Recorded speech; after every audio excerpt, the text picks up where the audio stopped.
Welcome. I can hear myself. I can hear myself. Perfect. I can hear myself. Perfect. I can hear myself. Perfect.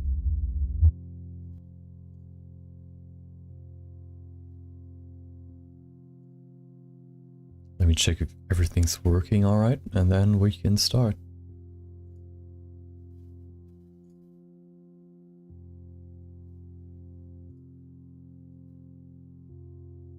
Okay, everything's working. Nice. Okay, let me set up my window.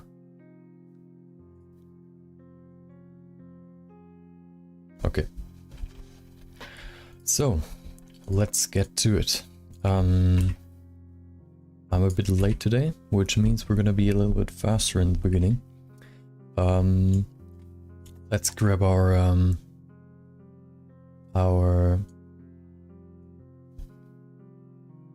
asset right away.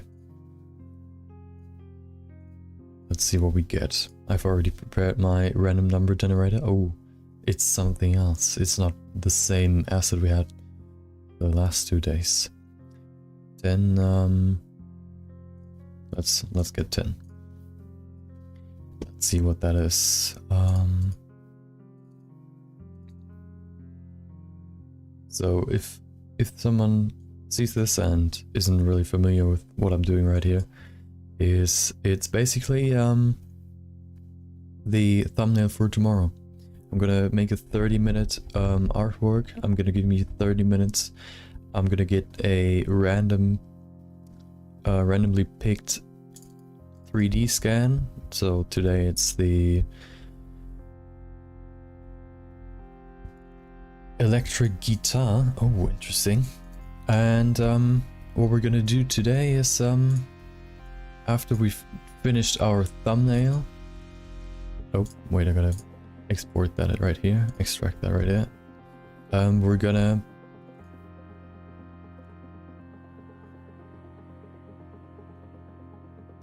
okay. That's a lot of UVs. Okay. Well, let's see if we even need those. Oh my god, are there so many small objects? So what we're gonna do today is first finish this thumbnail in 30 minutes, and then we're gonna go over to my character that I've started yesterday, which is gonna be after we've done this thumbnail. So let's grab our asset. Nope, not append. We gotta import it. How this is gonna work is I'm gonna import my 3D asset, and then I have 30 minutes to create a thumbnail out of that. I don't know what's gonna be the end product, but we'll see. After I've completed the 30 minutes, I'm gonna stop and I'll give myself 10 minutes more for post-production, and then we're gonna go over to the character. So let's go to our textures, which was the electric guitar right there. Source, import. I don't think we're gonna use all these textures. I think we're just gonna make our own. Oh, there it is. That's a big guitar. But I think all these pieces are just individual pieces, which is why there are so many textures. Oh, or they just have a lot of materials. Okay, let's scale that down first. Let's put it to maybe 2 meters on the x-axis, and then we can work with that. 1.8 should work. Apply the scale, and now we can go. So let's set up my timer. Timer's ready for 30 minutes. Okay. 3, 2, 1, go. Okay, let's see. What do you want to do with this? I think it's gonna be floating in the air. Gonna rotate it a little bit, maybe like that first. Push that down. That's a good angle. I think I'm not gonna work with a ground plane today. I'm gonna just make like a floating image. Work with some. Nope, not a circle. We're gonna work with a sphere, and we're gonna combine that. We're gonna make some nodes first. Node shape object and put them around the guitar. So let's just pull out some faces, like, or actually we're just gonna merge two objects. That's gonna be easier to keep the shape that I want. I'm also gonna use different music today. Just wanna change it up a bit. Just want to see which station might be the best for this, for the stream. Right there, nice. Go up. Maybe a little bit smaller. Usually these nodes also have like a little, like they're squished.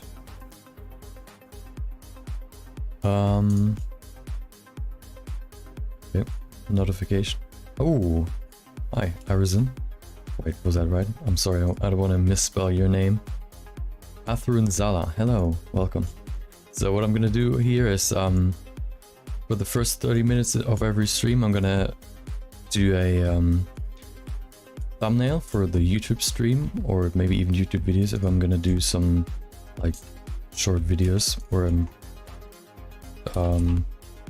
and the plan is every day the first 30 minutes are gonna be this little thumbnail creation, and after that we're gonna go over to some long-term project.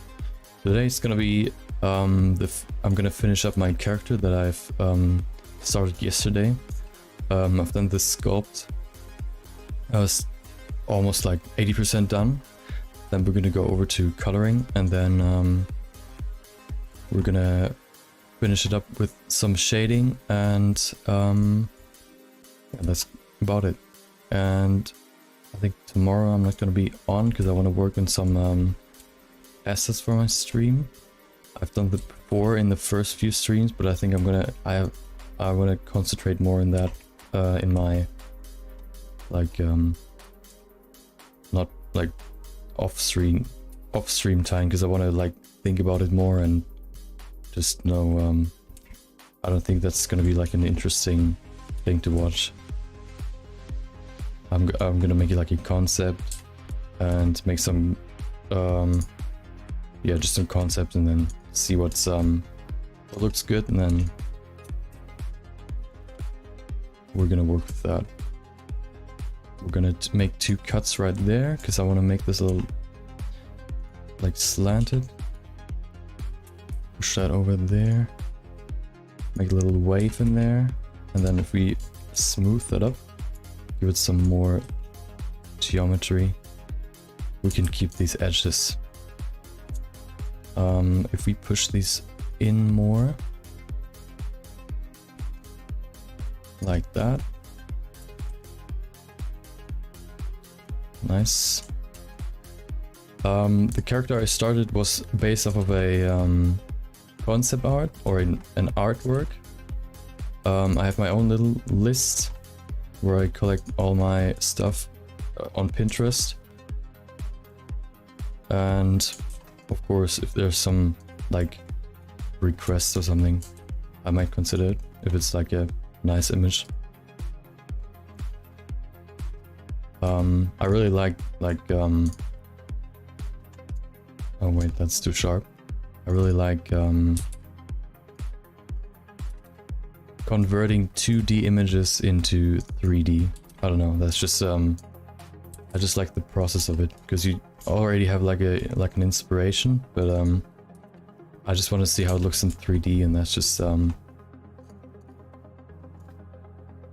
interesting to me. Let's push that in a bit, and then that should be it. I can't spend too much time on this node because I gotta get the image done. I have 24 minutes left. Let's scale that right there. That should be good. Maybe, I think they're like tilted just a little bit. Put that over there. And yep, that should be good. Of course, it's not the perfect node, but we gotta work with what we can come up with in 30 minutes. So parent that so we can move everything together. Put these nodes over here. Also, I'm gonna put my camera in. Implement a camera. Put the camera in my viewpoint. And there you have a camera. Now we can grab our second window so we can see what the camera sees, and we can still work. Right there. Perfect. Like that. And we can also go in rendered view already, so we can see. I think I'm gonna implement some lights really early, just so I can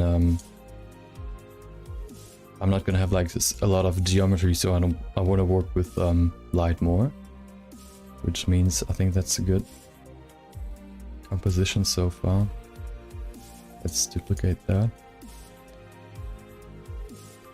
Probably like create like 3 or so of those. Make like these double nodes as well. Make them diverse. Okay, I'm gonna put in an HDRI first, so I can actually see what's going on in the rendered view. HDRI is a 360-degree photo, which gives you realistic lighting without having to work with with the lights that you can put in by yourself. They're in HDRIs. They look like this. If you, for example, choose this one, which is kind of like diffused light, and you look into the rendered view, looks pretty good already. But of course we don't need that background, it's just distracting. So what we can do is set it up so the camera sees a different background than what it's actually emitting light from the world. So we need a light path. Put that over there. Mix shader. So what happens now is these two shaders will be mixed. As you can see, it's gray, a little bit more gray. If you put it to here, it's fully gray because this background is just a gray color. This background has the texture applied to it. So what we can do is use this node, and we can tell this mix shader node that the camera ray, basically what the camera sees, is the background of this background, basically only this color. So I'm gonna change this color now, maybe like some vibrant.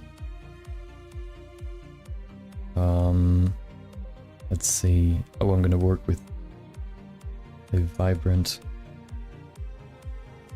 sign.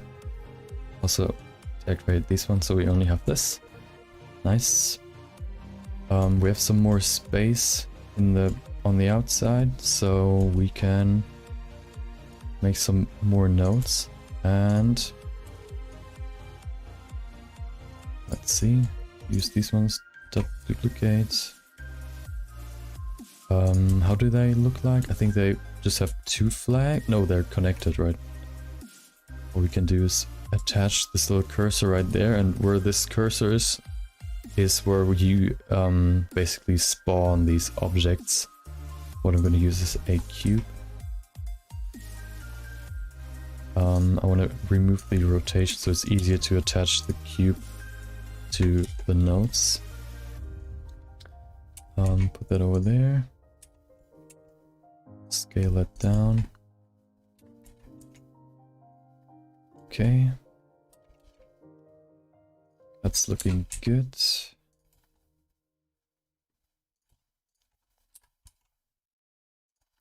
Make that smooth.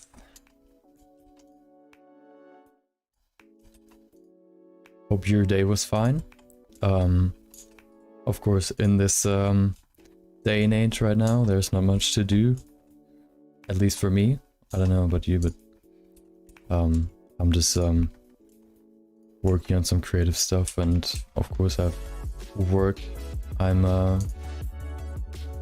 like I've actually like real life work, so I'm just gonna, what I'm basically doing every day is work and then get home and work in my hobbies, which is like this and like 3D stuff. And I thought, if you're already like working on this stuff on your own, why not share it with others who might enjoy it as well. Put that over there and connect it. We can parent all these objects to this highlighted yellow one by parenting it with Control P, and now we have all of these objects basically follow the parent object. We can put that down here maybe. Like that. We're just gonna put in 2. Like that. I have 18 minutes left. It's always exciting what's gonna be the end result, because at first you don't even know what 3D asset you get. And then you also have like to come up with the stuff you want to implement while you're doing it. So it's always exciting to see what the end result is going to be. Let's see if we make that flat. Okay. Oh, I have an idea what I'm gonna do. Let's see if that actually works. If we just select these. Nope. It's a high, it's very dense, this model, so it's a little bit laggy, but we will get through it. What I'm gonna do is I'll try at least to put an image on here, but I'm gonna modify it so much that it's gonna be like a just like a unrecognizable pattern.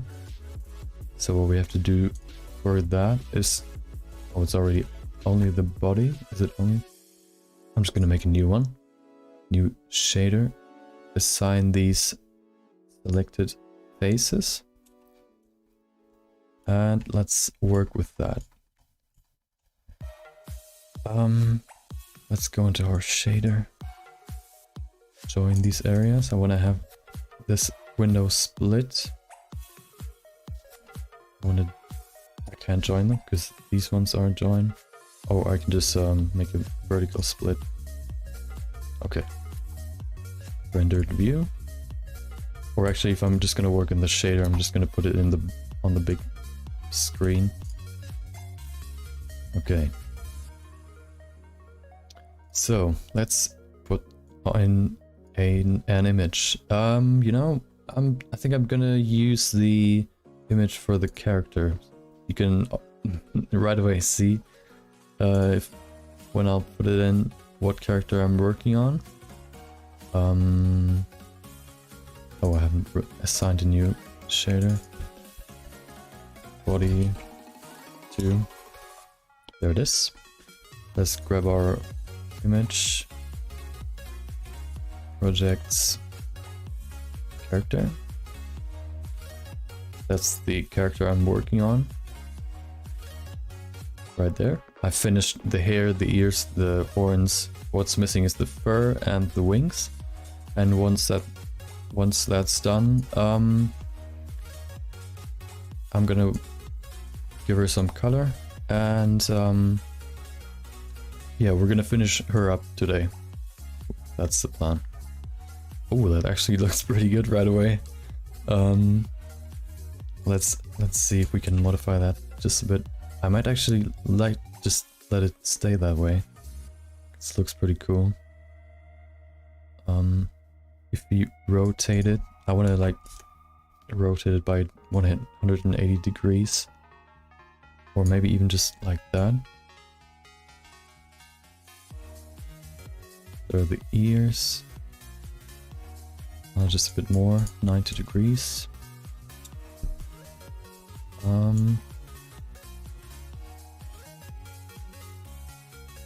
Okay.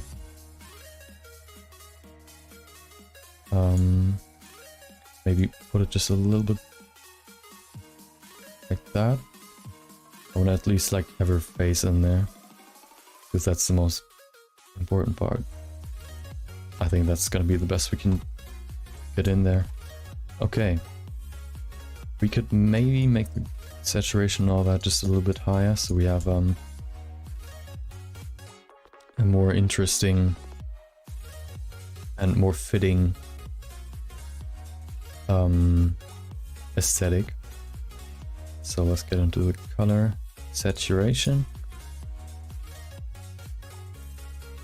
Like that. That should be enough. I just want to make it more vibrant because it's more fitting and like just more interesting. It fits better to the background. Let's see, what shaders do we have? Gold, silver, silver, make that metallic. These strings are silver, gold. Yeah. Actually, I can just use it, let it stay silver. Black plastic, where's that? I think that's at the top, right? No, where's... Oh, that's... Okay. Let's make that like rubbery, which means we have to put up roughness to like, let's say 0.75. We have 12 minutes left, okay? Kinda stressing, but I think even just with this image it looks pretty cool. Gold, we have that. Body, don't need that. Nut. Is that this one? Let's see. I don't see... Oh, wait. Okay. All these are just single. Let's make them all silver. Or actually, let's make them black. Oh, that looks cool. Headstock, I think that's the top part right there. Do you want to make them shiny? I think, yeah, they can stay shiny. I'm gonna make this shiny as well by using a clear coat. Roughness can stay that way. We don't really see much of the reflection. I think that's just because the HDRI is pretty red. You can see it in here. Maybe. Let's see if that's actually... Oh, I'm working on something else. Go back to body 2, put the clear coat on. Now you can see it's reflecting. It's glossy. Nice. What else is white? These small handles. Are they? String ends. Metallic. Jack output cable, also metallic. I'm just putting in what I think might look good. Is there anything else left? No, that's everything. Okay. Let's color these notes. Put in a new material. Let's say note. We can use a little trick to make them all like differently colored, which is do I remember? I have 10 minutes left. Mix RGB. I don't think I can remember how it works. You can basically, every single object has a different ID, and you can use a random node to tell the color that it's just a random color. But I can't remember how it worked. So I'm just gonna stay safe and color them by myself. Link that. Materials. Nice. Make these maybe like a magenta pink. I'm also gonna make them emit light so they don't look just like super flat. Right now they're kind of lame. What else do we have? Blue. No, we don't see that on that background. Orange should be good. Link those. And let's make this one just this color. And this one can be green actually. Yep, that looks good. I think always the post-production is the best part, because then you can actually make it pop the whole image. Right now it's looks kind of boring. Of course, we're still gonna work on it in the last 8 minutes, but okay, now we're gonna make them glow. Post-production really like brings it up a level. Emission, same color. Use this coat. Okay, now they're glowing.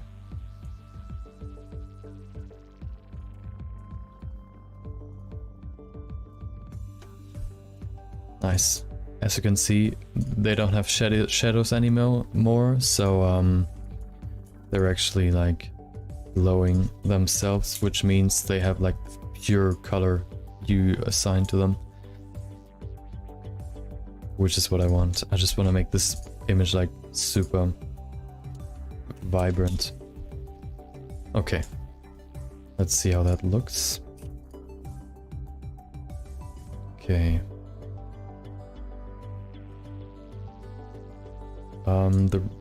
Let's see if we can change the HDRI a little bit. I don't like that it's so... You can't really see the face. So what maybe I'll even remove the clear coat.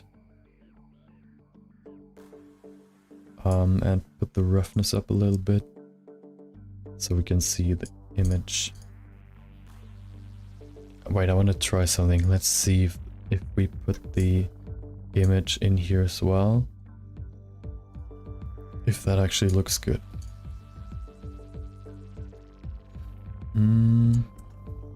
Where is it? There it is.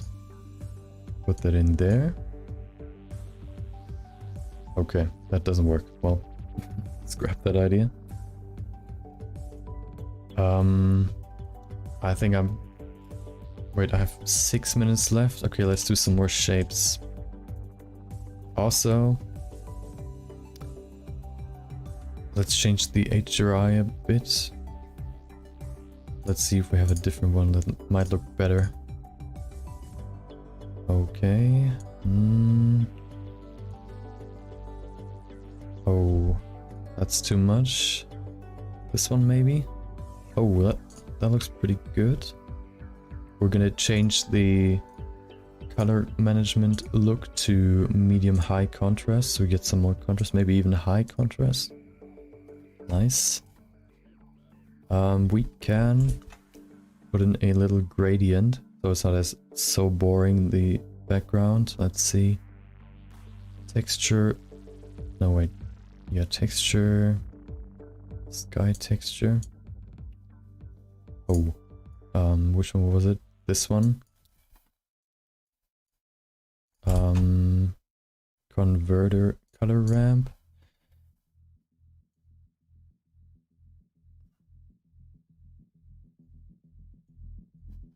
We can move the horizon just a little bit.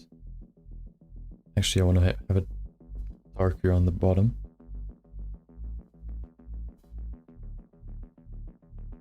Okay. I'm just gonna work with what I have.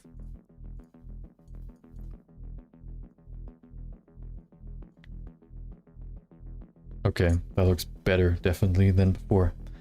Okay, next step. Oh, the more shapes. 4 minutes left should be enough, because these shapes are pretty easy.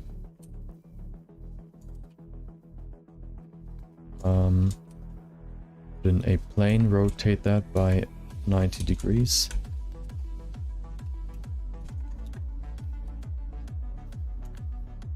Nice.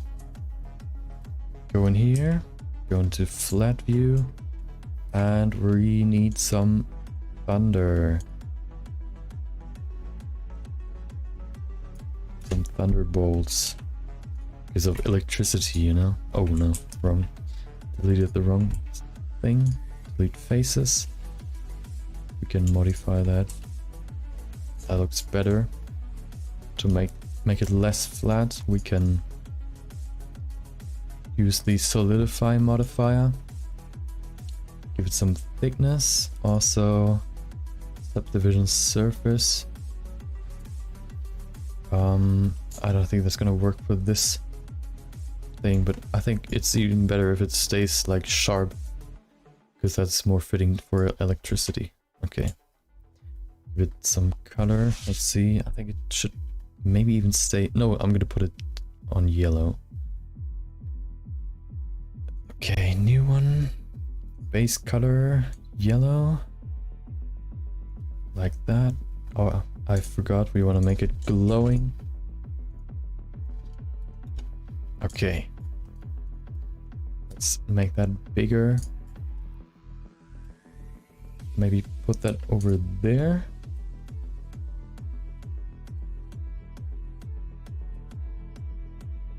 Okay.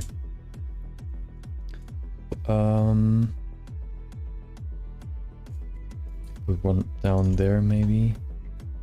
Just guessing what might look good. We could put 2 down here. Looking at the timer, 2.5 minutes left.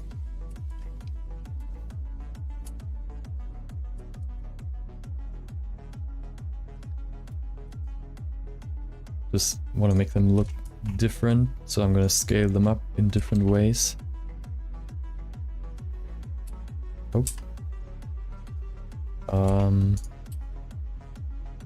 Okay. Probably not gonna be my favorite, but at least the most important part is that you just keep going every day, 30 minutes. Some you might like, or some you don't. And this one is probably not my favorite, but probably also not my worst. Okay. I'm debating whether I should use or change the picture, because right now I don't know if it's fitting to the whole image that we have. Maybe we can increase the saturation some more. Let's see, what else do we have? Because the picture is so detailed and the rest is just so simple, so it might be better to change it to maybe even just I know what I'm gonna do. Use a color ramp. Now it's black and white, but now we can also change it to a color, which we're gonna do. What looks good? Okay, that's too crazy. You know, we still have the picture, but it looks pretty simple, so I think that's pretty good. Let's see how it looks when we make it glowing. I want to see how that looks. Put it into the emission socket. No, you just lose. You just lose color. Okay, let's keep it like that. 23 seconds, so I guess we don't have any more time to change stuff. So let's pause this timer and go over to the post-production compositor. Delete this. We don't need that. If you're wondering how all of this works, it's basically you have an output, which is this node for the compositor. I think this one's easier to explain, the shader editor. So basically, if you look at this guitar, this is basically the go line, which means, or no, that's a weird explanation. You can see it has three sockets: the surface, the volume, and the displacement. The surface is where we plugged in our shader. The shader basically tells this object how it's going to behave when light, when you shine light on it. Which means, if we look at this guitar and right now it's pretty rough, so we can't really see reflections. But if we dial that down, you can see it gets more reflective. I think we've changed the HDRI so we can't really see it, but I can, just to show you what actually happens. We can put in a light, make it a little smaller, give it some more power. Oh, you can actually, can you see it? Yeah, that's basically the little light right there. If you make it smaller, you can see that it's there. You can see it. So basically, these green nodes, which you can see in the shader editor or shader section, they all affect the look of the surface if you plug it into the surface. So if we make that rough again, I think we had like 0.75. It's still receiving light, but it's diffusing it more. We can't see the light as a reflection because we set the shader to a more rough setting. What we can also do is change it to metallic if we want, or we could change the specularity, which means how bright the reflections are. If we put that down, or okay, this HDR is not good to display that, but it just tells you how bright the reflections are going to be. So the light we saw in there, if it's going to be like an actual white we see as a reflection, or if it's like a light gray. And then followed by that, you can see there are more sockets. We can affect these sockets by putting in more nodes. Like for example, we can also just put nothing in there and we can decide the color by ourselves, or we can use a texture. They always have like a color or an alpha that you can plug in somewhere, which means if we plug in the color of the image in the base color, you can see we have this image. Which means if we've altered this image by increasing the saturation, and using the color ramp basically means this one was if we like just put in a new color ramp, this little cursor right there affects all the dark parts of the image. This one affects all the light parts, which means if we color this one to yellow and this one to like a purple or magenta, you can see all the dark parts like the eye are going to be this purple, and all the light parts like her hair or parts of her face are going to be yellow, which can be quite useful. You can also just change how much, if you drag this cursor, for example, you can make the light parts more prominent, or if you pull these up, you can see the dark parts get more prominent. This is one of my favorite nodes just because it's so versatile. What these ones are basically just these ones control where the image is on the object. So what I'm going to do now is go to the compositor, and as you can see, it's almost the same look.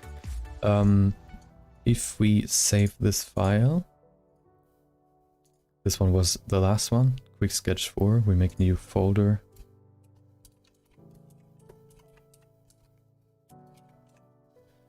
quick sketch 4. Nope, I accidentally... Wait. What did I type? Oh, there it is. Rename.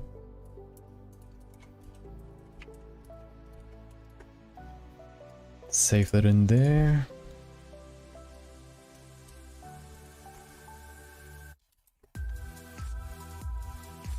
Okay.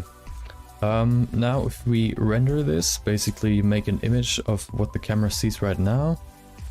I'm gonna set some settings so the rendering process, or basically the exporting process, isn't that long. What the rendering process basically is right now all this light is shining on this guitar, and as you can see, if I rotate my camera in here, you can see all this noise, which is basically the lighting engine calculating every light bounce on this object every time I move my camera just a little degree. It'll do the same for the rendering. So if I put the sampling lower, which basically means how often it's gonna calculate these light paths, is gonna be faster. And I'm also gonna reduce the resolution because we're just using the first render as our just so we can see something in our post-production. So let's render this. Shouldn't take too long, especially because there isn't much in the scene. Okay, that's done. As you can see, there's still noise because I just reduced the quality of the calculations so much that there's still noise, but we can remove that, which is what I'm gonna do now. So we can switch this image or this window to the image window. What we can do now, we can see our render result.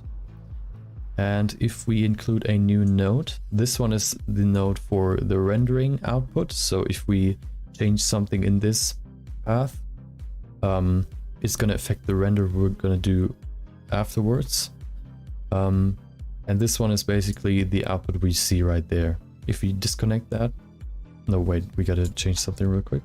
We got to introduce or include a viewer node, which basically affects this view. So if we connect both of those, or we can put that in right there, connect that. As you can see, nothing changed, because if we now do something like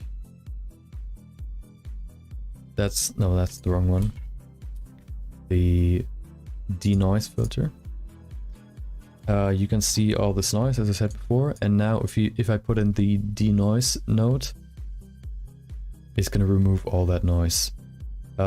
We couldn't see all these changes that we do in here if we would not include this viewer node, which means if I would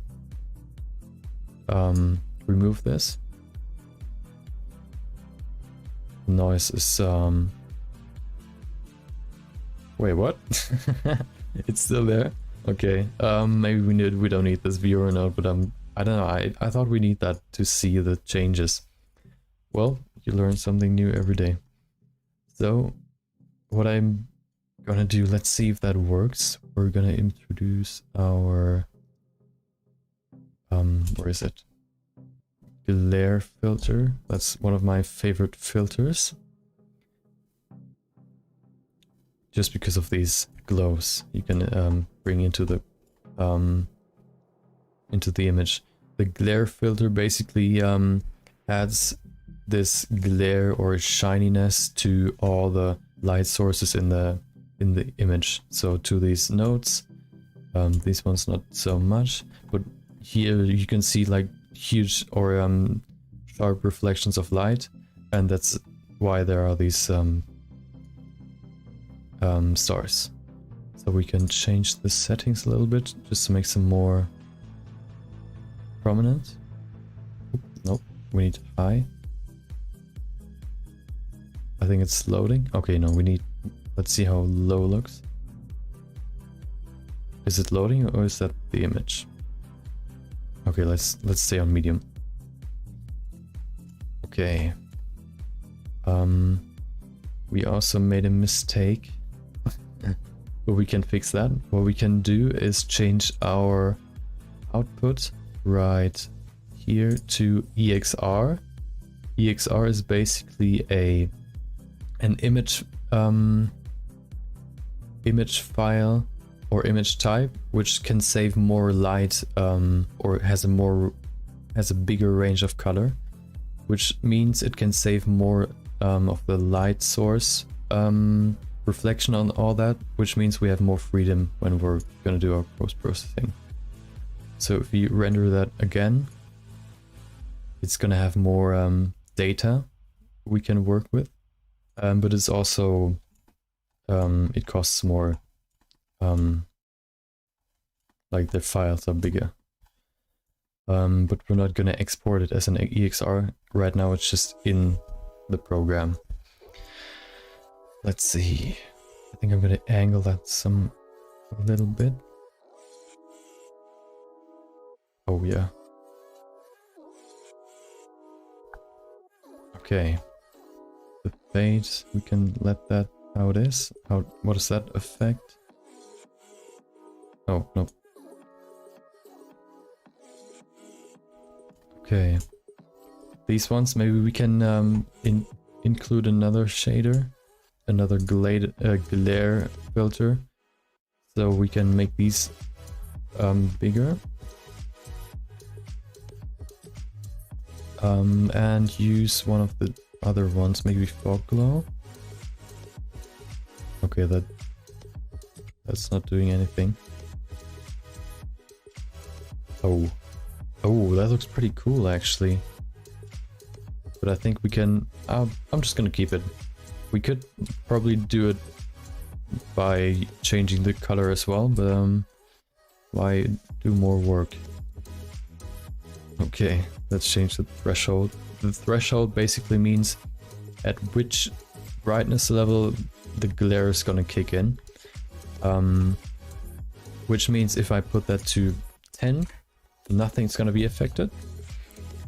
As you can see in this node, for example, but if I put it to 1, it's just glowing just a little bit more.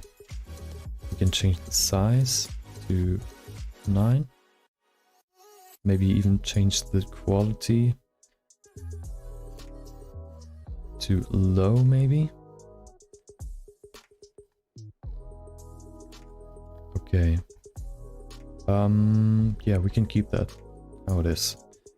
Now let's do some color changes. How about saturate? No, let's put some contrast in there. Let's put that to, let's see how 1 looks, probably way too high, but, or, oh, because everything's so bright, there isn't really a contrast that you can put in there. So we can maybe even put it to, let's see how 5 looks. We want to make this like really crazy. Oh, I think that looks pretty cool. Let's see, one more. I'm also going to show you my favorite distortion shader. I don't know if I'm gonna implement it in this image, just because I use it in every image, and I don't want to use it in every image, so I'm just gonna leave it out. It's such a cool node. Let's see, saturation. Oh yeah, now we can bump saturation some more. Let's see if that's too crazy or if that. Oh my god, okay, that's too much. I think we can keep it at 1. Do we even have to change anything in here? I think it already looks pretty good. So I think the only thing I'm gonna change now is I would like to put in a I don't know what it's called, but do you know this effect when on the outside there's this little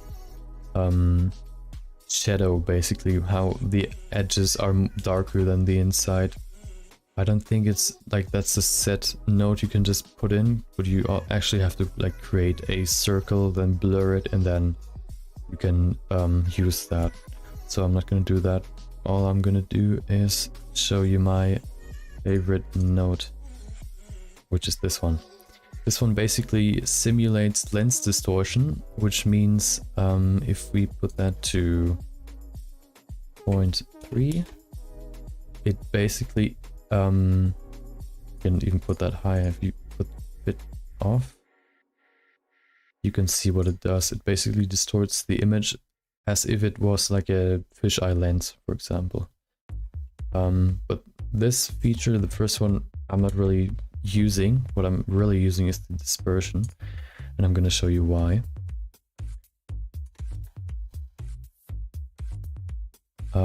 Let's put that to fit, so we keep our edges. Put the dispersion to point. Let's make it really crazy so you see the effect right away. Let's put it to 0.5. See what I mean? I don't know, it looks so cool. I use it everywhere, so I don't want to use it in this one. But it, you know, it just makes the whole image so dynamic and so colorful. My god, I'm really... You know what?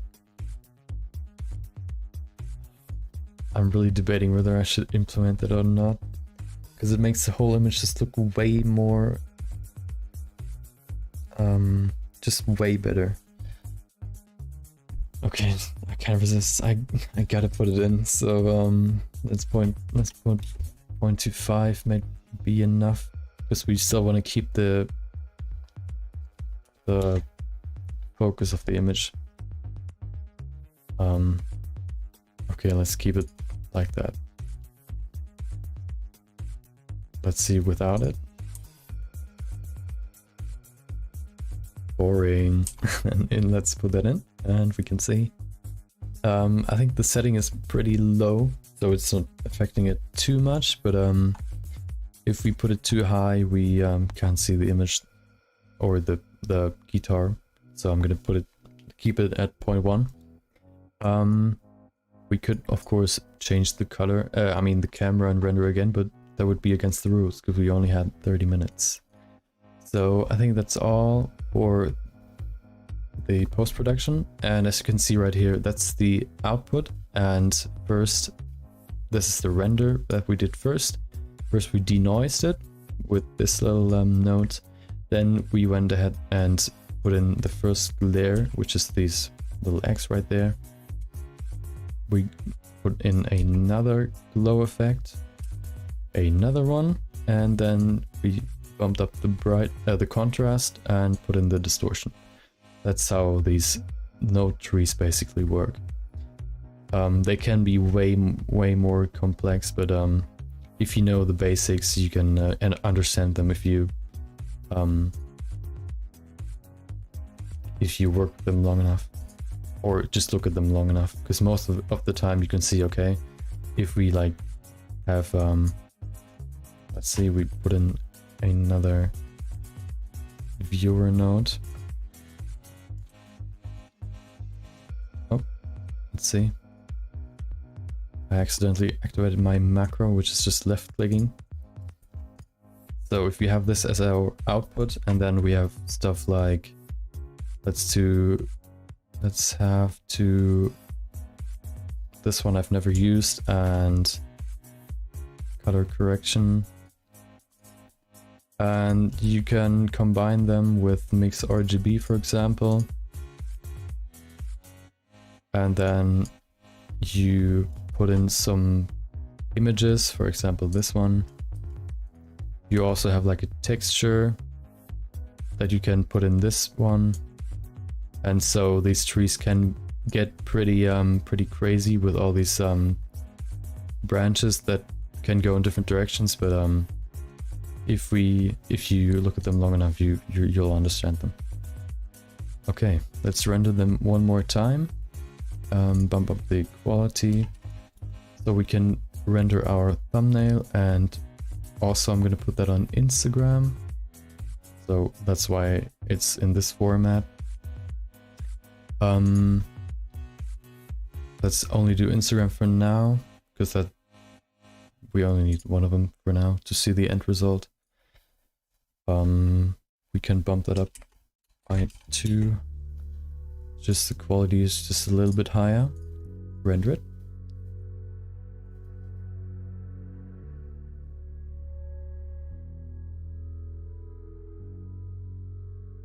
And first it's just going to render the image, and then afterwards it's going to implement all changes we made in the post-production. As you can see right there, if you zoom in, you can see that the noise is getting less and less. The engine is basically splitting up these this image in multiple pieces, so it's easier to calculate. So there we have it. This is our Instagram post. The thumbnail I'm gonna probably do tomorrow. Off screen or off stream, because it's just the same process. We're just gonna change the aspect ratio and then render it again.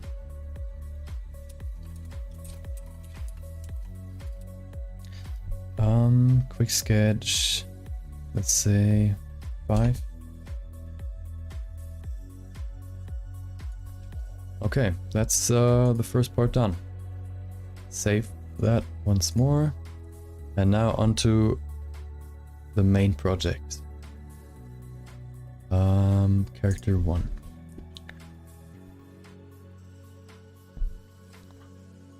There it is. So yesterday I had like a base model that I used from another project, so I made that like without any big characteristics, and I formed it so it looks like this. I also made this hair yesterday, the ears, and basically everything. So what we're gonna do today, as I said before, is give her some wings, and also color her and just finish the image. That's the character. What this window basically is just a reference sheet, which you can put over every program. You can throw in all your references in here and rotate them around however you want, move them, order them, put them in order, whatever you want. So I'm gonna put it right here. I'm also gonna grab my graphic tablet because I need it for this part.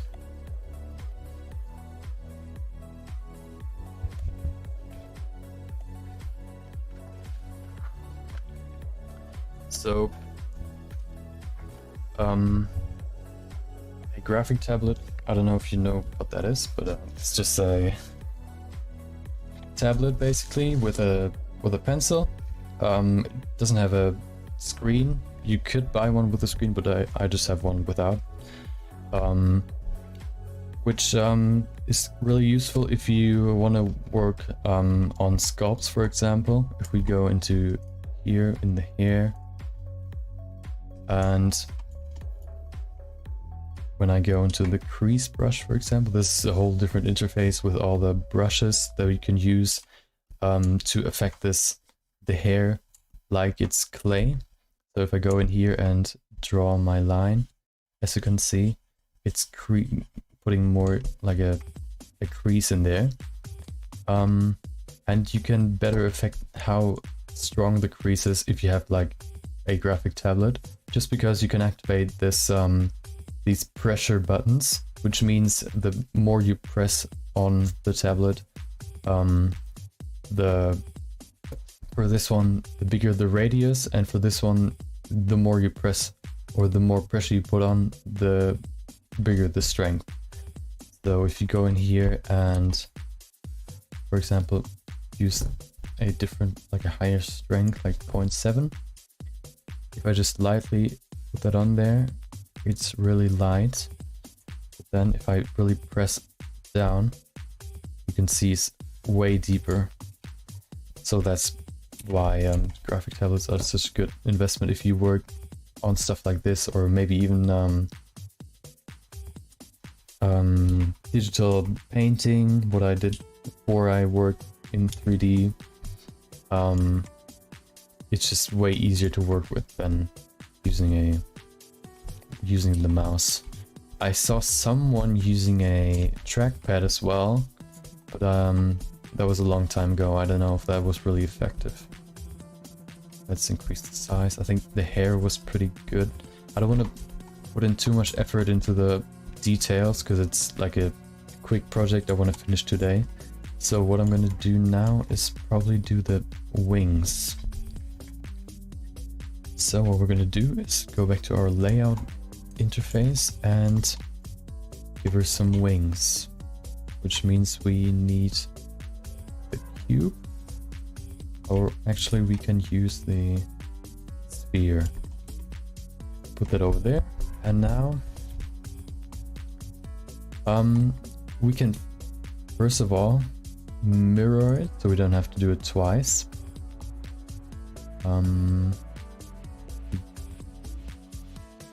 Or we can actually apply the location. Now we have two of them. And what we can do is... Actually, I'm just gonna do it in sculpt mode. That's easier. Go into sculpting. And she has these angel wings. And also right there, I think that's just... I think that's here. Haven't seen that before. Maybe I'll implement it, maybe not. Let's see how much time we have at the end. Let's go in here, make this a little flatter. And I'm gonna work with dynamic topology, which basically means right now the density of the mesh is pretty low. If we put that to 100, for example, we can affect just a little part of the geometry. It's not gonna affect the whole geometry, so the resolution right there is gonna stay the same if we work right here. But how that's useful is if you, for example, work on stuff like her eyes or her lips, you can put in more detail in specific areas. For example, for this one, if we want to make like a hole and then we want to have like 3 small holes in there, we can increase the resolution of the brush, which affects the resolution of the surface. So we can put in more details just in this spot. So this part, if we go into this view, you can see there's way more lines in this little area than there's in these, for example. So that's why I use the dynamic topology. So first I'm going to make the general shape of the wing. Push that in. She has quite small wings, so we got to keep that in mind. We can also smooth. The main brushes I use are the clay build-up, which just, or clay strips, which just puts in these strips right there. Also the crease brush I showed you before. Of course, smoothing any surface. If we, for example, put in these strips, it's pretty uneven, and then we can smooth it. What I'm also using is one I can actually use right now, which is the, what is it called again? Snake hook. This one basically allows you to pull out the geometry or the object, and it's not only it's not grabbing all the geometry that's already there, but it's also creating more of it, which means if we use the move brush, which is the snake hook without this feature, we grab all these faces that you can see right there. If we move that, at some point we won't have enough, especially if we move that over here. You see it's like breaking up, you get these artifacts. But if you use the snake hook and we do the same, it just adds more geometry, which is really useful, especially for stuff like wings.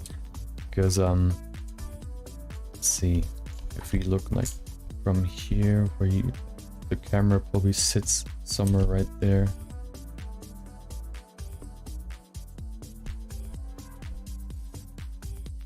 Okay, let's make the general shape. We can also use a mask. What that means is everything that's black will be unaffected by our brushes, and everything that's not black will be affected, which means, as you can see, this part stays how it is, and this one we put in some more clay basically. So how I'm gonna use it in this area is I'm gonna mark part that I want to extend. I'm gonna invert the mask and pull out some more geometry like that. Perfect. Of course, we gotta adjust the shape. This type of modeling is my favorite, just because it's so so intuitive, and I also like just the organic part of it. Is as if you're working with like real clay. I like organic modeling more than for example, you can model stuff like cars, which you probably won't do by sculpting it, but you would probably do it by using these primitive shapes I showed you before, and then pulling and pushing them and extending them to make them like create a car basically. That's really simply put, but if you would do it like that, you would have all these weird bumps which you don't really see in cars. So you can be more precise by doing it more technically than just organically. So I don't actually know how wings are attached to fantasy creatures like harpies, for example, so I'm just gonna wing it. I think they have this like this bow, because birds also have like an elbow, if I remember correctly, which means if we move that like that, I think that's how it looks in real life. I can't remember. I could pull up some more reference, but I'm just gonna work with what I have. Also, I'll probably make a turntable out of this, which means at the end the character's gonna rotate and you can see every angle. So I want to pay just a little bit attention to the backside as well, but not too much. But it's not because it's not the focus. Okay, we want to reduce the amount of thickness, especially in this part. As you can see, just removing parts of the mesh by using the clay strip brush, working as if it is real clay. I don't know if you've ever seen like real sculpting where they use these spoons and knives just to cut in these details, which looks really cool. And that's basically what you can do here as well. We want to affect I think the tip of the wing points down more than it's right now in our model. So let's do that real quick.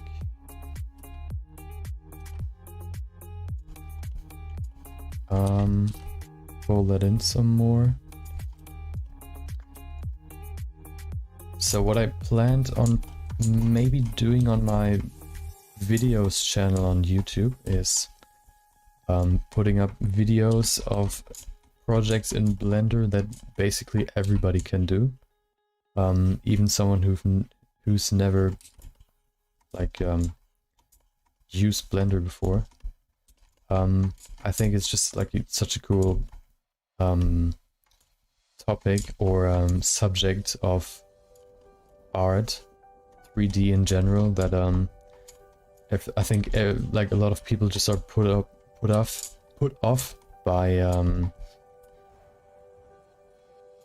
by the sheer amount of stuff you can do in there, and because you can do so much in there, the programs look way more complicated than they probably should look like in the beginning.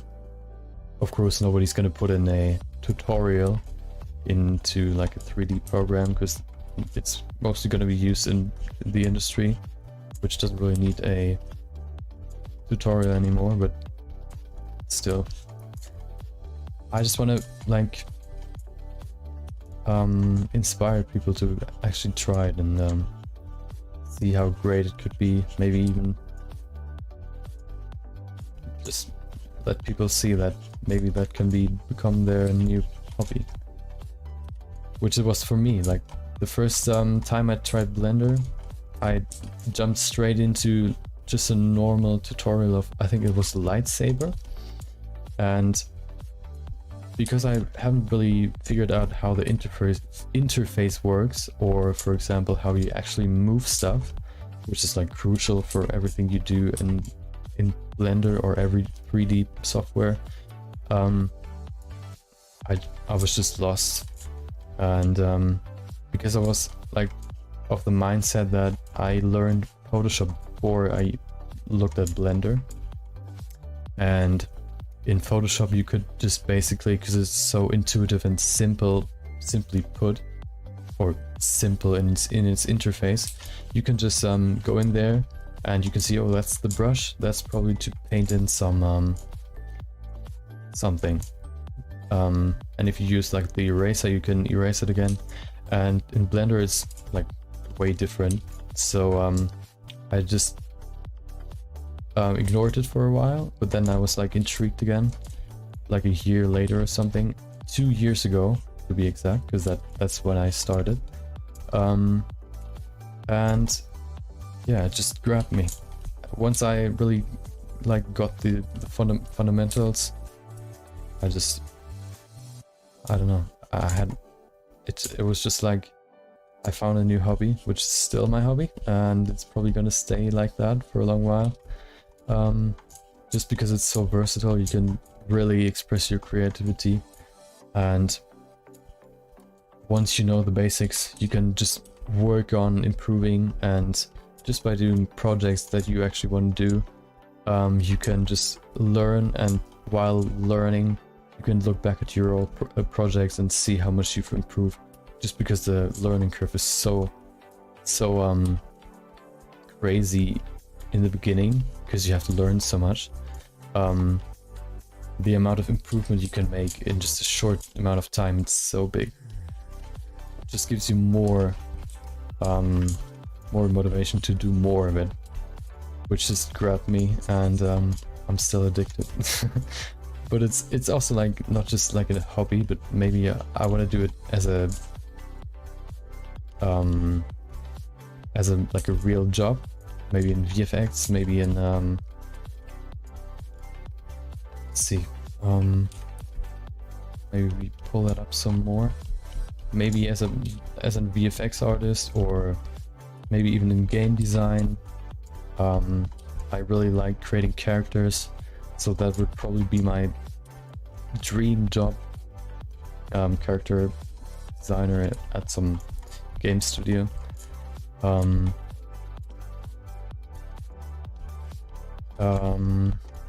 And yeah, so I'm just working on my projects, trying to get better every time, and maybe at some point my dream comes true.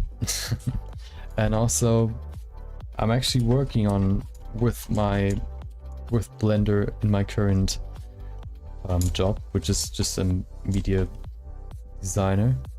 At some point I just we were renovating one of our rooms, and so I decided to simulate how that room would look like in 3D, which was the first time I showed my work on, like, at work.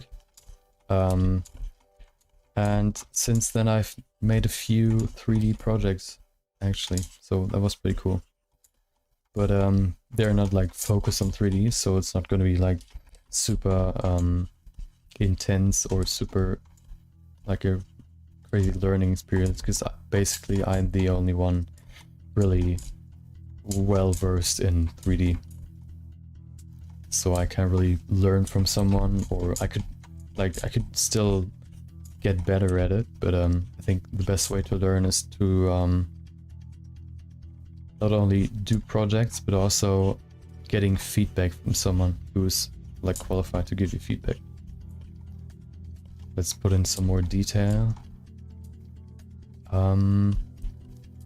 Okay, that's the first wing. Of course not done yet, but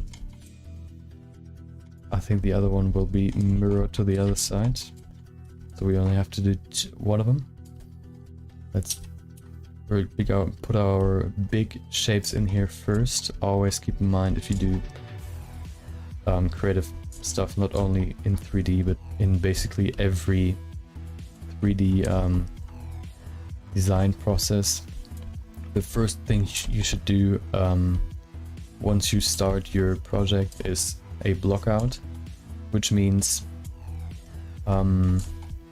you create the big shapes first so you can see how the image is going to look in the end, because the big shapes give you the silhouette you'll see in the end.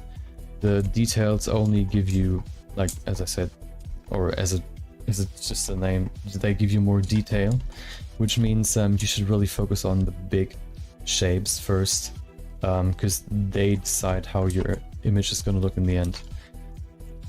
Which is why I first made this wing, the shape, and now I'm working on the details.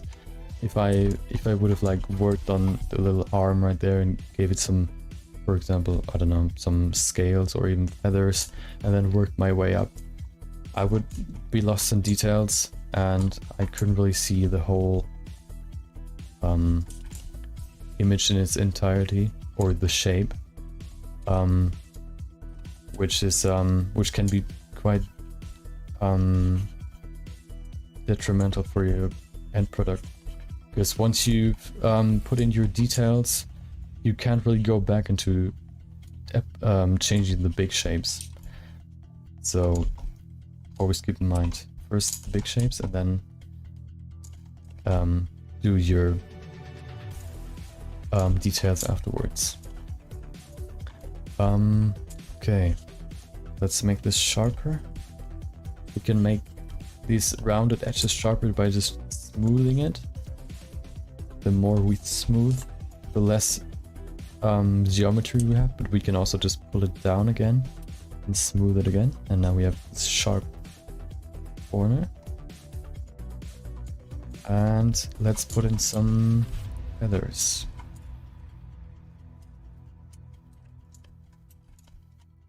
Okay, let's zoom in some more to see how it works. I'm gonna work with my clay buildup. That's the same I use for the feathers. I smoothed them out before they had more detail. Maybe I'll put in some more detail afterwards if I have some more time. But they really already look like feather shapes. That's why I'm using them for the feathers. Probably cannot be bigger. We're just gonna loosely put in some rough feather shapes just to get the main structure in there. Let's scrap that, and because they like rotate in there, so I want to have that in there as well. Make that bigger, like that.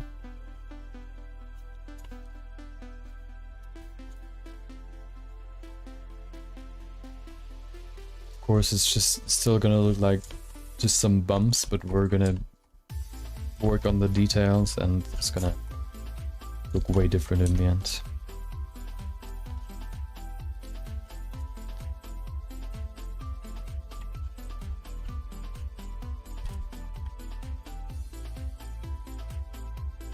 Okay.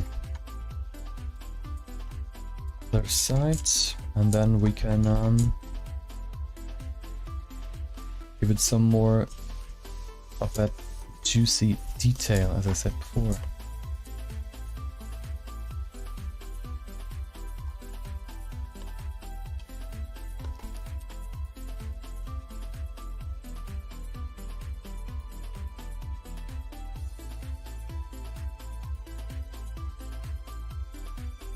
I think the best part is gonna be using the snake hook to actually pull out some feathers. I think that's gonna be what I'm gonna do now. Or let's put some feathers in here as well. We can keep that resolution for now, just to make it like less smooth.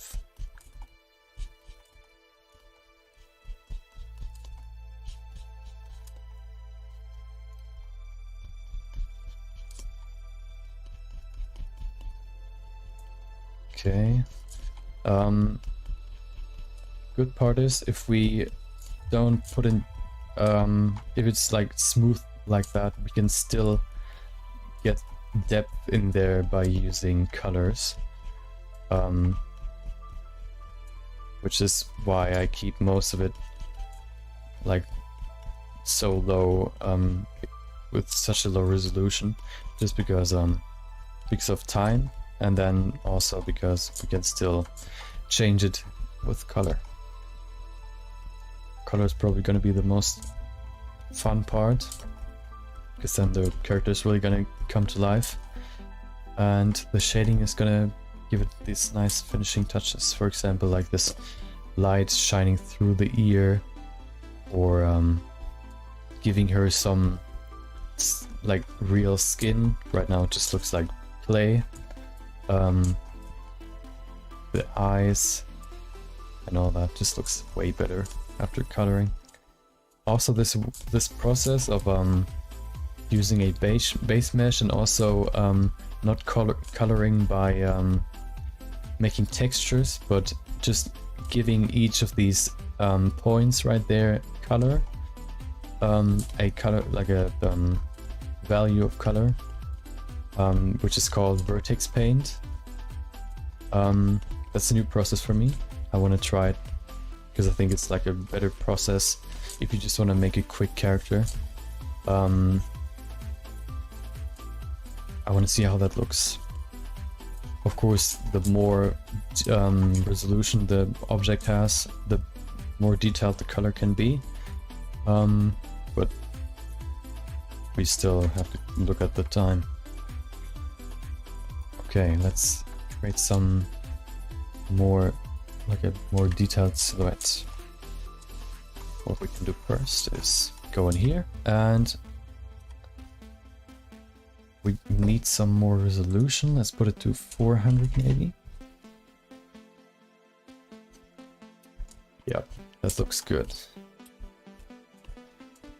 So it's like more like rougher, and we actually get some wing or some feathers in there.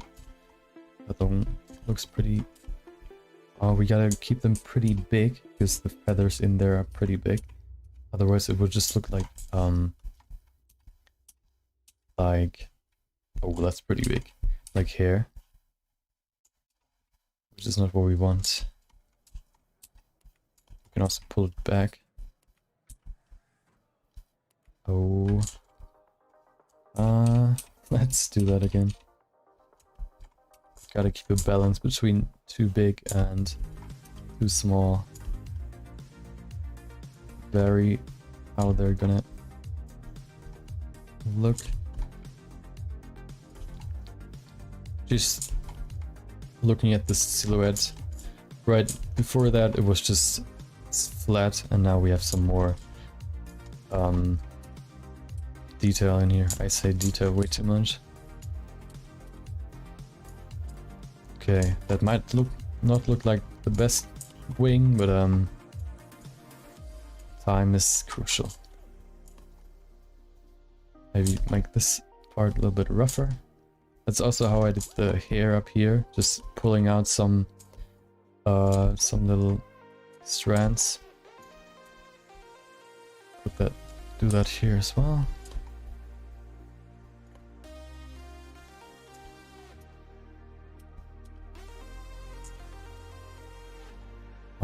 Of course, it should look symmetry. We can change the fall off if we put that to sharp. Let's see how that looks. Oh, perfect. I've never tried that before. Oh, that's a nice trick. I've never changed the fall off of this brush before.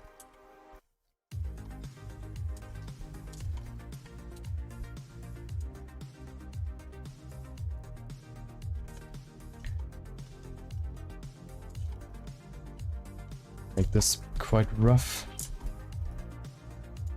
Okay. Now we can detail these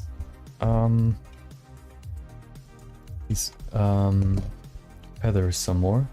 What I like to do is grab my crease brush, because we can really contour these feathers by just maybe giving it some more resolution, 500. Yeah, I think that should be enough for now. So what I'm gonna do is go in here, put in these big shapes. It's probably not gonna look perfect, but it's my first attempt at actually making wings, but so it's not gonna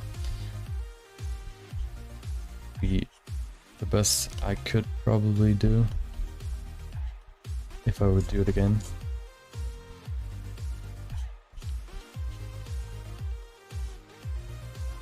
Okay. Make these wings at the top, these feathers at the top smaller. Because the further you get down the wing, the bigger feathers. If you look like at a bird, the longest feathers, they almost look like fingers at the tip of the wing. Still working pretty stylish, just because I want to like get the feel in there. Not every single, I don't want to model every single wing. Confusing wing and feather the whole time. Get this wing in there. Oh dude, I can't stop. Okay, let's get some more in there.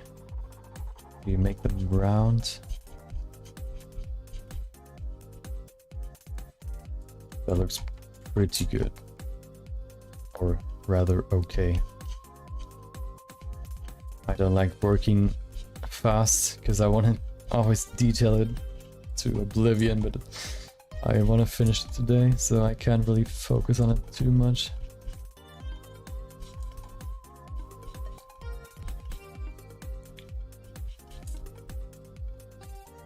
Oh, I forgot something actually. We can use the snake hook down here as well. Oh, we gotta put the fall off down, back. We could use sphere.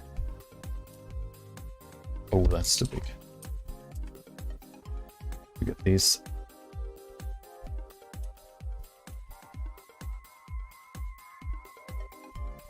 That looks interesting. Maybe we need smoothness, maybe better. It's gonna look weird for now, but I hope if we use the crease brush, it's gonna improve that look. Okay.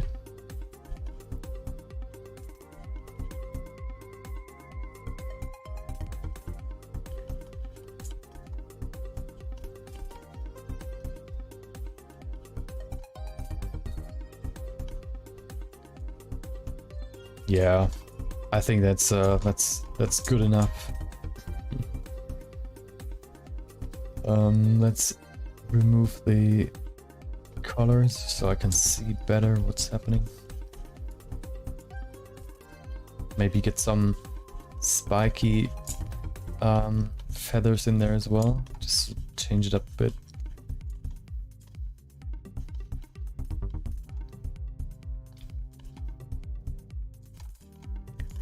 Okay, let's change these this wings some, the silhouette some more. Okay.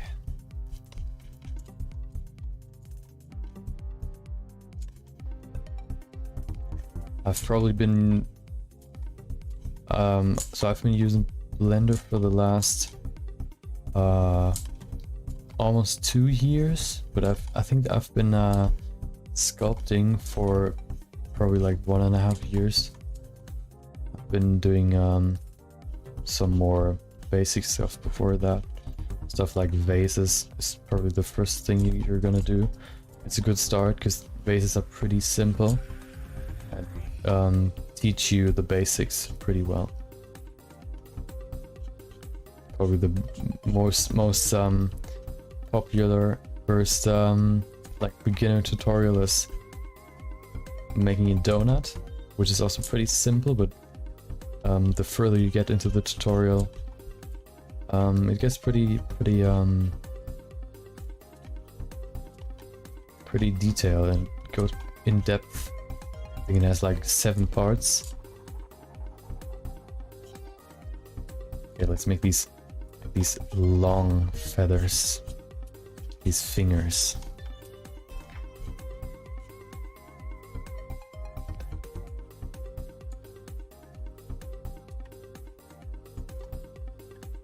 This one's gonna be like a huge one.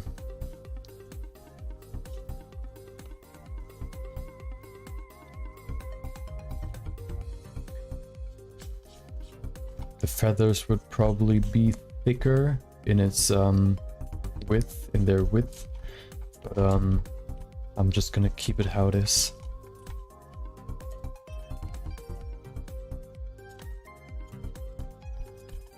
Yeah, that's okay. Let's call it that. I've never done wings before, so that's a first for me as well. So without any real reference, it's really hard to really get like natural stuff correct. I saw a video of someone modeling a chimp head without the reference first, and then getting some reference and doing it again. And then he even removed his, like, took a, I don't know, 1 hour break or so, and modeled another one without reference, and then one with reference again. And the 2 without reference looked so weird, just because your brain just can't keep every single detail, or like you can't keep every single detail in mind. Which is also why you just have to practice, because the more you do it, the more details you can actually first like recognize in every picture you see, so you can see it and learn even more when it's gonna be there and when not. For example, like folds or wrinkles, and the more you do it, you just learn how the face or how the anatomy works.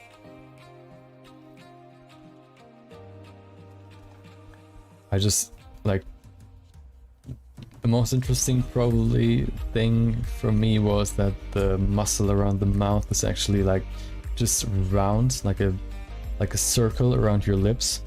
And then there are some let's go here. There are like the mouth muscle is just like a circle, the same for the eyes. And then if you want to smile, there are these muscles that come from up here and pull the edges up, so you can actually smile. It was quite interesting to learn. For the eyebrows, you just have some muscles going from up here to and pulling them up.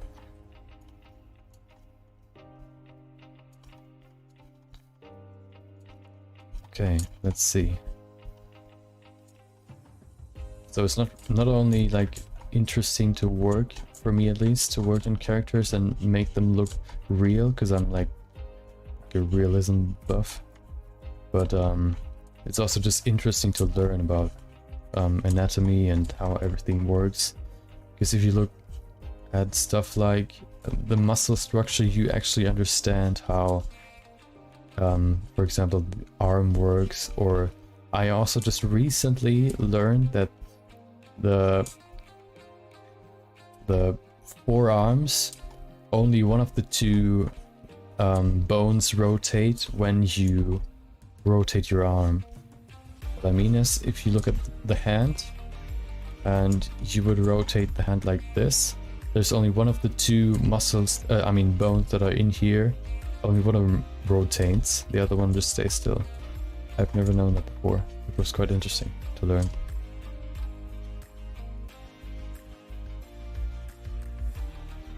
Okay.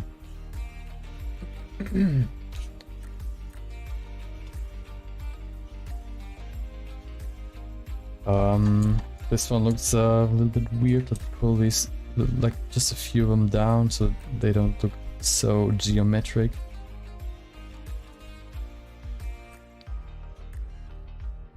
We should probably pull them down because feathers aren't like concave.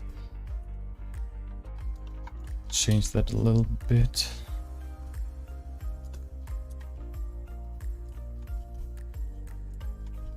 Okay. That looks way better. These bricks are not meant to look like, the feathers are not meant to look like bricks. Okay. That still looks a little bit weird, probably because they're so big, but I'm just gonna keep it like that. Let's see if it's actually mirroring that. Oh, nice. Perfect. We might want to pull it forward a little bit. Right now it's pretty flat, so we want to pull it forward, which means we can go in here sculpting. Let's see if it works in here, otherwise we can go into... Actually, let's do it in here. Let's save first so nothing's crashing and we're losing our progress. And let's select only this part. What we can do now... Oh, we gotta remove these ones.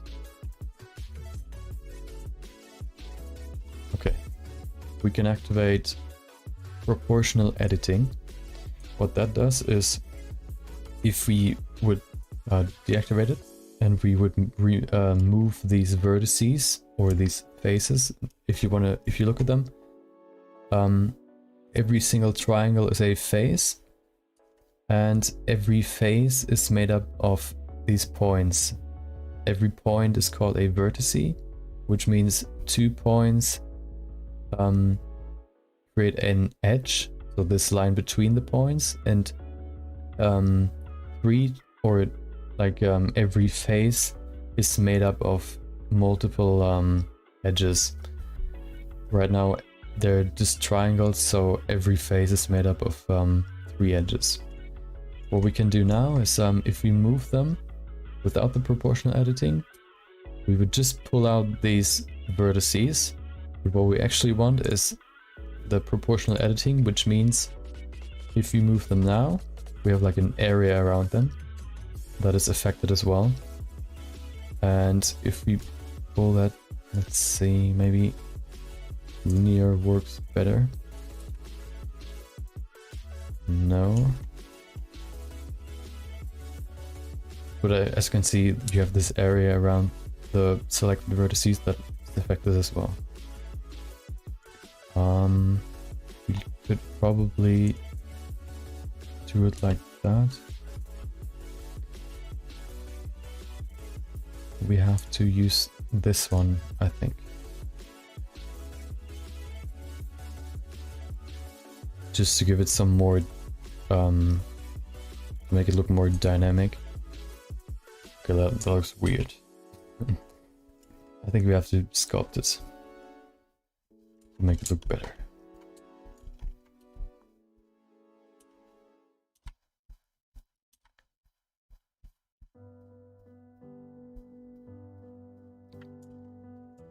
So what I'm gonna do is push that back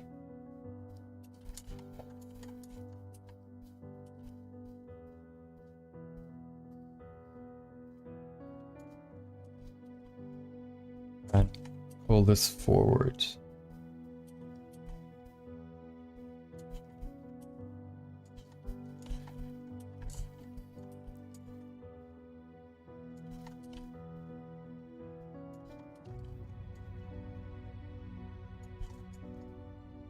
Okay, it's not as drastic as I might want it to be, but I think we gotta move on. Okay, first half a minute, 30 minutes, we finished the wings, which is pretty nice. So actually let's put in the camera. Let's see what angle looks good. Oh, let's change that wing just a little bit, because I want to have this downwards bow in there.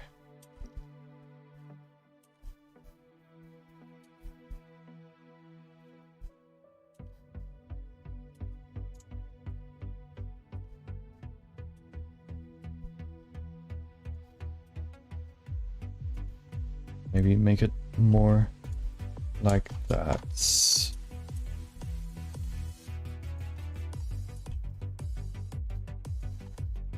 Okay, that looks more like the reference. It's still spikier than in there, but I think that's okay. We could actually change something real quick. I want to see if that works. If we use the snake hook again, put it on sharp, dynamic topology on. Oh, sorry, I don't have any viruses.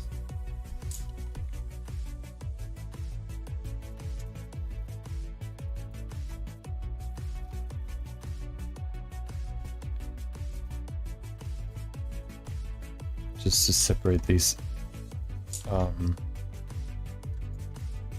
feathers some more.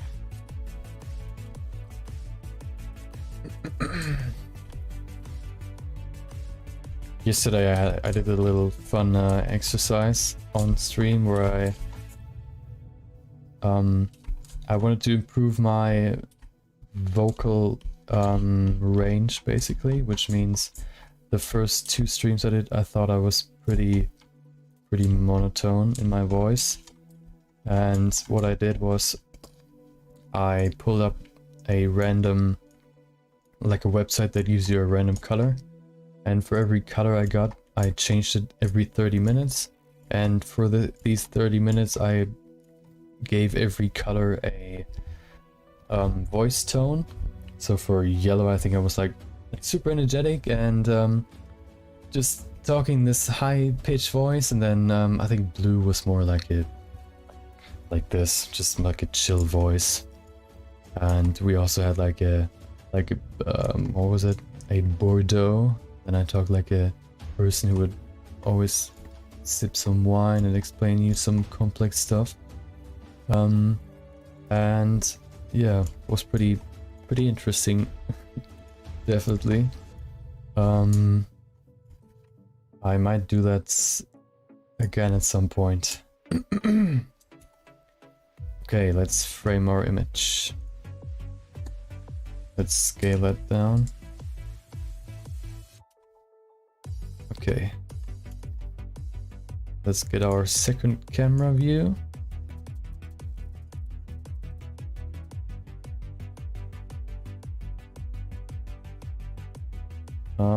Horizontal.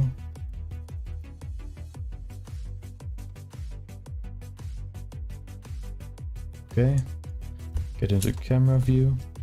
Let's see if we can maybe get like a similar perspective.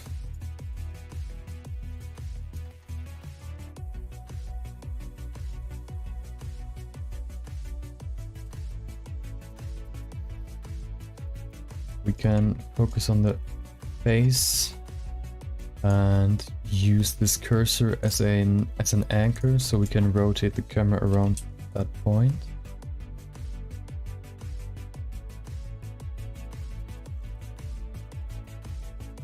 Let's rotate the camera some more.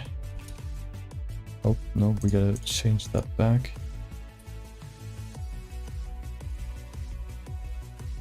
We gotta...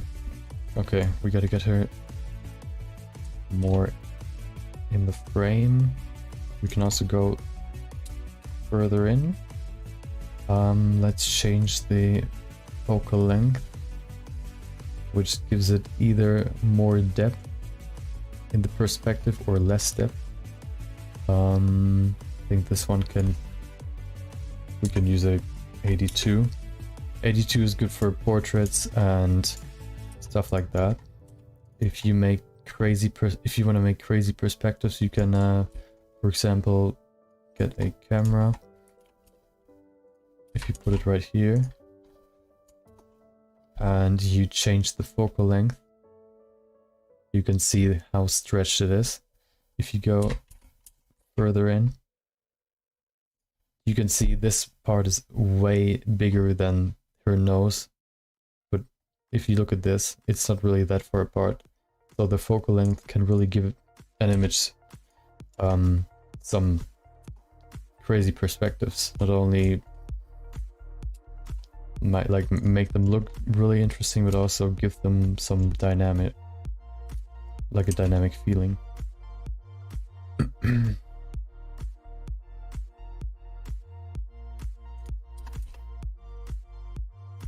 Let's go back some more.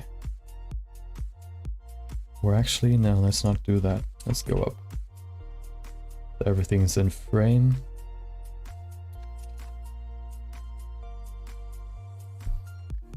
Maybe that's a little bit too high. So we change that back.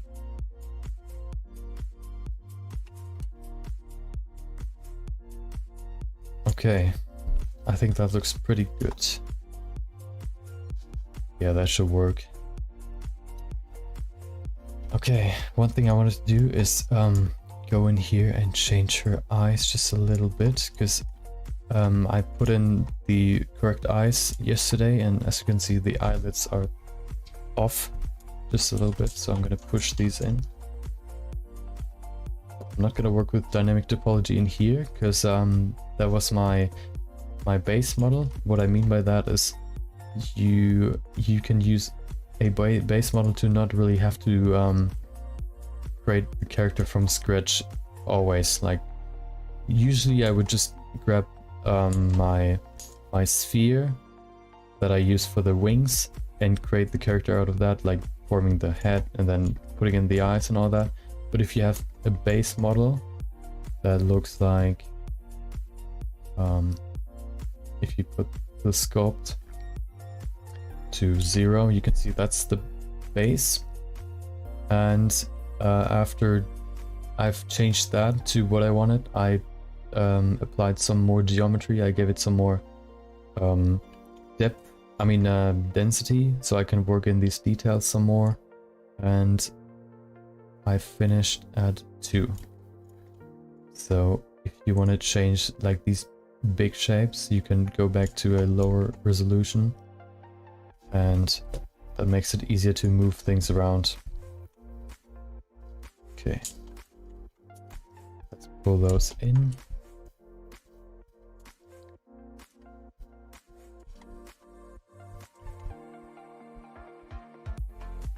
Like that. I kind of like this music. Usually I had just like lo-fi hip-hop or something, but I think listening to lo-fi hip-hop every day is kind of tiring, so I like to change up my music. Maybe I'll switch to like chill drum and bass if there's anything like that in the playlist at some point.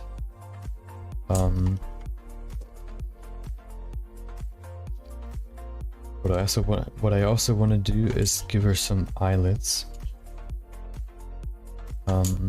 But let's change the eyes first.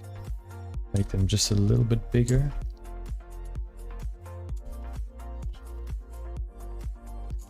What you have to keep in mind if you make eyes is that this shape, this bow is pretty round. You can't have these waves in there because that just makes it look fake. So you have to keep it pretty. You have to keep it like pay attention to that. I think that looks pretty good.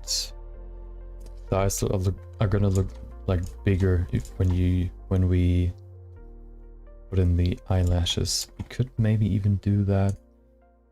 No, I don't think we have enough.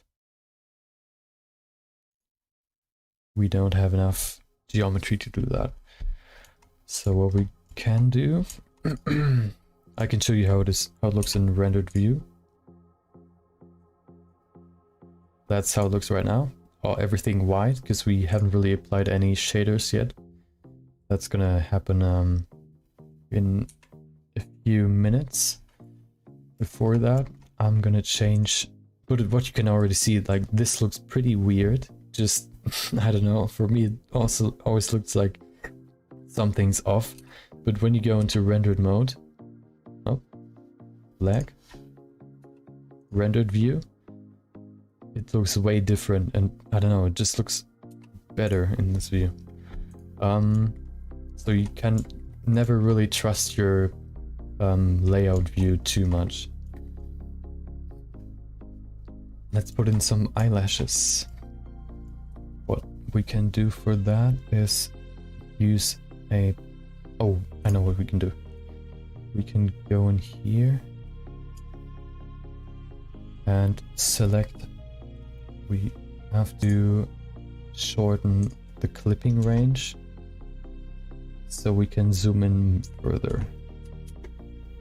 Okay, so let me drink something first. My voice is kind of getting raspy.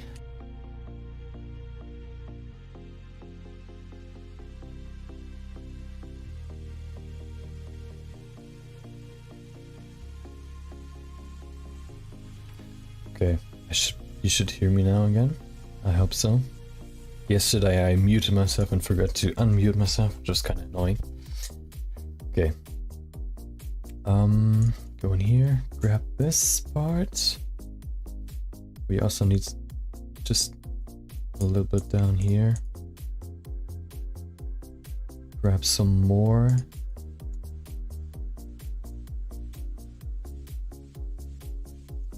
That should be enough. We only need one side. I think we can copy it over. That should work. So let's use, we're gonna, yeah, that should be enough. What we can do is first of all duplicate that and separate it by selection. So this part is a new mesh. As you can see, there are two parts now. That's the head, and those are the eyelashes. To actually work with them, we have to give them some thickness. Right now they're just two-dimensional basically. If you look at them, they have no thickness. So you can use a solidify modifier, what we also used for the thunder in the thumbnail image. Just give it some more depth so we can have some geometry to work with. Apply both of these modifiers. Get our face back. Now we can work with the eyelashes.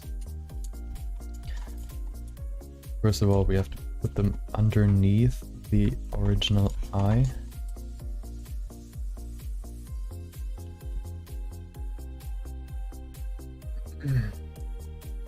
Because we don't want to see the big shape. We just want to see the hair. Or we can just scale it down.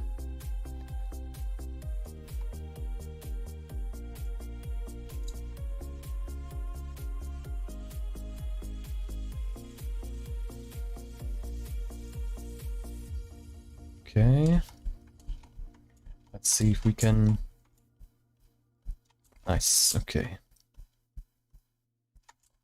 Let's see that we don't destroy the whole thing. Okay, that looks pretty good. Okay. Okay. Let's go in here and get our dynamic topology back. Let's see if that's enough. So we can pull out some hair. That's too small. We need more. Let's go to 1,000. Oh. Wait a minute. What's happening? I can't see.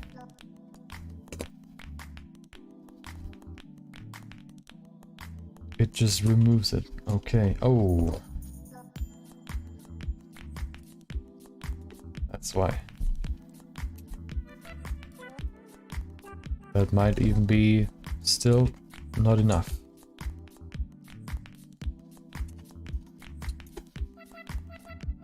Okay. That should definitely be enough. Yep. Make it stronger. It's actually as strong as it can get. We just have to pull some more. Okay.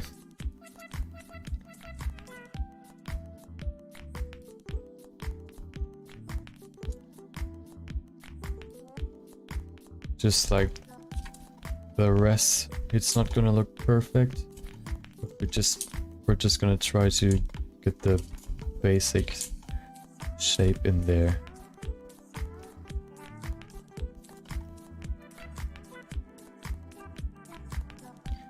Okay, and just some small hairs down here.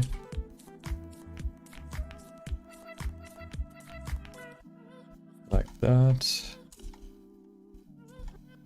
Some individual hairs. Nice. Okay. We can still like give these hairs more depth by adding color.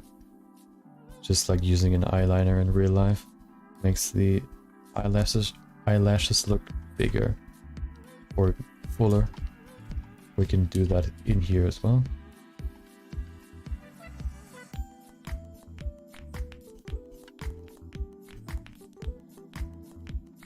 Actually, I also just recently learned that the eyelashes in the middle of the eye are longer than the ones on the outside. I also always thought the ones on the outside are bigger, or longer rather. That's quite interesting. That's just one step more to realism. And that's what I'm striving for. Of course not in this image, but in general. Come on, don't remove it, give me more.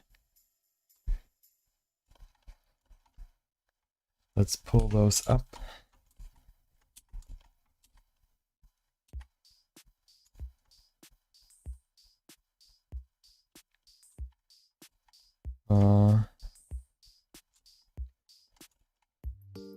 Because they're like don't have that much geometry or density in its geometry. We can't pull them that effectively, but I think that's not too bad. If we won't really zoom in too much in the end, so we can't really see it anyway. Okay. Let's see if we can maybe get a little bit more detail in there. Put it to, come on, put it to 3,000. I've never used that much. Usually you can work with like 100, like up to 400 max. But I think because I have not applied the scale of this in this mesh, the scale is like screwed, and we need higher higher values to actually get like the similar geometry.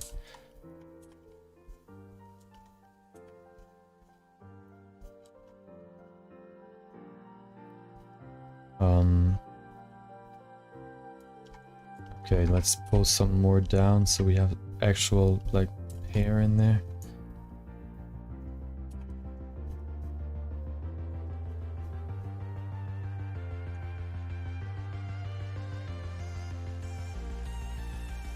Okay, this looks better.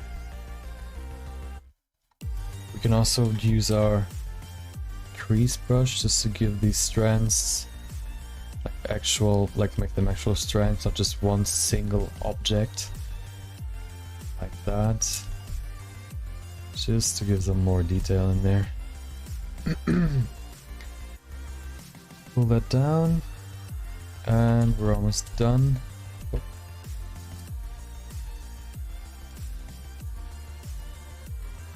I think the only thing that's now missing is color.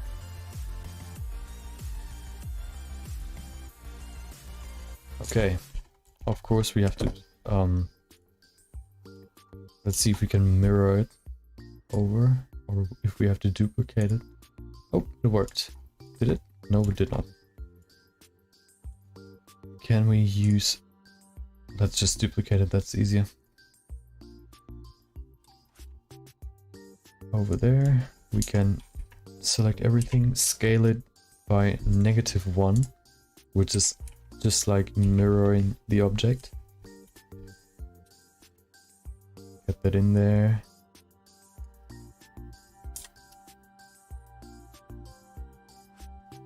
We might have to just sculpt it some more so it's fitting. Let's do that. Go in sculpting mode.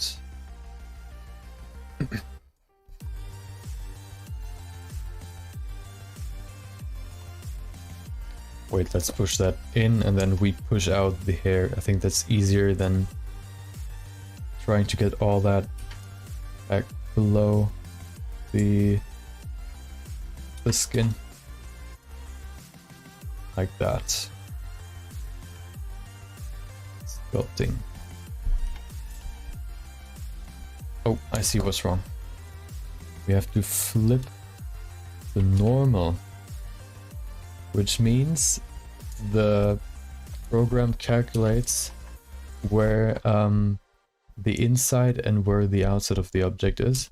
And if that's screwed by, for example, scaling something in the negative direction, we flip the normals, which means what's outside, or what's perceived from the program as outside, is actually inside, and what the program thinks is inside is outside.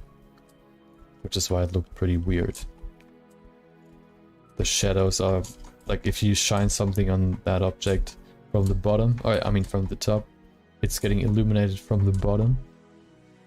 And that can be quite confusing if you don't know why that is. Okay, we're almost done.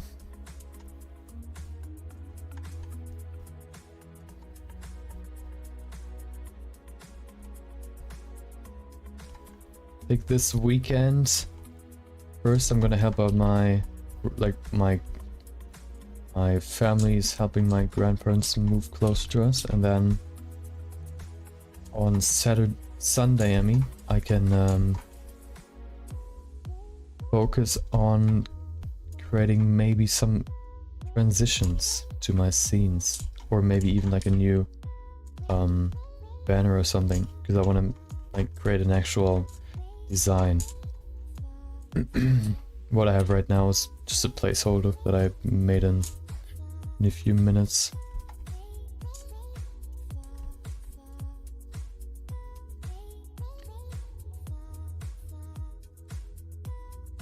I don't want to have that for too long, because it looks pretty boring. Okay, that should be enough. Let's get to the fun part.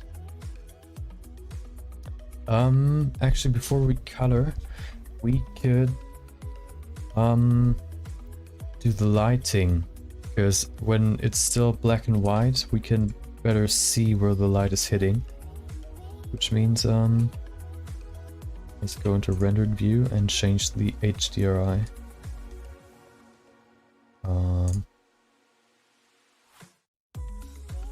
shader. World. Okay, let's put that off. Now let's just disconnect that. If we ever need it, we still have it. Okay, let's put some lights in the scene.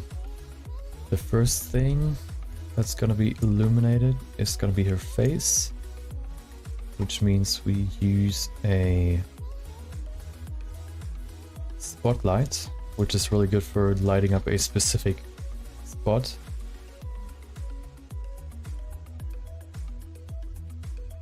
Put that on the character. You can scale that down just so we actually see where the cone is. We can activate the show cone, which gives us this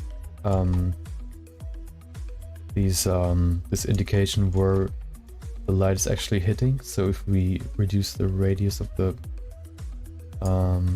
size, we scale that up, we can see everything. Like this is where the light stops.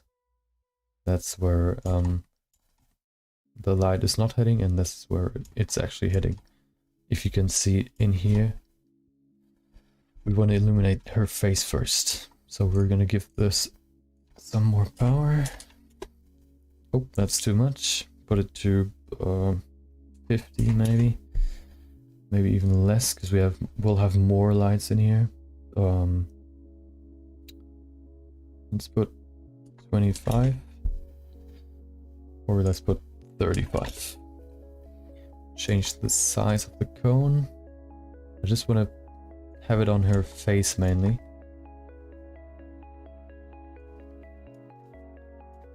Okay.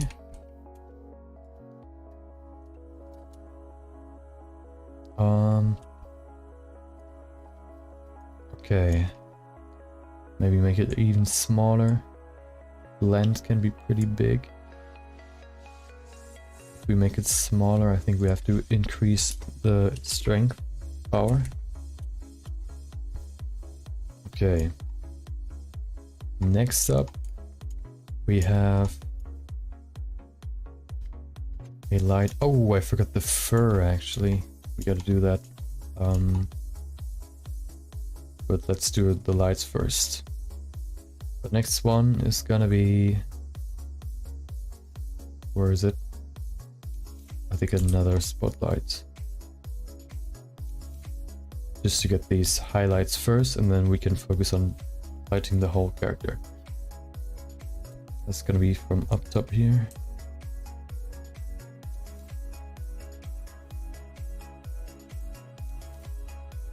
Maybe even from an angle like that, because we can see it's getting light from up, like from the side, from somewhere around here.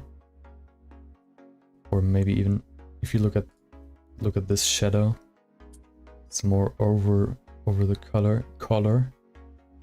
So something like that.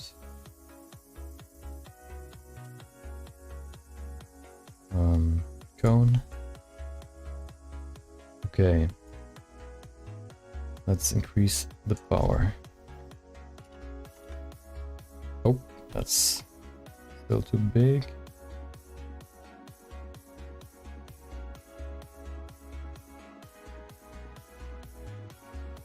Okay. The last or the next one is gonna be behind her, so we can get these nice bright contours in there, which means we need a point light. No, well, I think we can use a point light. We can put that to 500. As you can see, we have this nice edge. I think they're called rim lights. We need to decrease the radius.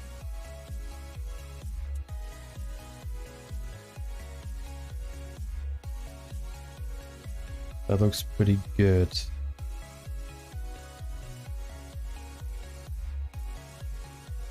Yeah.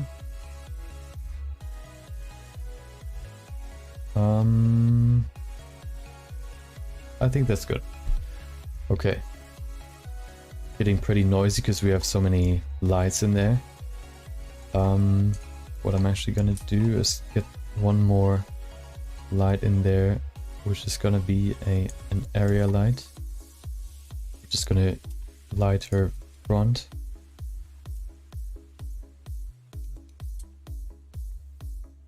Which is way too strong right now.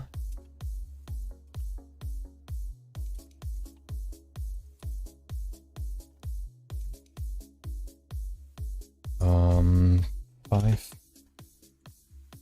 One. Maybe two. Okay. Should there be more? I think the rest we can do with color and post-production. Save that. We can go back to solid view because now we can first sort everything. Put the camera in there. Lights. Keep everything sorted so you don't have to dig through your layers to see what you're looking for. Eyes, delete those. Okay. Now let's get to coloring. Let's see if we have enough geometry in here. I think let's give that some more geometry. What we can do is to just give it some more geometry, we can go into sculpting, and down here in dynamic topology, as I said before, usually it's just the area you use it on is it's going to affect the density, but if you use detail flood fill, it's going to affect the whole mesh. So if you want to give the whole mesh more geometry, you can use that. 3000 is way too much. Let's put that to 5. Oh, we can actually see how much the value is in here. 400. Let's put it to 500 and use detail flood fill. You probably won't see that big of a difference if it's actually gonna work. Okay, it actually just froze for a second. But if you go in here now, you can see these big shapes. If we just deactivate it, go in here, it wait, let's see if it actually worked. Yep, there's definitely more density. Might be, I think it's hard to see, but it's definitely more. Okay, I think everything should have enough, especially the ears. Yeah, let's just go it. Let's give them some basic color first, and then let's actually shade her.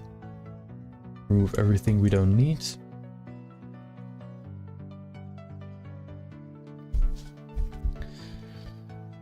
And now to do vertex paint, let's do the ears first because they're pretty simple. Remove the hair. Let's name that hair, ears, and eyes. That's body.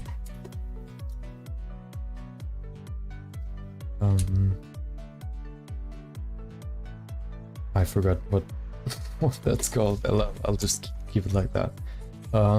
Okay, let's remove the hair. It was kind of weird, but you'll never see it again. Let's go in here and we need to make a vertex color layer. That's going to be called color. We can keep it like that. And we can go into vertex paint. Now we have another interface in here where we can change the color of our brush. If we go in here, create a color palette. Ears. Let's see. Can we actually... I don't remember if that works. Let's see. If we go into this window, change that to image editor, open the reference.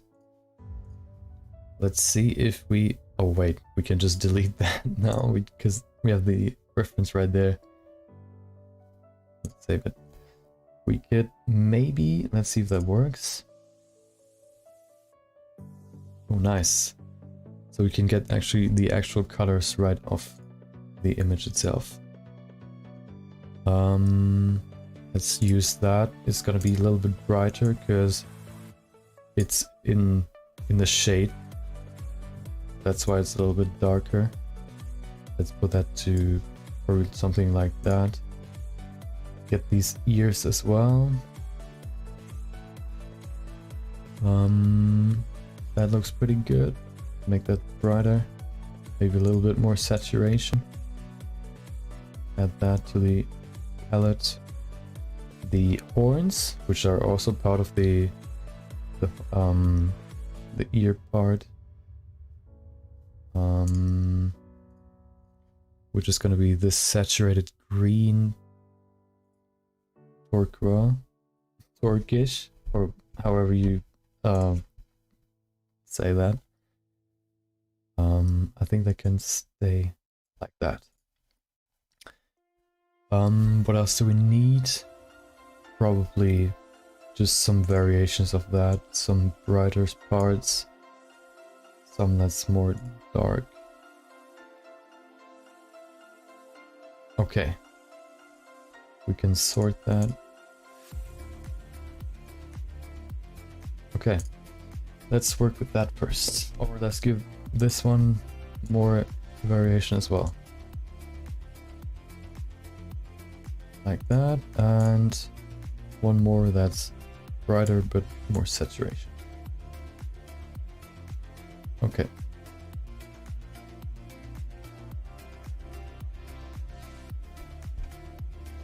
Let's go in there.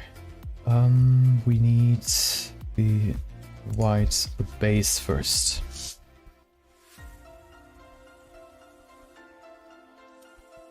As you can see, we can just paint on the model now, which means I'm gonna fill the whole ear first by doing it. Is there a fill option? I don't... Wait. Okay, there's not. Usually if you use stuff like texture painting, you have this option right there that's like a bucket icon that lets you just fill the whole surface with one color. It's not in here, so we can use it, but it shouldn't take too long. I'm really excited to see how it's gonna look in the end.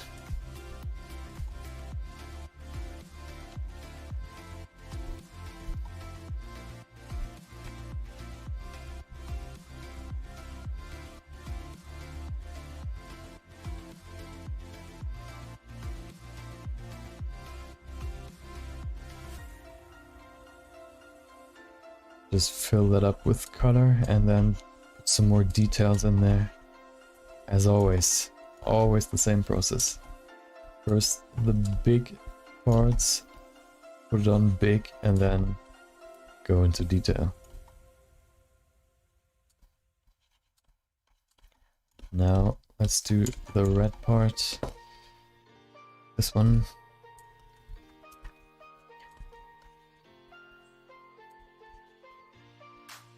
Gonna look pretty drastic, the changes, but we can use this blur tool to make it more of a transition between red and gray.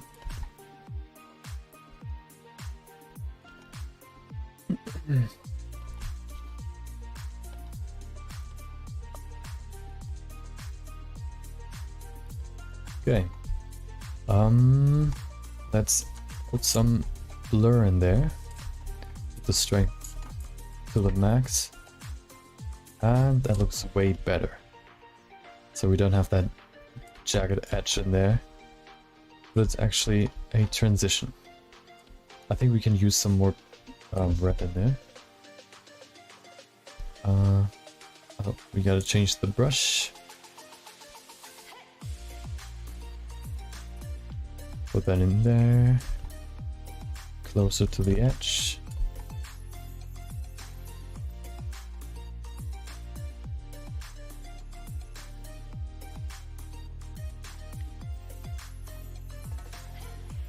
Of course, make that blurry again.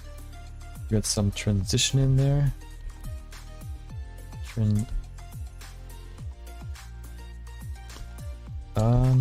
The other side. And that's the base layer of color.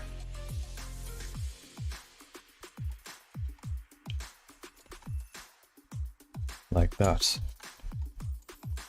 Okay. Let's get the...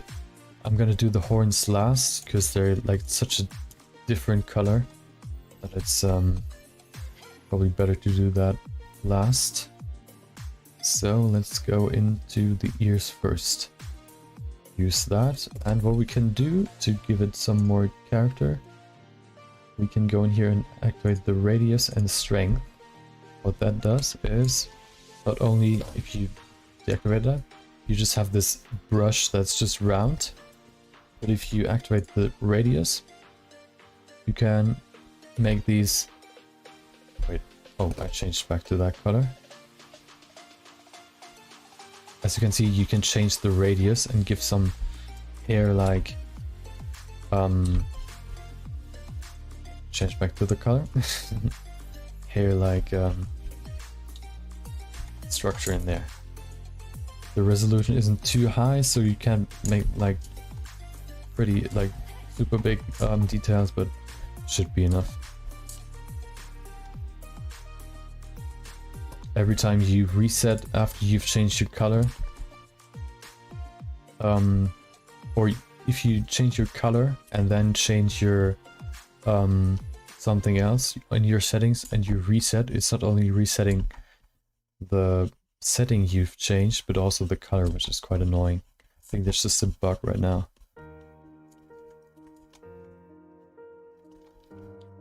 Just get some hair-like strands in there. Of course, the pink's not the hair, but the gray, just to give it some more structure. Maybe put some small strands in here.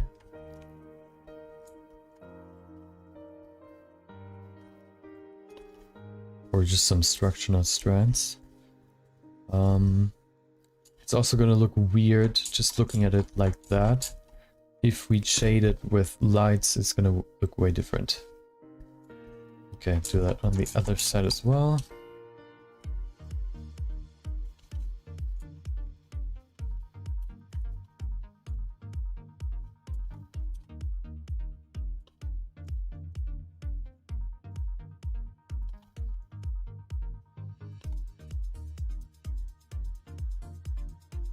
Yesterday I played a playlist that had just had one song, which was quite interesting.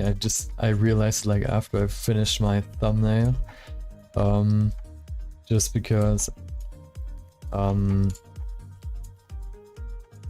wanted to skip the song, but it played the same song again, which was quite funny. And that's because the playlist has more songs, but you can only play one of them, which is YouTube friendly. Which means, oh,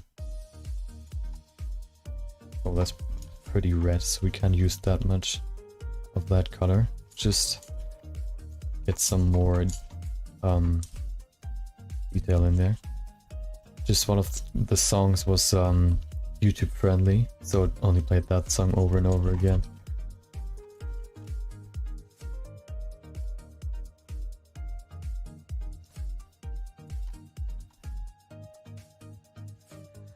This shining through the ear is a setting in the shader, which we'll do after we've colored the whole character.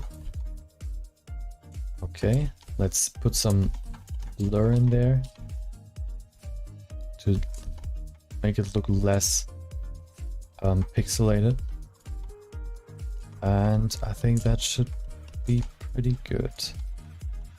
After we've done these, the inside of the ear, we're gonna do the outside. which will do now. Let's do the dark tones first. Looks like the dark tones are like close to the horns. So I'm gonna keep my hair brush, put that in there.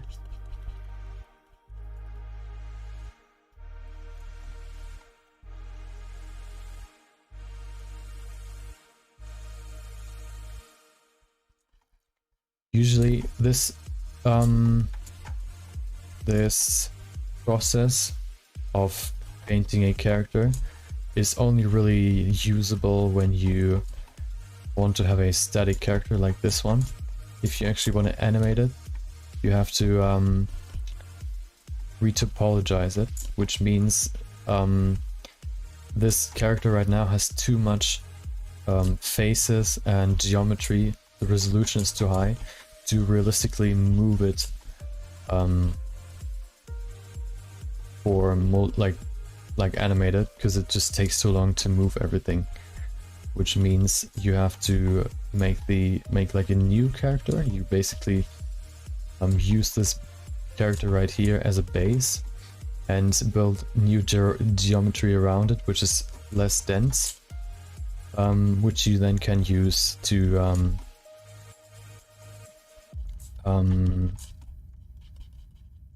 animate.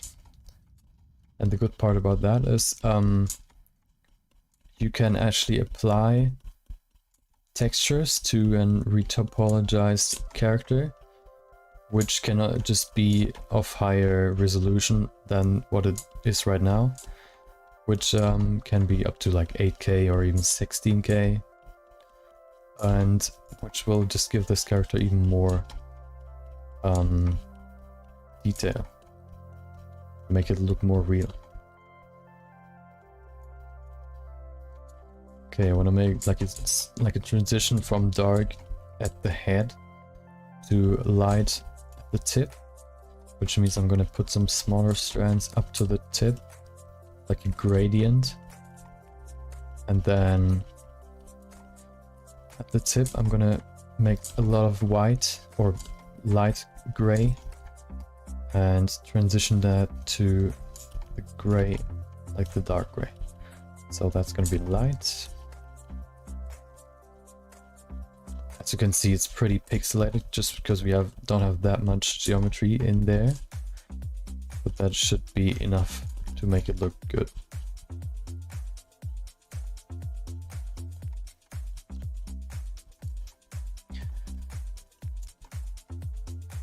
If I would make that character like high, with a lot of detail, really realistic, I would actually use hair particles, which simulates hair on the character to make the hair not look like a single blob of mesh or like an object, but it actually looks like hair.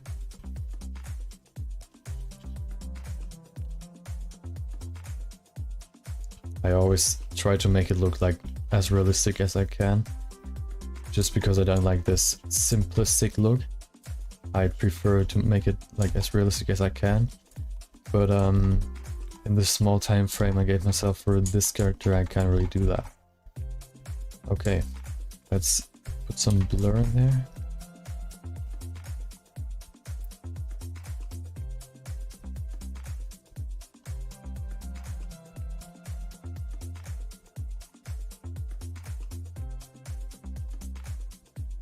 That should be good. Maybe make it a little bit whiter up here. Fully white, and then transition to a gradient. Okay, let's do the other side. Let's do white first, and then go down to dark gray.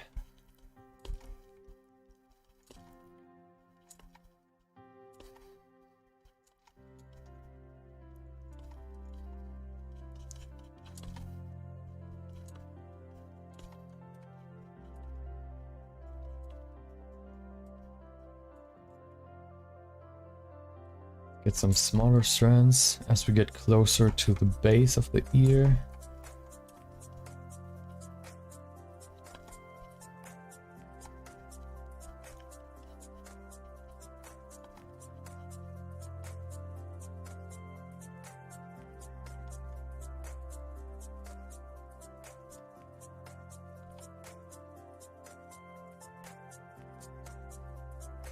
There are some white spots in the ear, but they're not too bad because imperfections are always welcome.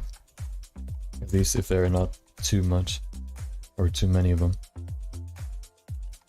Imperfections oftentimes make your character look more realistic.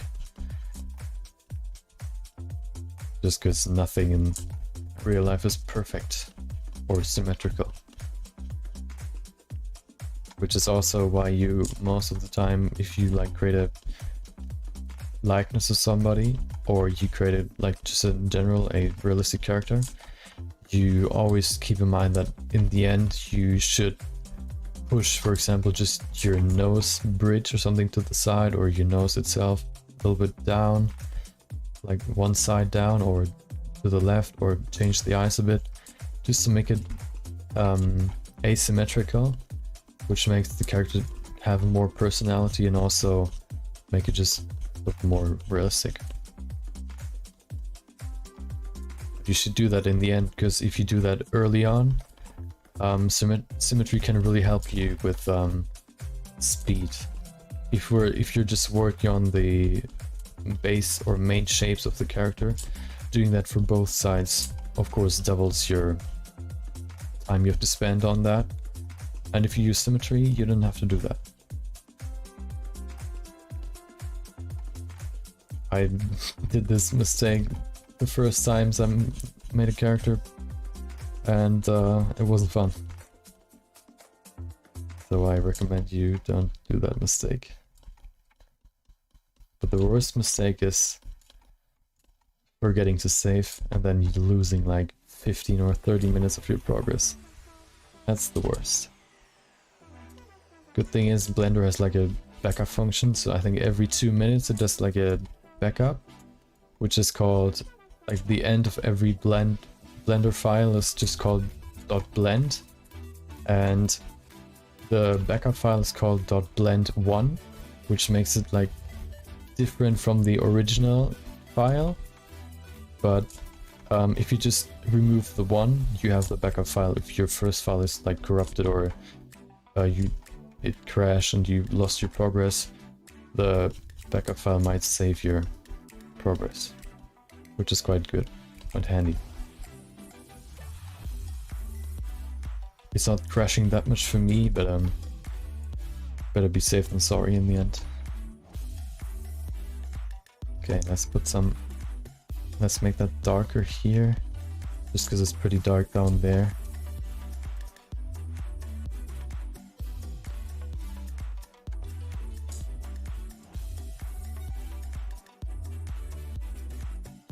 Okay, let's blur that. I think we're ready for the horns, which shouldn't be too bad. Just make them green and then they're basically done. Because those are like emerald-like materials, and we can change that better in the shader. Okay, let's make them green, and then we're done with the ears.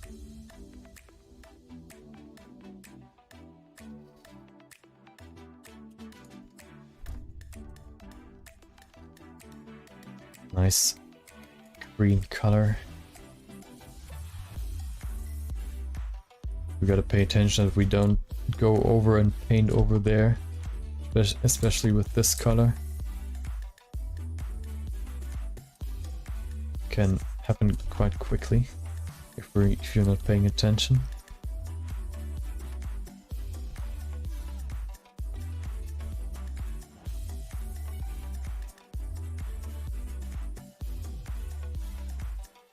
Okay, other side, and we're almost done. I'm not gonna like shade those in the color, in the vertex paint part of the process, just because if you do that, it will probably look pretty fake. So we're just gonna put in highlights by using lights itself. Games like League of Legends, for example, use they put in their highlights inside of the texture. They don't use lights, just because that gives them their distinct look. And also, it's just less to process for the PC. Which is why you can't play it on every single potato PC. Let's do the eyelashes, which are pretty easy. Vertex color. Vertex paint. And oh, okay. Let's make a new one. Lashes. That's what they're called. Eyelashes. It's like a dark brown. That's the first one. Like one more. Maybe even two more. I think one more is okay. That's enough. Okay. Base color.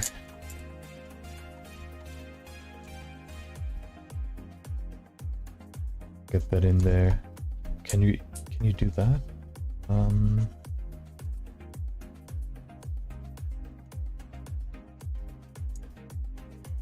Why is it not painting in there? I think I know why. Okay. Go up here.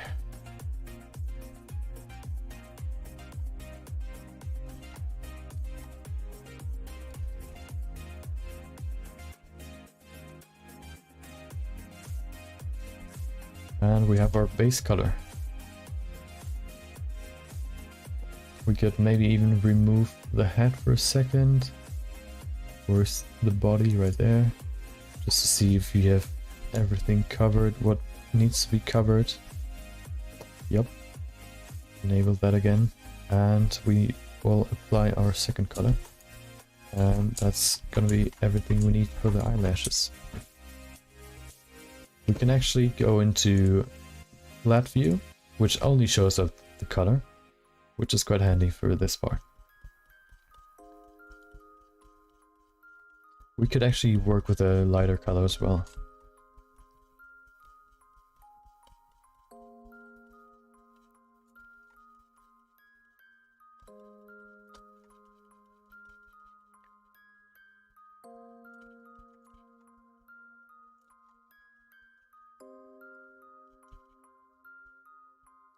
Okay, let's do one more color that's a little bit lighter.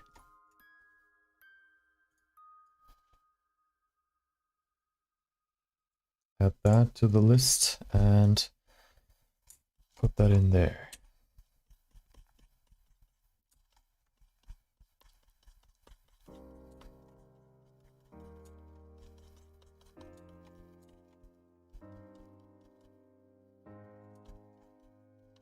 Okay. First eyelash is done. Let's see if... Oh, because we have it in flat. Let's put it to studio. Let's see if that works. If I go into here, let's see. They have the color, vertex color in there. If we select that and that, we can link it. I think it's object data. Nope, that's not it.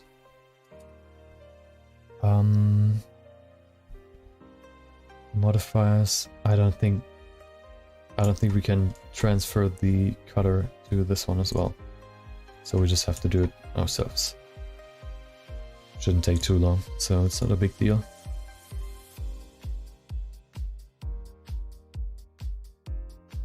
Use the base, remove the body. Like that. Easy peasy.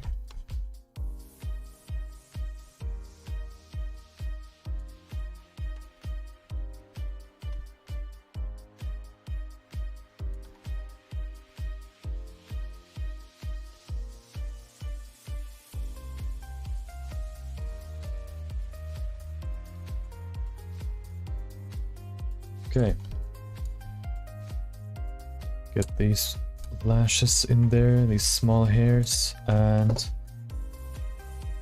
work on the two secondary colors.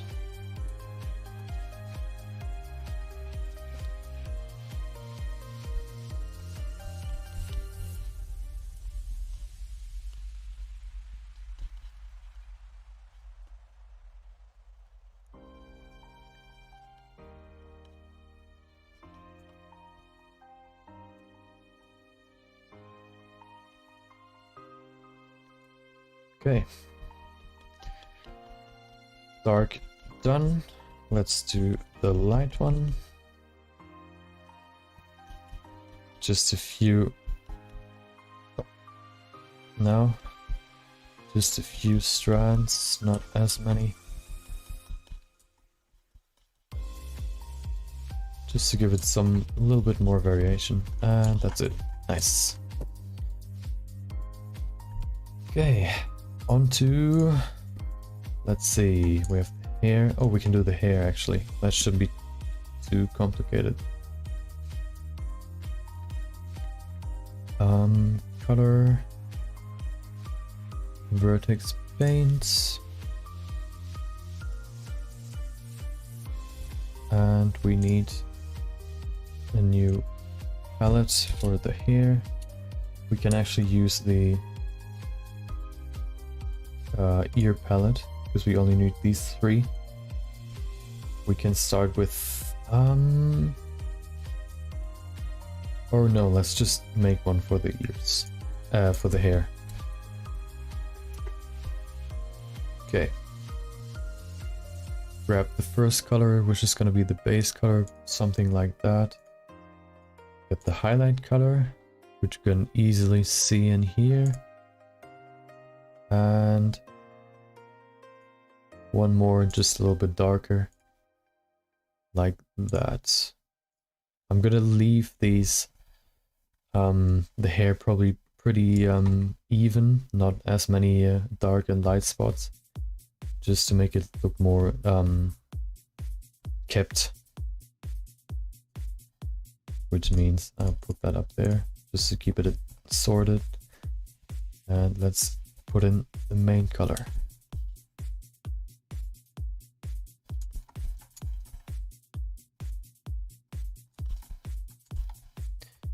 We could probably actually do it a little bit lighter. Let's see how the color looks in here. I think that's okay.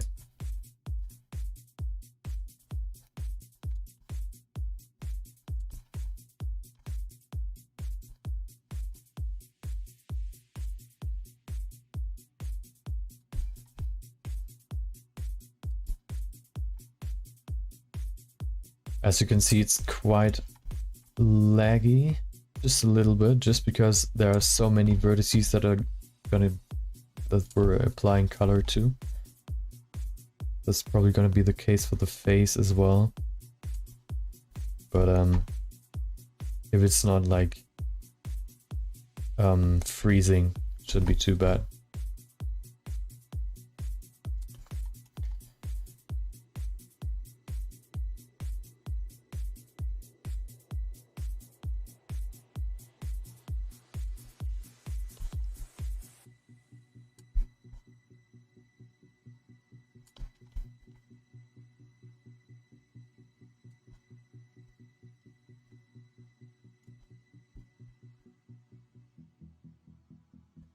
Get these big long hairs in there as well.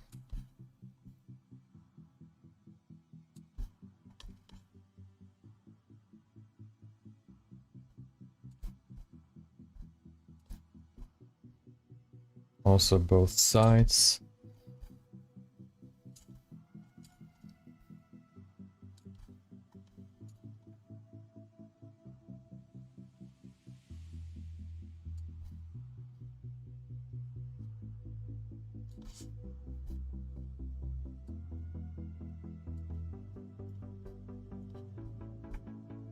The other side, of course, we have to keep both in mind. Get these inner ear hairs as well. They're gonna be lighter in the end, but we're gonna apply the mid-tone in there just to keep it consistent.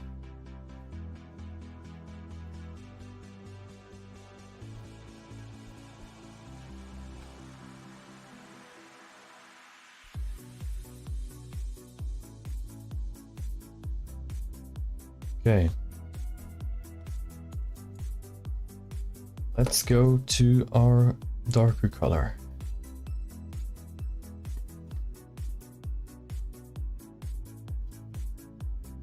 We're just gonna do a few strands, just maybe even no flat is too much because we can't really see the structure of the hair.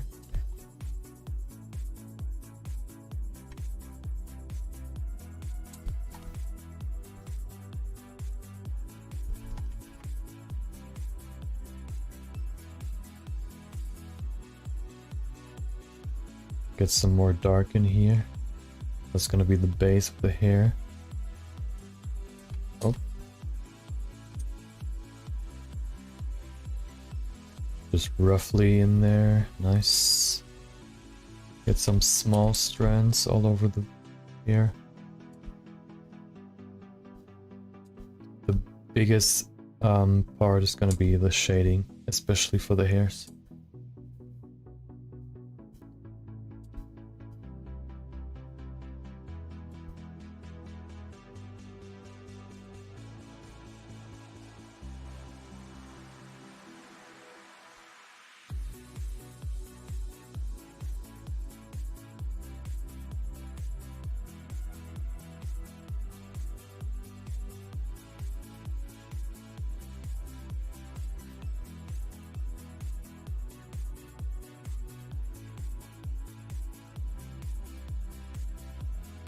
This is gonna be a more tedious task to get all these hairs in, but I think that's the most tedious task of all of them. So if we get this done, we have the hardest part behind us. We can just do the fun stuff afterwards.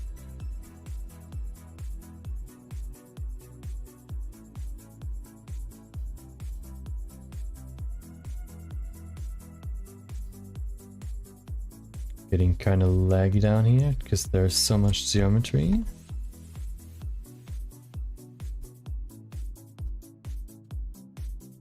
Doesn't matter, we keep going. Nothing can stop us from finishing this character today.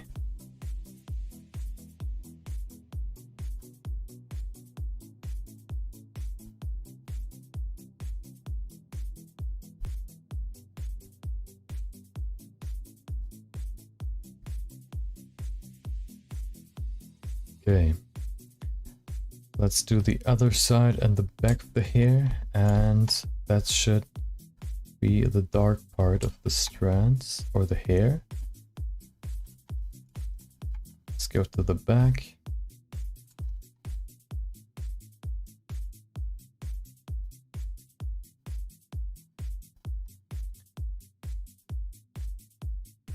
This part right here is probably going to be difficult to implement. It might work. I'll try. It may be difficult because usually you can use a hair shader if you use actual particle hair, but because it's just a mesh, we can't do that. If we use the particle, the hair shader, you can get these see-through, or where the light shines through the hair. You can create that pretty easily.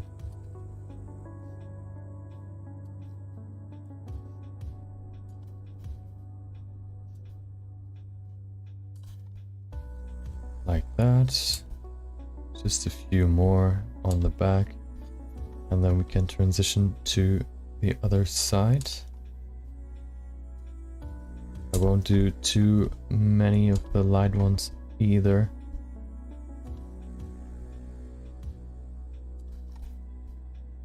The most detailed part will be the face, of course, because it's the the focus.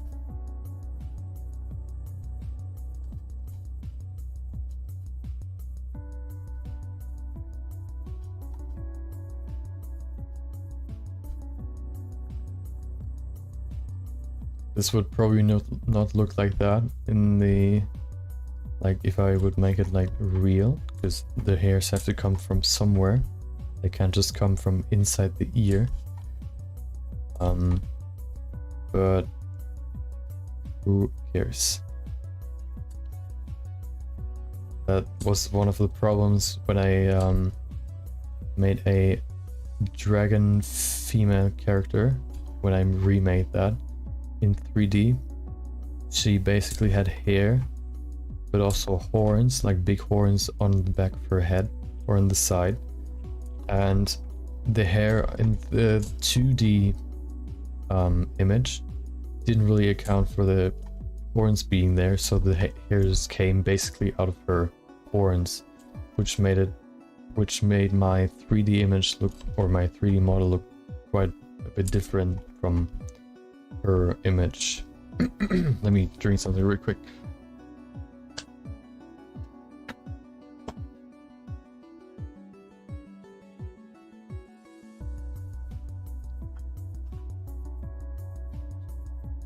The drier my throat, the more monotone my voice gets.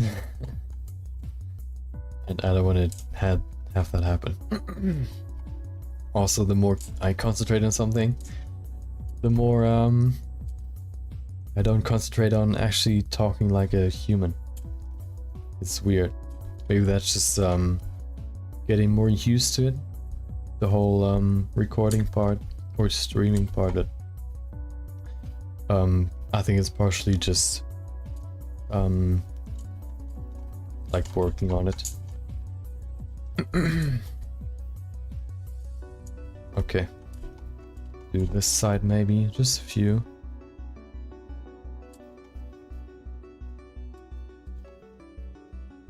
Okay, if we look at that from the flat view, you can see just a few more strands to give it some more detail.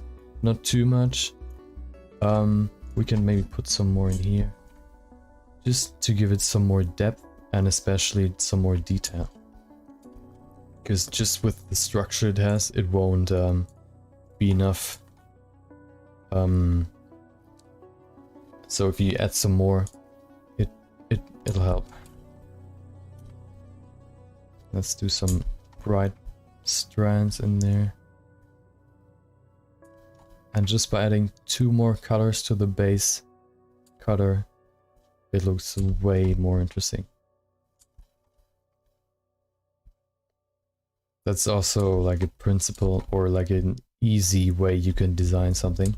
First you get your main color, probably something like whatever you want, let's say red, and then you work on the secondary colors. You can work with harmonic stuff, like different kind of shades, darker and brighter, just to keep it all of them, like the whole all the colors in one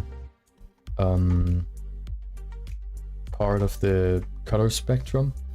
Or you actually use like complementary colors that are either like in a big contrast, like I think red, if you look down here, I think the contrast color to red is like a cyan, which is then mostly used sparingly for stuff like highlights, marking important stuff, and for example some text or something. Most of the time, at least, I get the base color and then get my secondary color, which is most of the time something that is close to the base color in the color spectrum in here, in this little circle. And then I use a complementary color to get a good color for highlights. In our, or where I work, the base colors are 3 shades of blue, and the we have one more color for highlights, which is like a bright yellow, super saturated and super bright.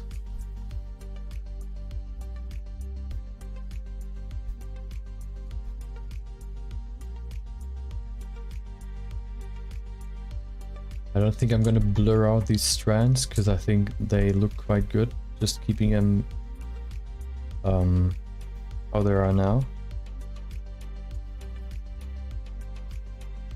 Which not only saves me some time, but also looks better.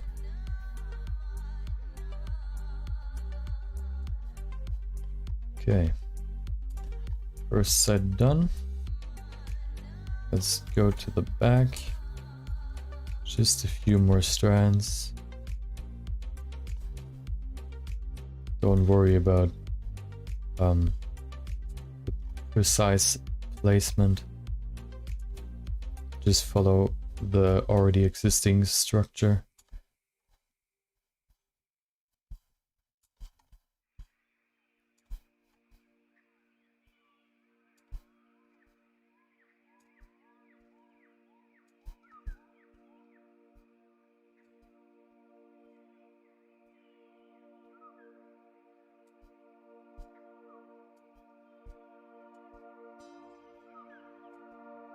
Okay.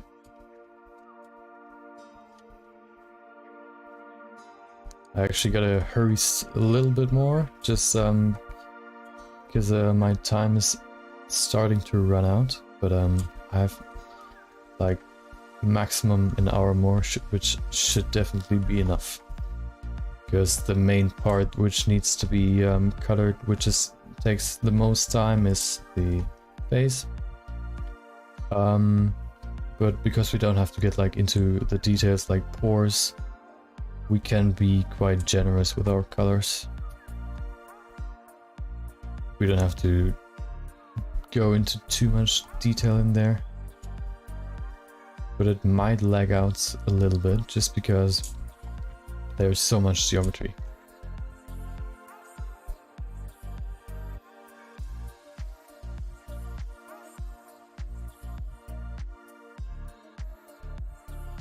Okay. Let's see how that looks in flat view. Yep, just a bit more detail. Put some in here. I forgot this part. Oh, actually, I want to make the hair in the ears brighter.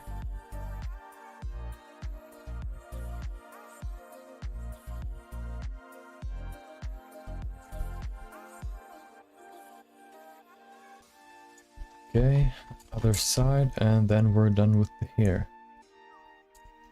The only thing that's missing are the clothing, which shouldn't take too long. That's just a base color of dark green, greenish blue, so we can do that real quick. Leave the best for last, so the body. Oh, we also forgot this arm brace or ring. We can do that real quick in a minute. Let's do the clothing first. Vertex paint. Go in here, make a new palette. Clothing. Get the color we want. Something like that. I'm not going to go into the brightest parts, because those are the highlights. I just want this mid-tone. Those are the darkest parts. Then there you have the light parts, and somewhere in the middle between those is the best spot or part to get the base color. Let's put that in there.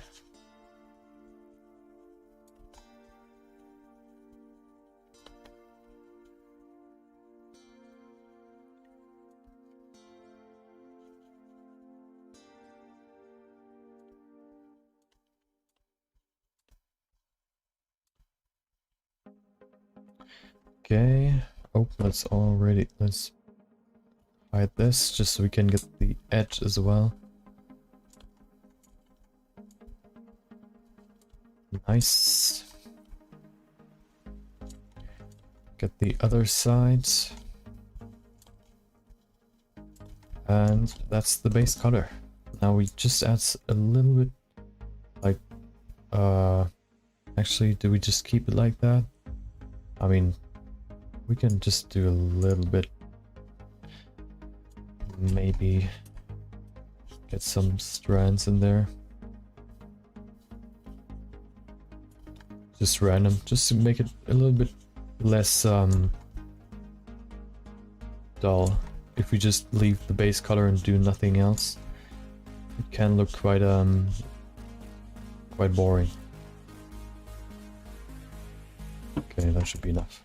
Looks kind of weird from this view, but already you can see just a little bit more structure, but not too much. That it might look weird. Let's do the color.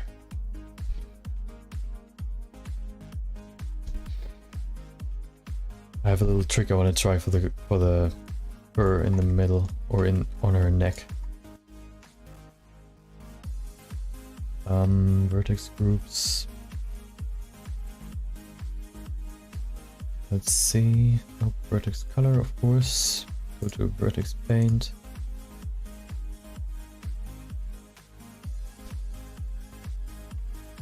Let's save, just to be safe. Get the midtone, something like that. Light, or yes, something. Maybe even like more brownish. That looks pretty good. A little brighter. We'll just make 2 colors. Let's make them a little bit more similar. Make that darker. Delete that. And we have 2 colors. Nice. Let's apply the base color. Let's remove the hair so we can see the whole color. Add that.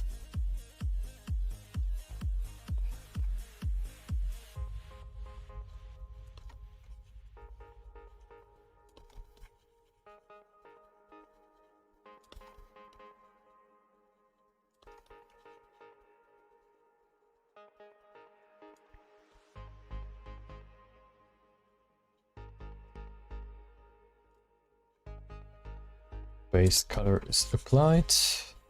Almost. Yep. Let's get the secondary color in there.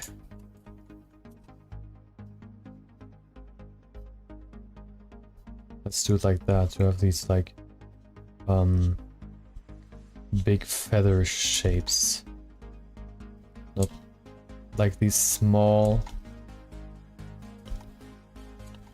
hair-like strands, but like these feathers, thick lines.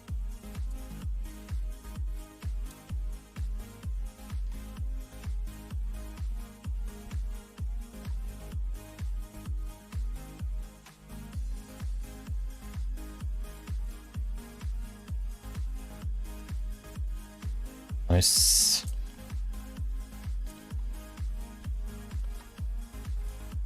Crazy how different it looks by just applying the secondary color. Whole different feel when you just one more color and it looks way different. So never just only apply one if you can. Always use 2 or more. Okay, that's color. That was easy. Next is gonna be the wings. Let's remove everything except the wings. Maybe the eyes can... No, we just remove everything. Okay. Apply the vertex color.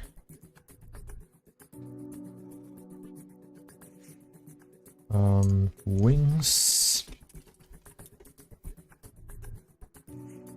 Oh, nope, that was wrong. We need the color from the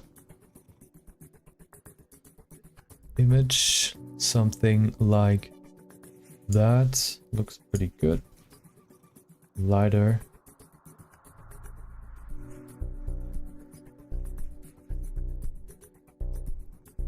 This bluish gray, and then also one darker, also bluish gray.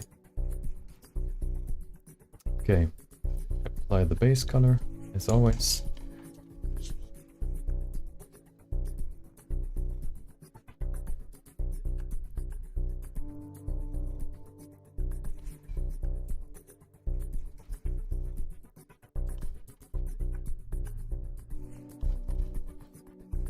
Really quick, really easy. Like that. Don't forget the edge. Also down here, and that's it. Now let's put in some darker spots. That's actually pretty dark.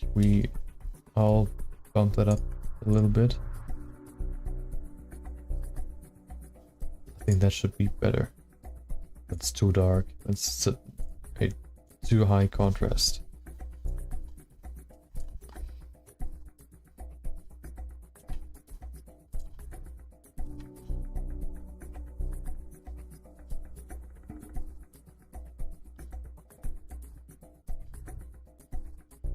Just a few strokes, not too many. Because the structure in itself is gonna carry the main part of the look.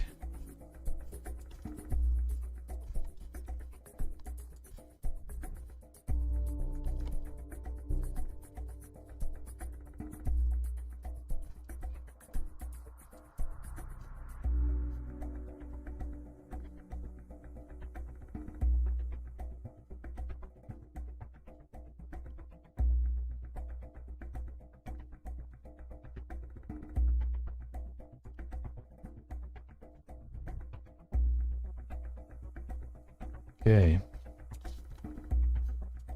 Good thing is we enabled symmetry, which means we only have to do one side.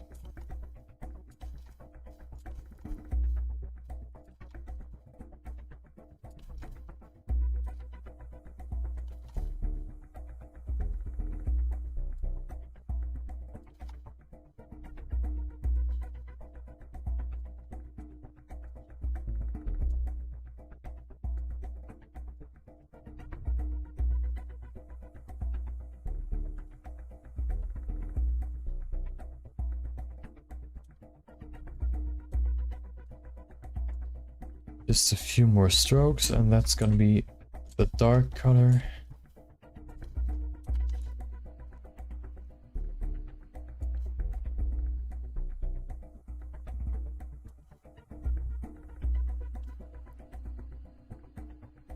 And now let's go to the lighter color.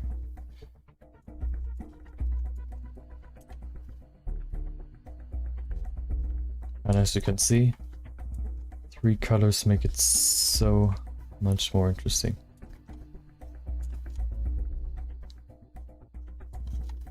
We could also, if we would have more time, use these different shades and apply those to the roughness and all that as well.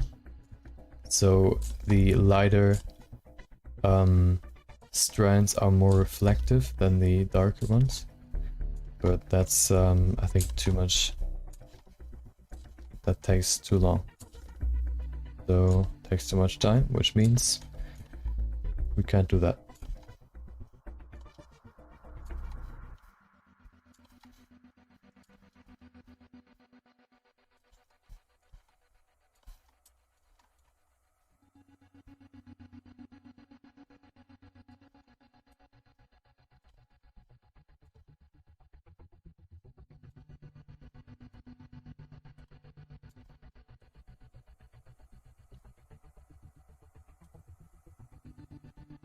That looks pretty good. Just a few more. And we're almost, at least with this side, we need to do the other side as well. And then Oh yeah, that looks pretty good. Gives the whole, like, looks way more like wings by using colors than just using, like, the sculpting, the main mesh.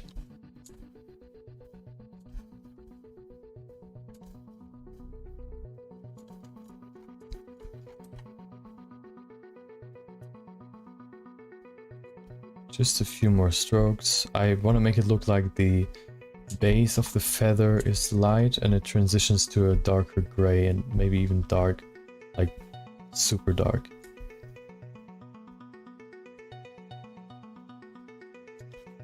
Okay, that looks pretty good. Get back to object mode, and what's missing? Of course, the body. And before we do that, let's make the color real quick. Might have an idea how we can do that.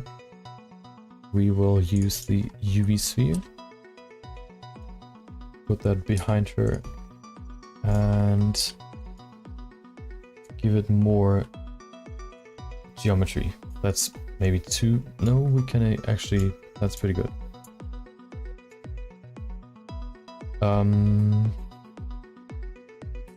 Wait, no, we gotta use a cube. We gotta put that behind her. Give it more geometry. Maybe even more.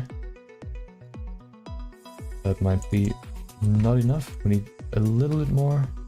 Oh wait, we can't apply that yet. So these modifiers are basically applying a certain action onto the object, but they're non-destructive, which means you can always just disable them. Now you have your cube back. If you apply that again, you have your sphere. So if you work on something and you don't know if it's actually going to look good, you can keep these modifiers, and if you don't like it, you can either change them or you remove them, and you haven't lost any freedom to do that.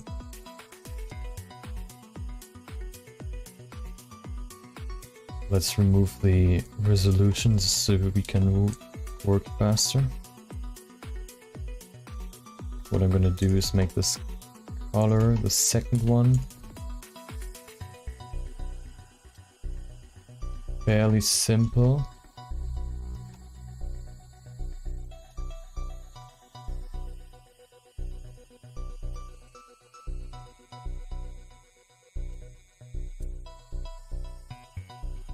Get in here. Something like that. Push it in. Push it down. We need some more down here, so we grab this corner.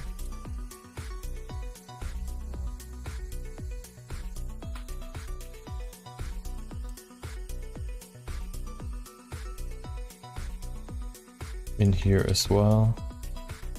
Okay.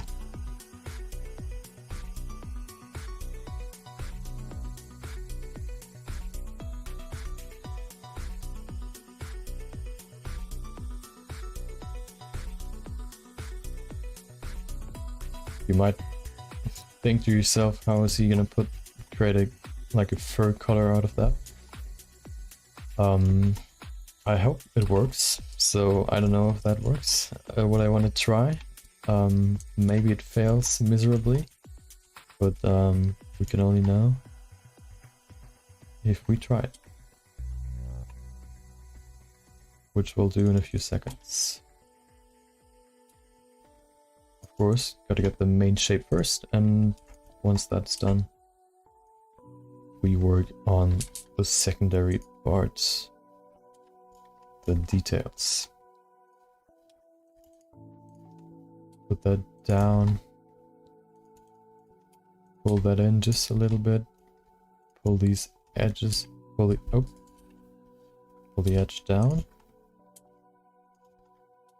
and that looks quite similar to the image. maybe a little bit too much volume.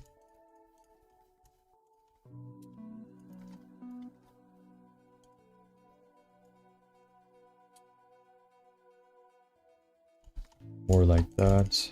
Push it inwards. Okay. Let's see if it works what I want to do. Activate that. Save after it's done.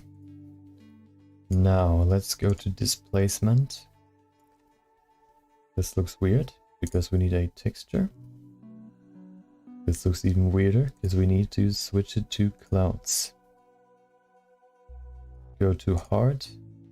As you can see, you see what I'm going for. Depth. We need more depth.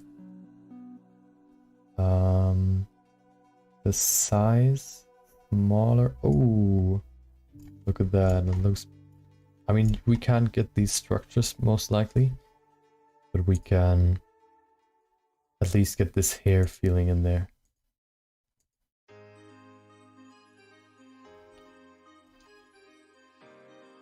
Looks kind of spiky right now, but we can change that. That looks quite good. I want to not make it too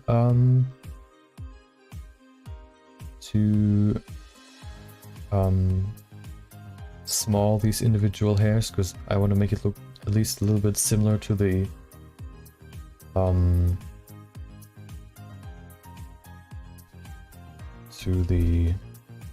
hair on her head.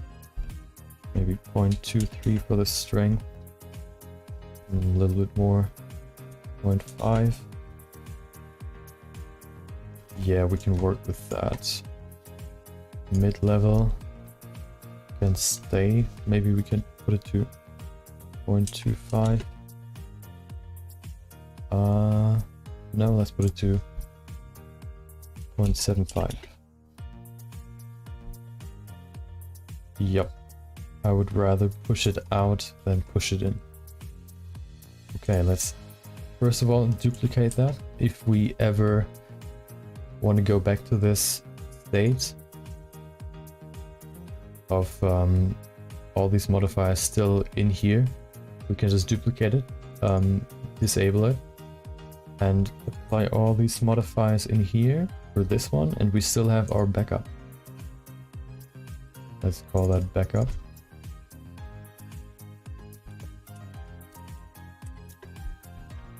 Okay, now what we can do is go into shading. Nope, not into shading. I want to go into sculpting. And we can move it how we want. Shape it some more to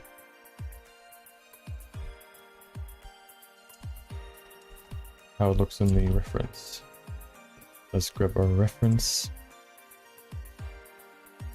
There it is.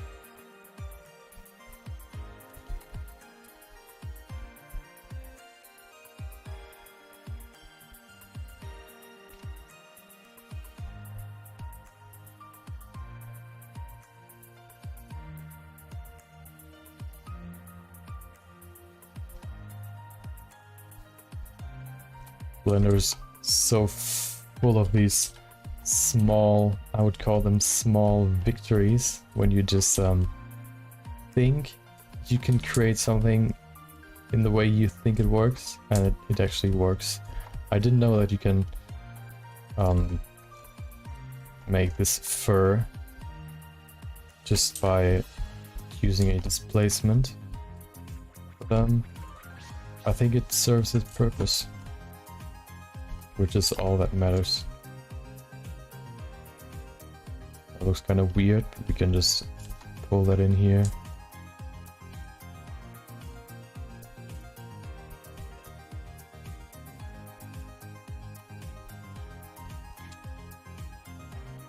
Like that. Maybe even if we... Oh no, that's too much. I wanted to maybe smooth it a little bit. That might be might not work.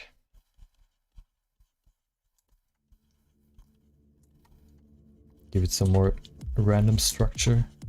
Not all of their hairs are supposed to be looking in the exact same direction, or like all of them. They should at least like clump up a little bit to make it look more natural. That should be enough.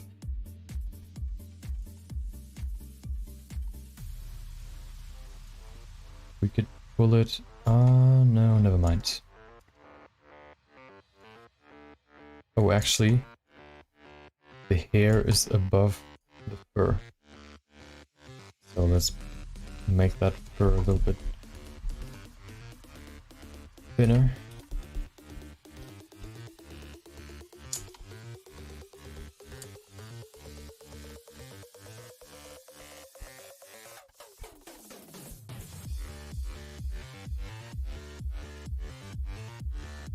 Okay, we can pull the hair over in a second. Just want to adjust the shape. Okay. Now let's get to the hair. Good thing is, even if we move the hair, the vertex color is still applied, which is quite handy.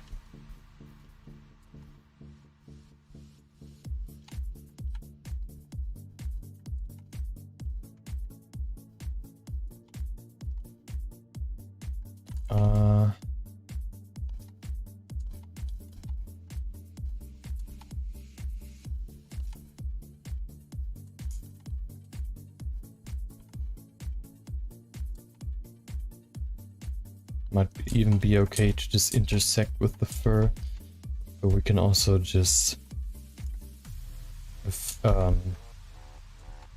change the fur. Let's do that. Go to the fur and make it a little bit thinner. Push it down, push it below.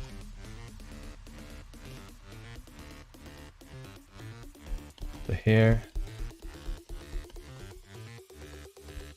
I think that's enough.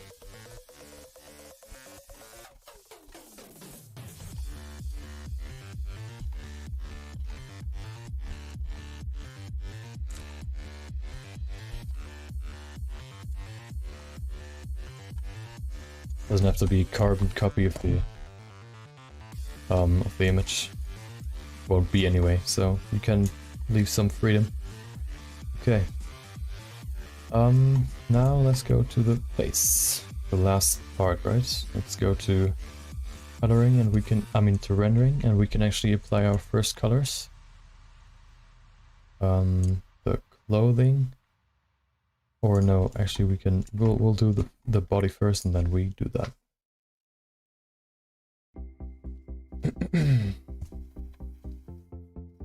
Let's remove the hair or everything we don't need. Fur color, this as well. Wings, don't need them right now. And go into, we need to apply the multi-res modifier. So what we do is duplicate it just to be safe. Body backup. Right there. Disable that or hide from view. We hide these as well.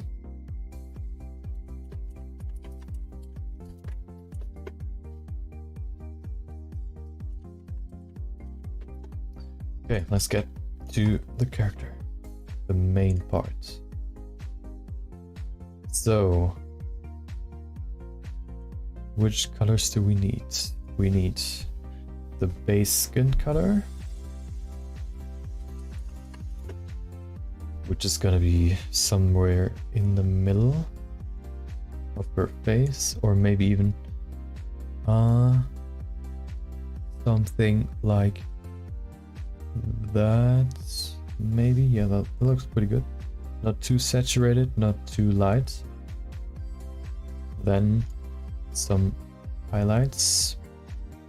Or actually, no, we don't need highlights. We need, because we don't want to light it in the color. We need the lip color. That looks pretty good. Also, the eyes.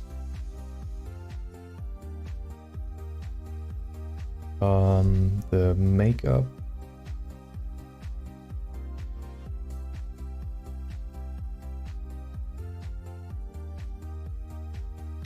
As well as the secondary makeup on her cheeks.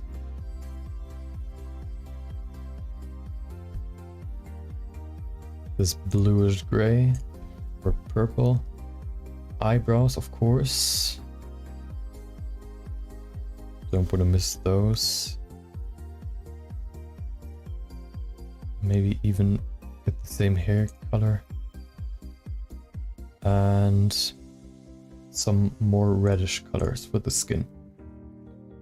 Go in here, change this saturation. Just a little bit more red. A little bit lighter.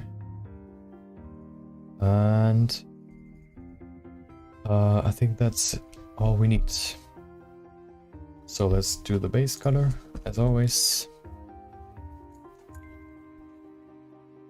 As you can see, quite laggy, but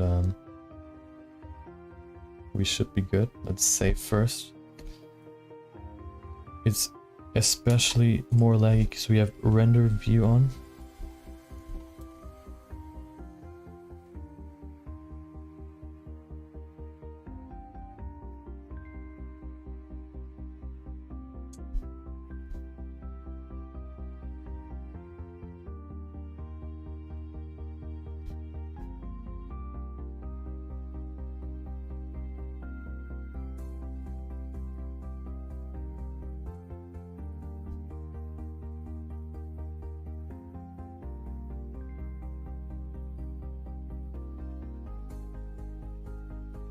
Once we have the base color in there, it's gonna be easier, just because the base color has to be applied to such a big area that it can get quite laggy.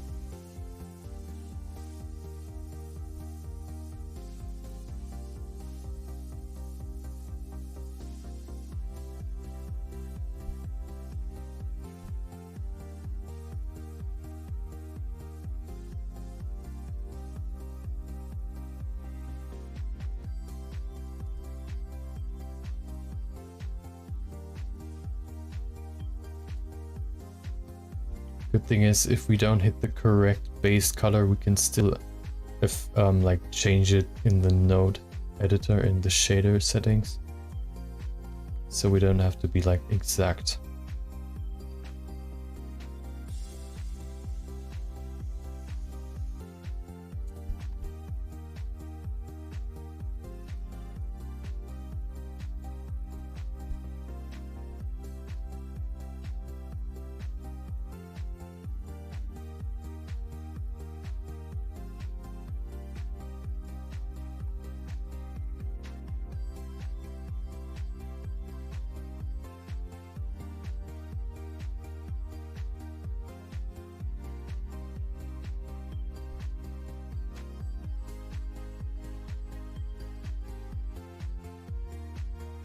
I'll look into if there's some sort of fill tool, just so I don't have to do that again if I'm ever gonna do like a character with the vertex paint, which is probably gonna happen, maybe even soon, because I like this process, and also that it's like pretty quick to make.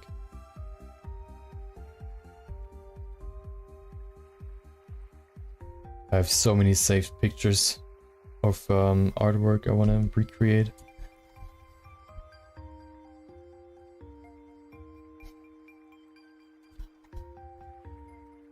We don't need to do the full hands, just because I'm gonna cut off the part we can't see. Otherwise it would look weird if you can see the arms, which are longer than her torso.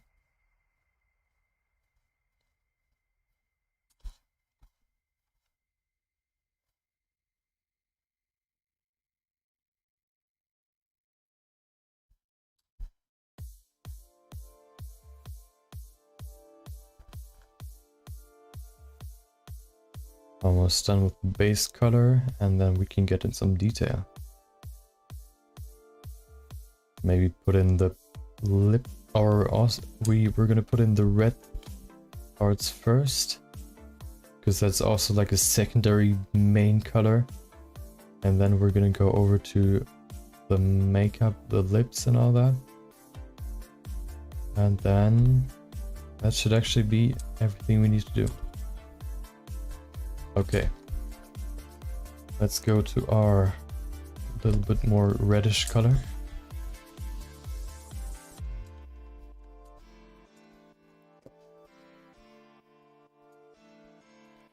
Put the strength, maybe 2.5. Just give her some rosy cheeks. We can still blur it so it's not like these lines.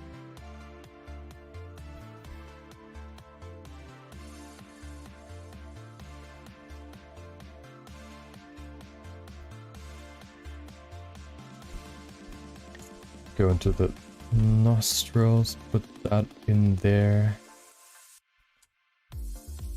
The skin in the nose, inside of the nose, is quite thin, which is why I see a lot of red in there.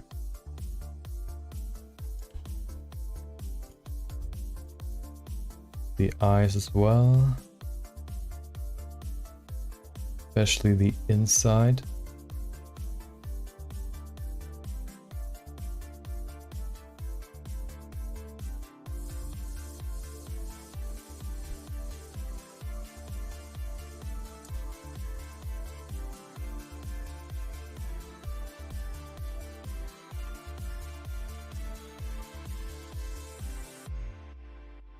Working on slow motion right now with a lag.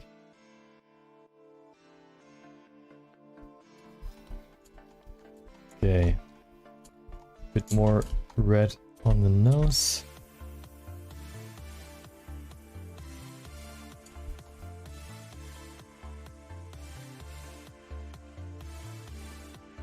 Maybe some more in these deeper parts. Also,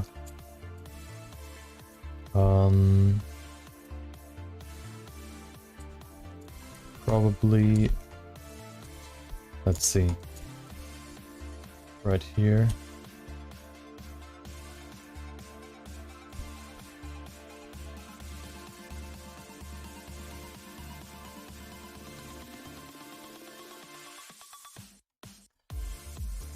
Okay, just a few more strokes, maybe around here. On the chin just a little bit.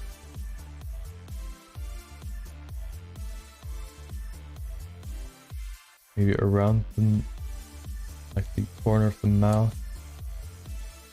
The lips are gonna be like this grayish, so they don't need to be red. And let's go over to the blurring.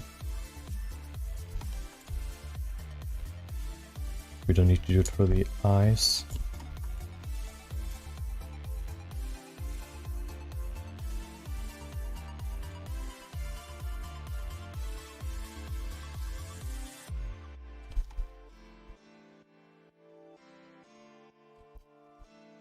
Go into the cheeks, make them more,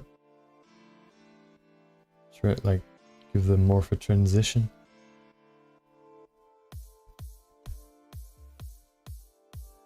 Other side as well.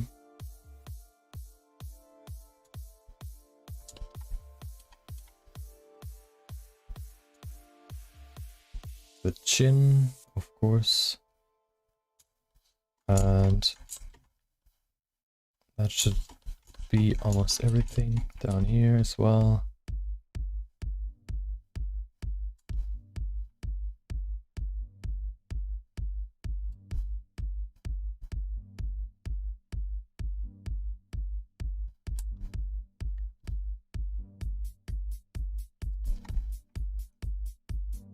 Actually, I gotta do the other side as well.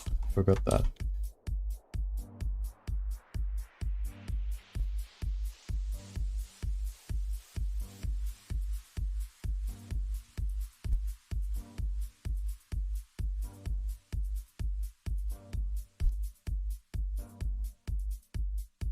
Okay. Now let's do the makeup. We'll do the I think that's for the lips. Oh, I gotta put up the strength full.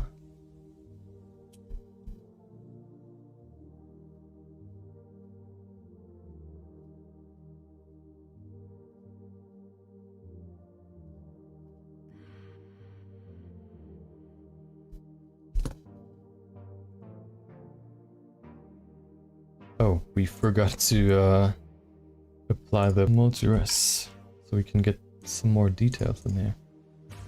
Now we can actually work on the lips. Oh, now it's also pretty smooth. Okay. Well, that solves that. Pretty nice.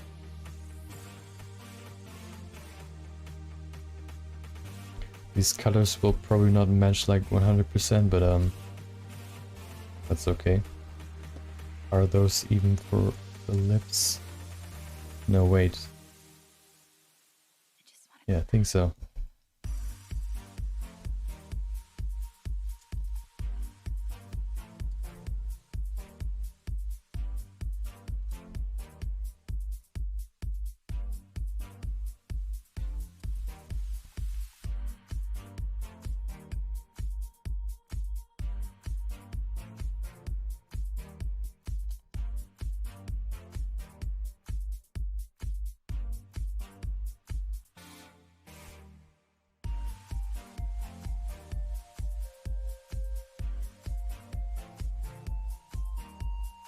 Okay, the bottom lip, and then that's done. We're gonna do the eyes next.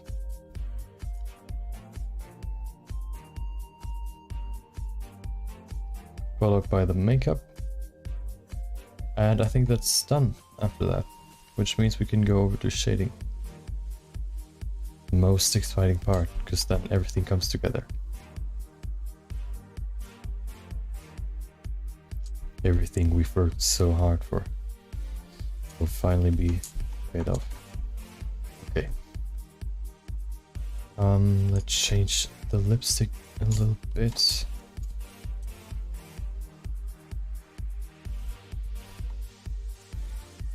Okay. Now let's go over to the eyes. Make them a little bit more, give them some more makeup.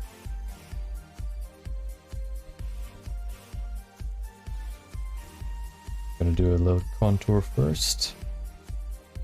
Then we're gonna give her some wings.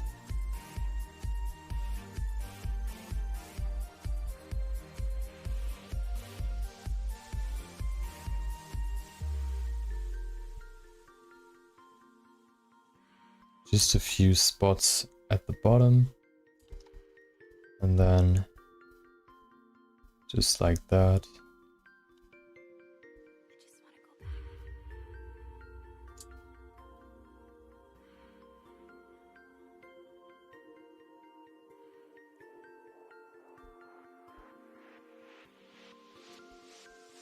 Looks quite choppy. We could fix that with some blurring.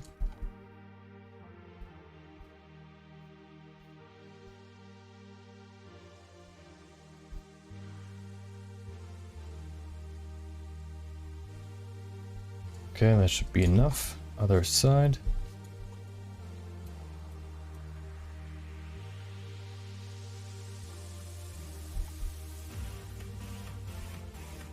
Contour first. And then bottom just a few small little dots. And now we do the wing. I don't know if that's actually called a wing, but I'll just call it that. Quite fitting for the character.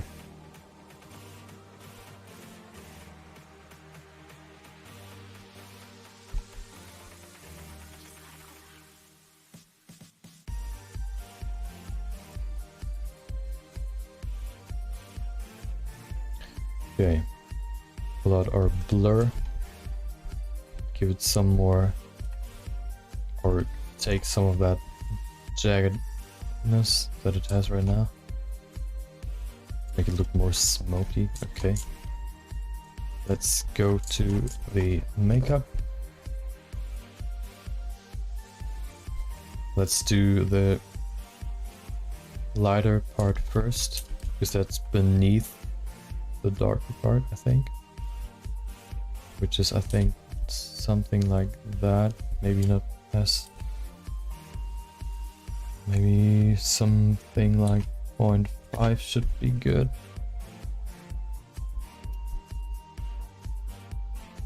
Maybe some more. Actually, we'll just keep it at 1.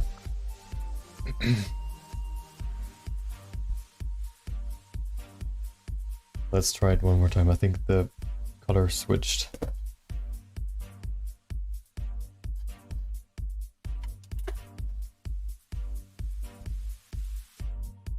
That looks pretty good.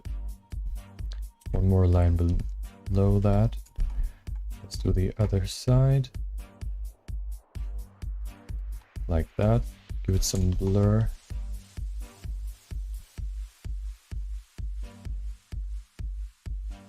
Just a little bit. Make it look more as if it's part of the image or character. And now let's get to the darker makeup. Use this one. I'm just gonna sort of guess where it has to go.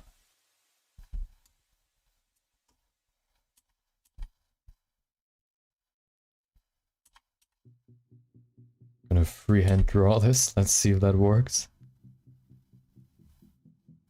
That looks pretty good. Let's do the other side.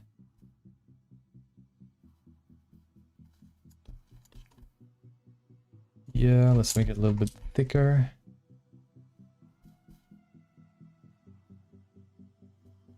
That should be good. We can put up the strength to 100%. Fill that in. I think we're back to our first song. So there aren't that many in that playlist as well, but I think they're enough for a stream.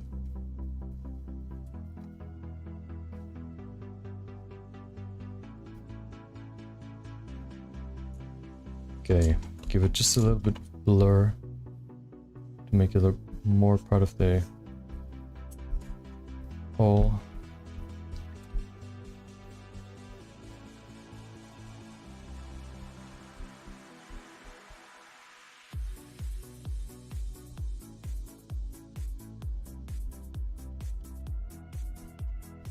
Okay, let's do the other side. Wait, can you actually? No, let's not do that. I thought about just mirroring the left side, but I think that can bring some undesired consequences.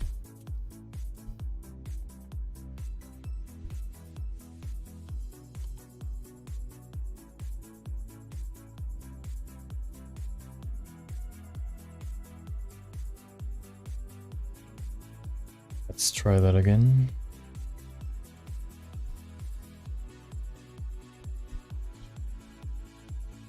One more try. This time I'm gonna get it.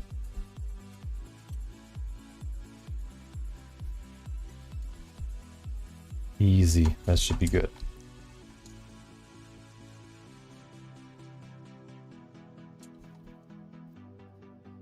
Okay, let's get that to the eyelids. Do the same for the second side to get the silhouette fully in there. Okay, fill that out. And I think that's everything we need to do for the color. So we can go over to the shading.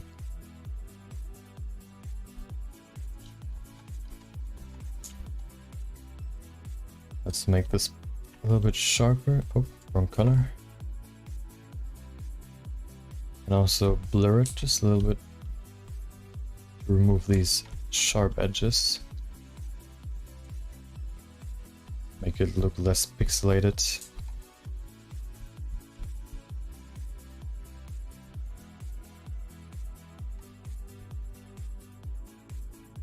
Okay.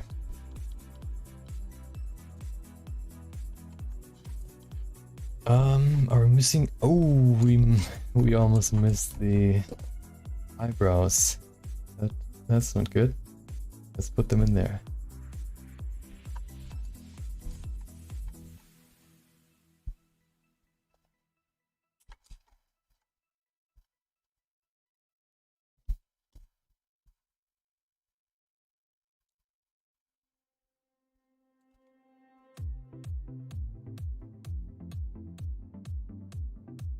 Okay, just the general shape. Let's look at it. Let's see if that's actually somewhat decent. I think that looks pretty good. Okay, let's do the other side.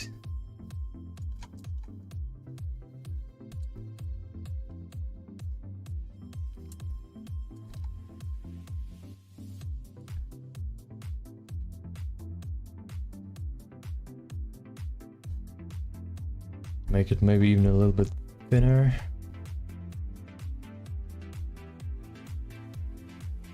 Right here. Nice. I don't think we have to make them like blurry. I think we can keep them like that.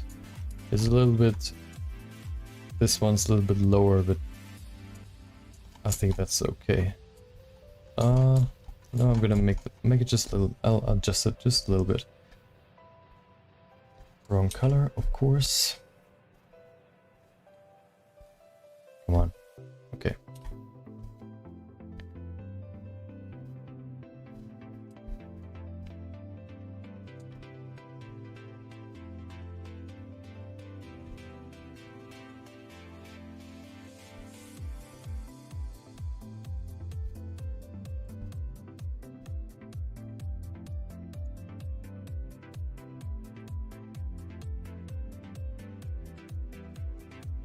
Okay, that should be better. Nice. Okay, that's everything if I see correctly. Which means we can go over to the shading part. Let's enable everything again. We need the hair. Where's the hair? There it is. Okay.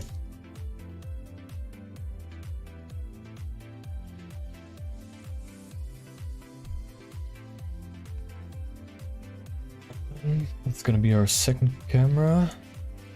We're gonna enable rendered view on both of them. We're gonna use our lights. Save first, just to be safe.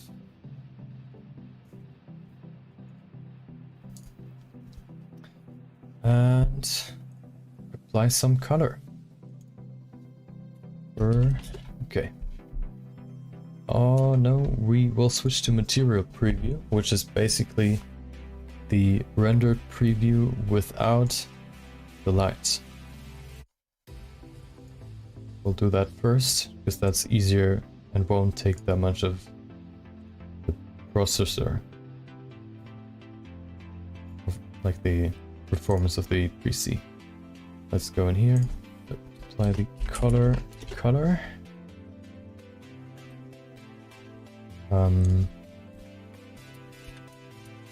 Vertex color node. We select the color layer we first created and painted on, which gives us the skin, which looks already pretty nice. Let's do that for the color. Let's go in here. Oh, I miss like that. That's body. That's the color.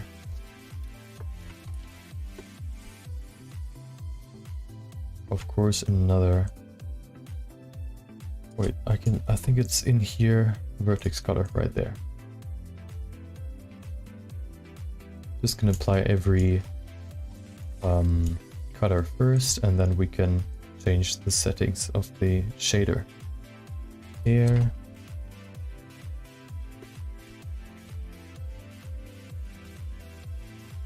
Now, as you can see, everything comes together and looks way better than just plain gray. Of course, for the fur, we've not made any vertex colors, so we can just change the color right in here. We can make it like a... We can actually like grab it from here, from the actual image. That looks kind of weird, but what we can do is to give it some more structure and some more different colors. We can use a texture. A noise texture should be quite fitting. There it is. What we can do with that is use a converter. As you can see, that's the noise. That looks already pretty good. Just as a fur, to make it a little bit more interesting than just a plain color. We can maybe play around with the settings just a little bit. Oh, we have to put that in here, and now, as you can see, we can get some more dark spots in there. Some lighter spots as well. And if we copy this color, we can put that in the first one, the lighter part. And now, as you can see, we could maybe apply the color in here as well, and then just make it darker so we have the same base color but a different shade. Okay, that looks way better than just a flat color. Plug that in there, plug that in there, and voila, looks way better. Let's do the shirt or clothing.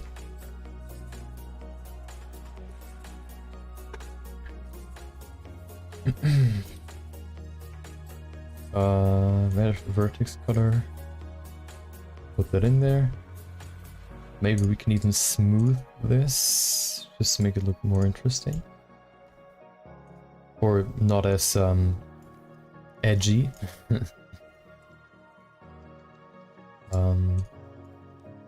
Maybe even do that to the hair as well.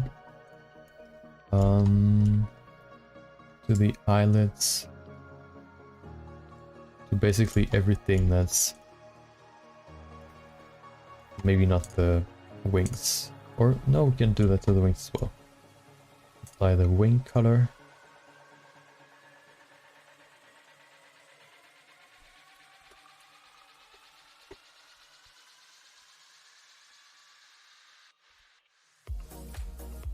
Texture color. Nope. Yeah, vertex color, I mean. Like that. Looks kind of weird right now, but with the shadows and lights, it should look different. I think that's the last one. The ears. Vertex color. Nice. Now we have all of our colors. What we're gonna do now is the actual shading. So let's do the shirt first, which is probably the easiest. Put the roughness up. Like that. That should be good. Maybe the specularity a little bit higher. And that should be everything we have to do for that. Actually, we can make it a little bit glossier. Like that. We could actually apply a little bit of subsurface scattering, maybe just 0.1. And make it darker. That just gives it a little bit more volume. I see there's like a green spot or like a gray spot. We'll just actually we can just change that real quick. That shouldn't take too long. Go in here, remove the lights again. Wait, nope, not weight paint, vertex paint. So many painting options.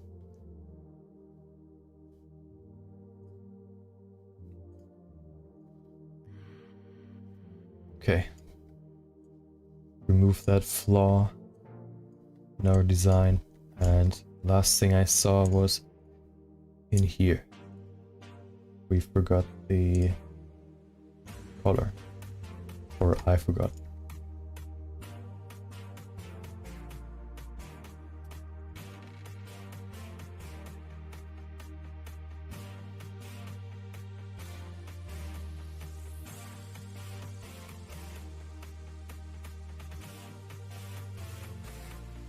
Okay. Back to material preview. We forgot to apply the color to the eyelashes. I just want to go back.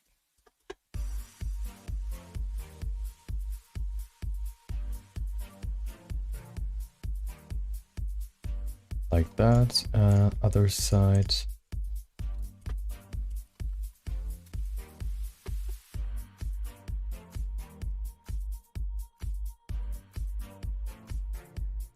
Nice. Okay. Yeah, now we can change the shaders some more for the other parts. The color is actually quite rough. If I see that correctly in here, we could maybe go in here and change the contrast, make it a little bit less contrasty. Actually, that... Okay. Roughness can go high. Specularity can go down.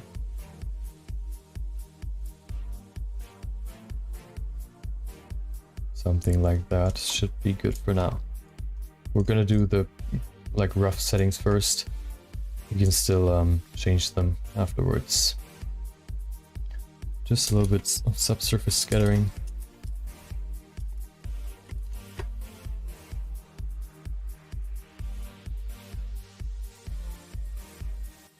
Subsurface scattering is basically when you hold a light behind your fingers and you can see the red through the fingers.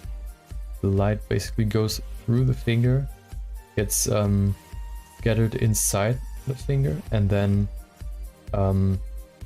exits on the other side in this reddish color because the blood absorbs the rest of the color spectrum from the light. Let's put some surface scattering in there. 0.1, just a little bit.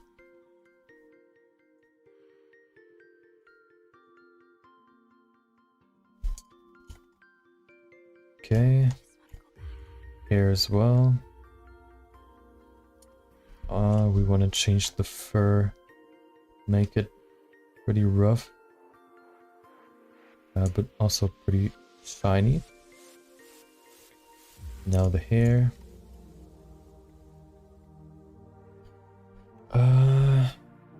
Subsurface. Do we need? Yeah, we need a little bit of subsurface scattering. Just 0.2 maybe. Here.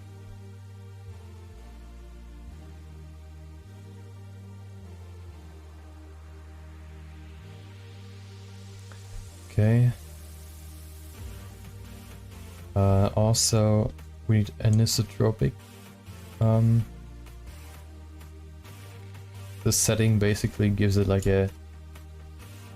I mean, it's hard to explain. It's the same you can see in some of the kitchen furniture, which is not just reflective, but it's like stretched in a certain direction. It's hard to... I think you have to see it to really understand it. And maybe pull up a picture. Let's see, it's anisotro...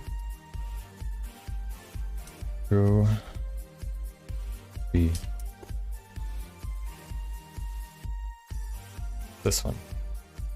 As you can see, it's not only like reflecting, but it's like stretched in a certain direction. Maybe it's horizontal, maybe it's vertical, maybe it's diagonal. You can change that in the shader settings, but you should implement that in your hair, because that's happening when you shine light on here.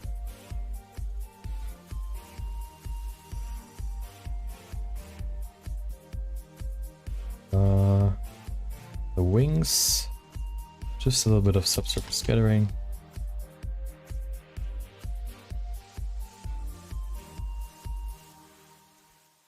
Specularity, pretty high.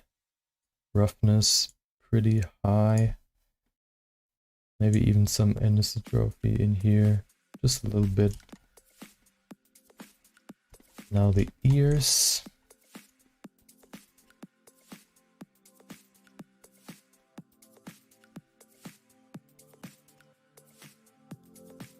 I'm actually gonna do something for the ears. Which is, I'm gonna make another vertex paint layer, which is gonna be for the roughness, because I want to make it less rough or like shinier in the inside of the ears. And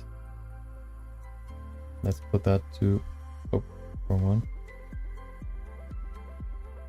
Okay, we have white. White means very rough, and black means no roughness at all. Which means we make one with, let's call it rough.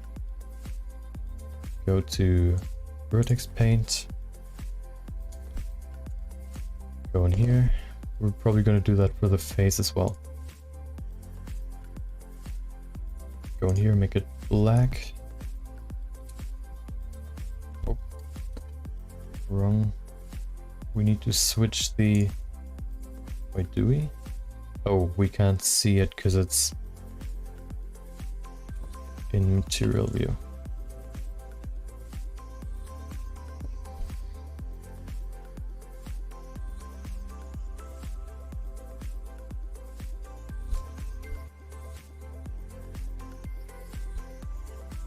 We apply that.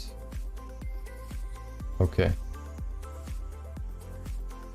Let's save before I do that, just to be safe that it's not applying the color onto the color layer. Use black. It's not black. Nice. We can adjust the blackness and the like the white, the blacks and white by using the color ramp if we don't need it to be completely glossy, which we won't. We just need a dark, like a black and white, to show or to separate these two areas.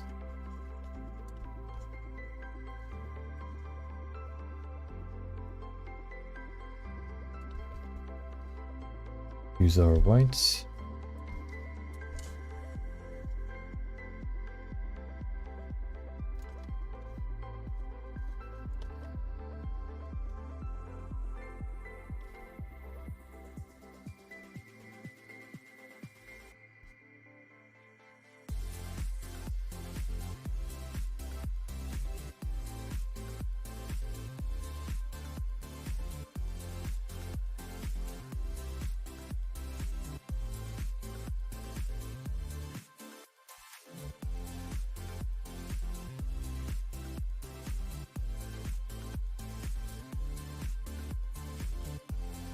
Okay, put that in there, go over here.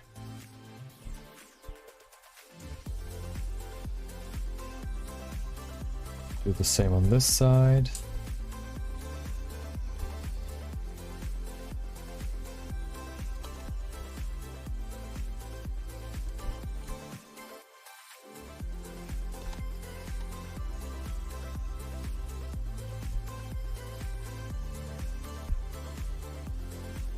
Okay, blur it out. We got a transition.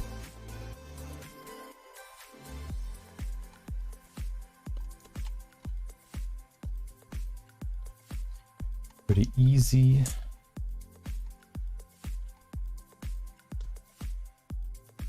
Like that. And now we can go back to our shading. Oh, we can actually do another layer for the horns.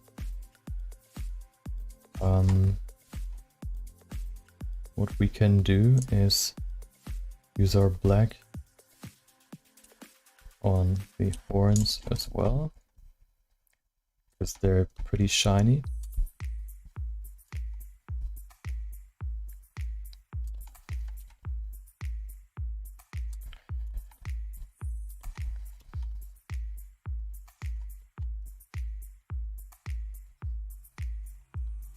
And for the ears, we're actually going to do a more complex shader system or shader tree, because we have to separate the roughness and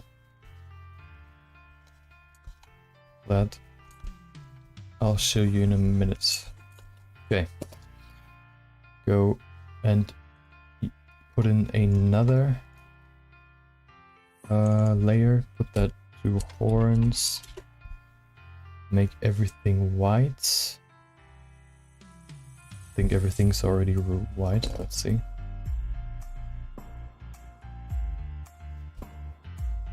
Nothing's white because nothing's painted. Okay.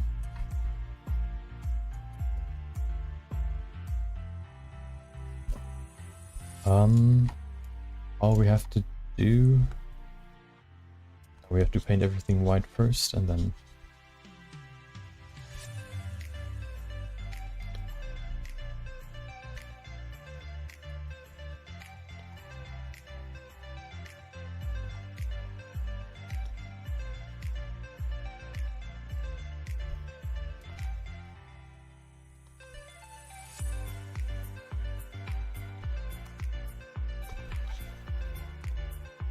get the back of the ear, because we have to separate the horns from the rest of the ear and fur from around the ear, and then we can paint the horns in black, which basically acts as a mask and separates the horn, and we can give the horns their own material or shader.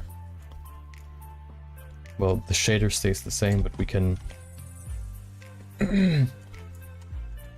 we can separate what the horns look like compared to the ears.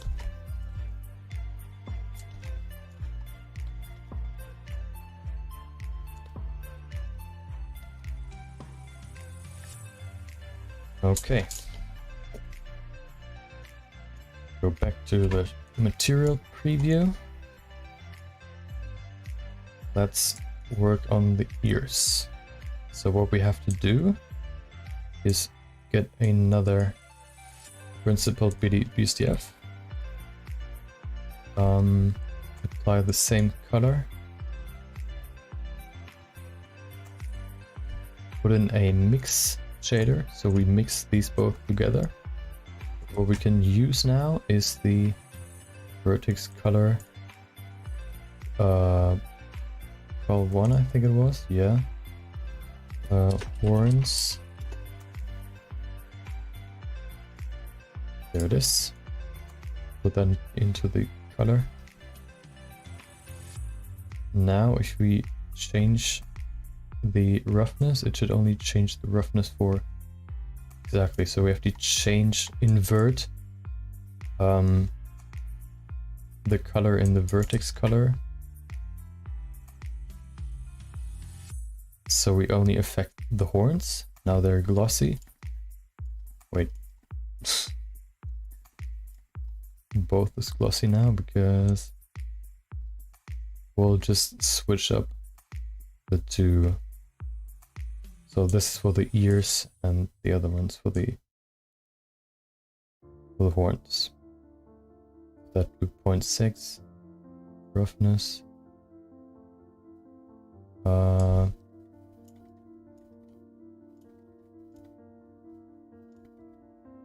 we can we work in here?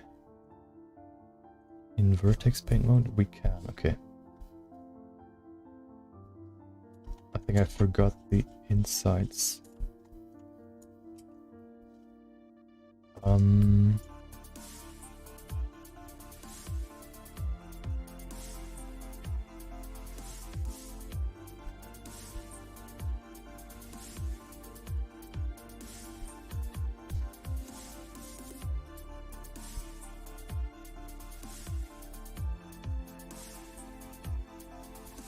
Wait, no, we...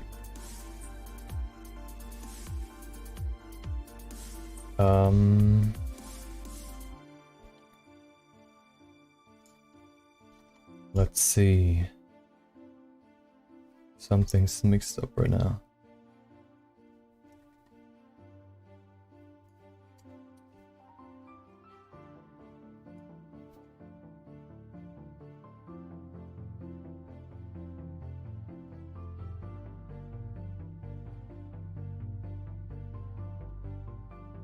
Okay, so if we remove that.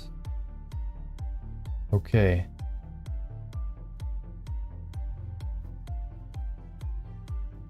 So if we change the vertex color horns to black, we get the white. Okay. So if we change it to, wait, black's white, okay. Put it to white. Nothing changes, why not?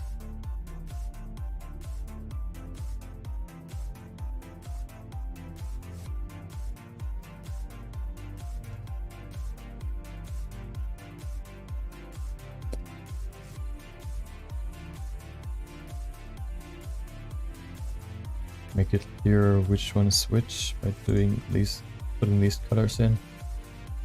Okay, so it should work like that. Why is it green?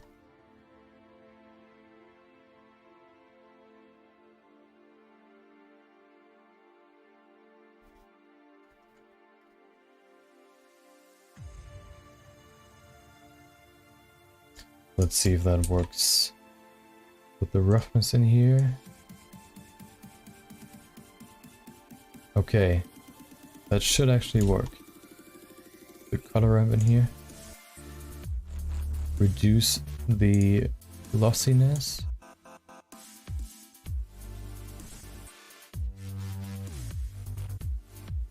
Okay. We can use the same map or mask for the subsurface scattering.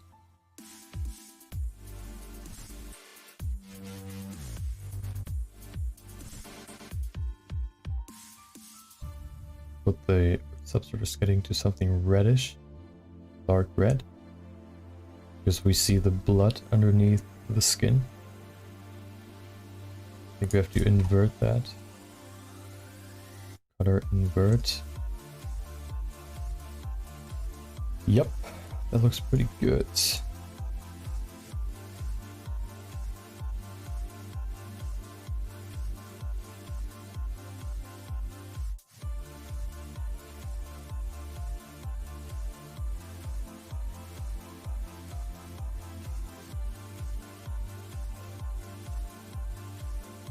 Let me try something. Put the roughness in there as well. Okay, now it's pretty rough. That's what I like. Okay, now we can actually change the put it to transmission. Nice. What else do we need? We need a emission in here. Emission is basically just emitting light. Only there.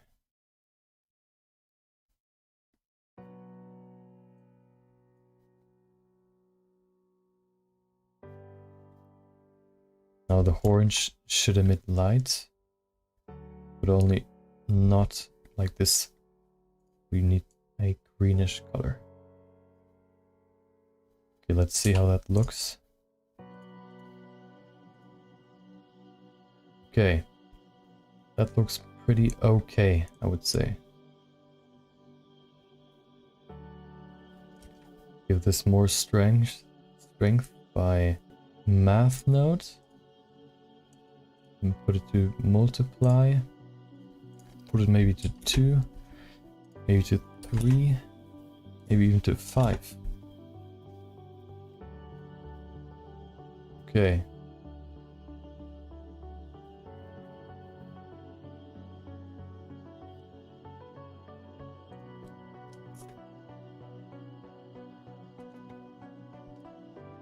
I think 1 should actually be enough.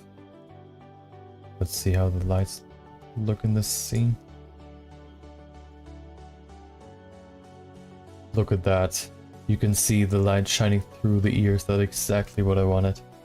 Might be too much right now, but we can adjust that using a color ramp.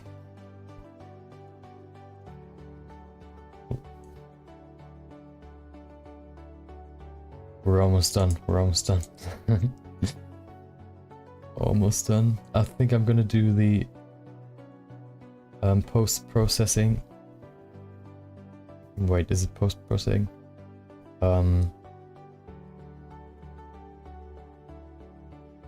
The compositing after the stream. Maybe.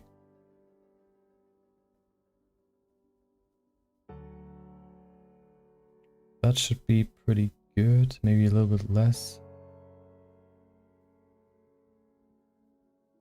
Something like that works pretty well. The wings shouldn't be yellow. Change the subsurface color.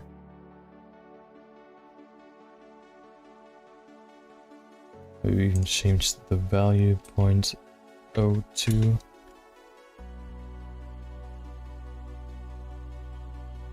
Maybe 0.05. Maybe even nothing. Yeah, that should be good. Change the color brightness.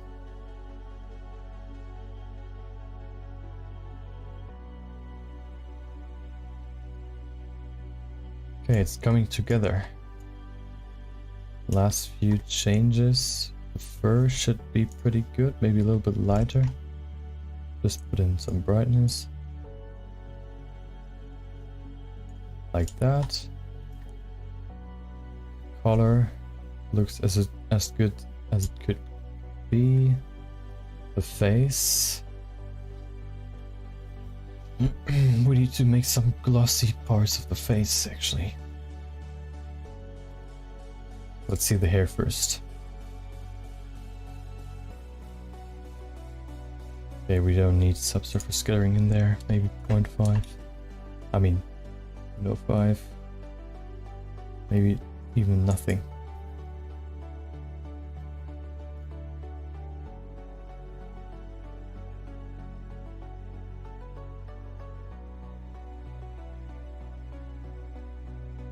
Put the roughness down pretty low, like that. Maybe we can put in roughness subsurface by changing the color to white.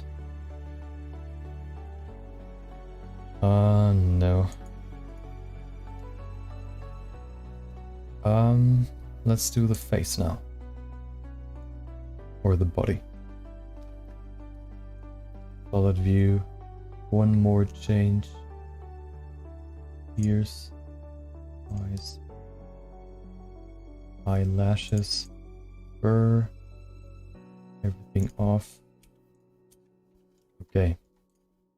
Go in here, make a vertex color.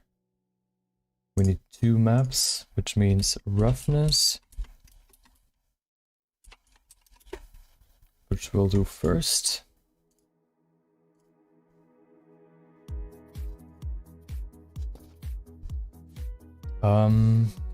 We'll work with black and white again to get the mask. Actually, we'll do gray first. Skin, body. We need gray as our base. 0.5.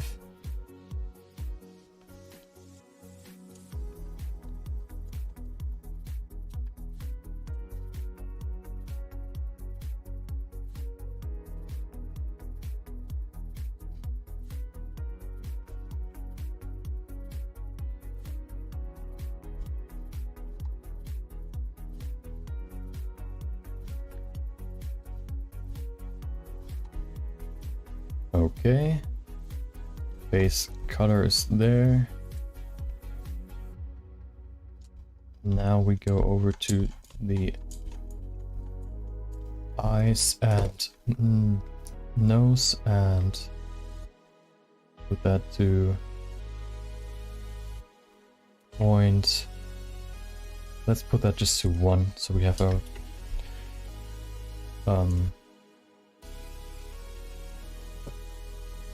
we can adjust it afterwards.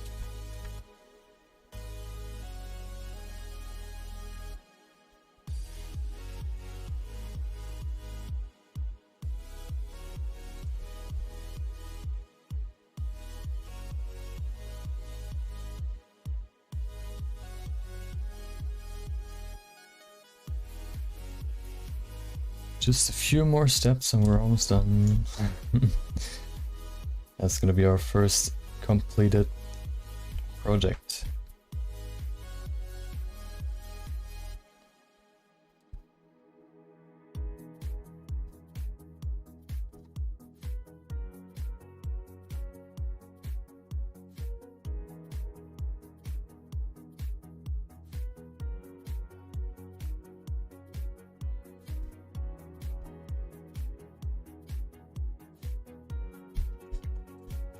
Gonna do the eyes in white as well.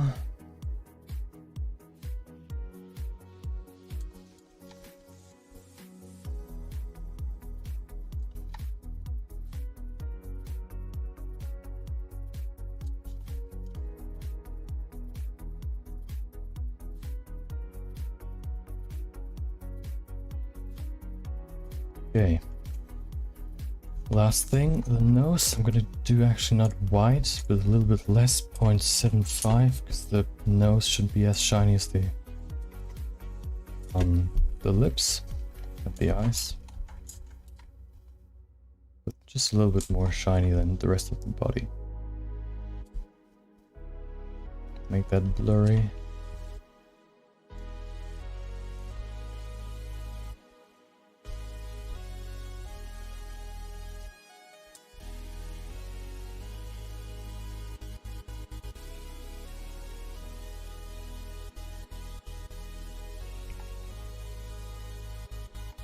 Okay, maybe put some gray in here as well on the chest.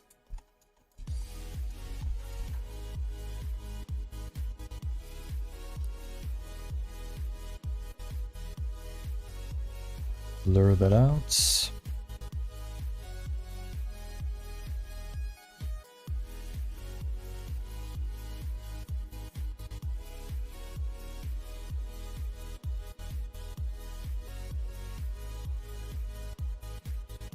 So what else is missing?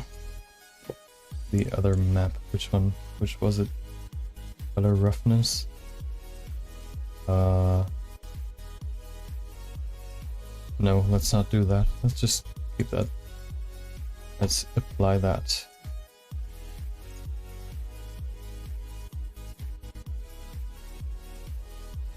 We have one more thing we have to adjust before it's gonna look like way better than it looks right now. Right now it looks like clay or something, but we're gonna adjust that in just a second.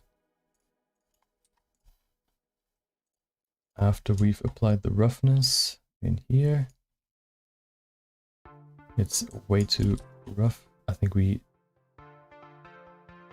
have to invert it. Now the lips are shiny. Oh. Nose is shinier as well. And we can use a color ramp to control how shiny it is.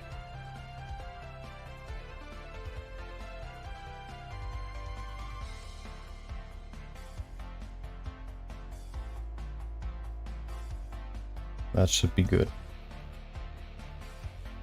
So the last thing that's missing is what I'm gonna apply now, which is the subsurface scattering. If we apply or put on everything,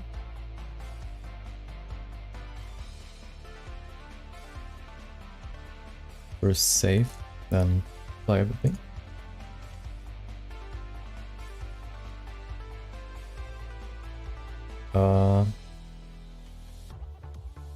Now, if we go to rendered view,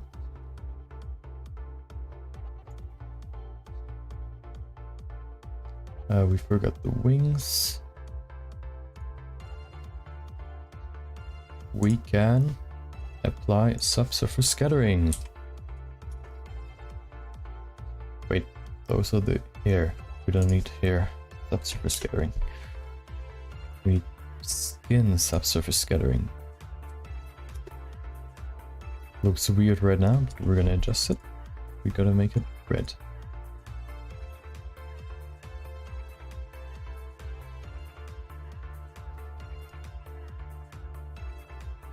And it has way more depth now. Maybe even too much. Maybe even only 0.1.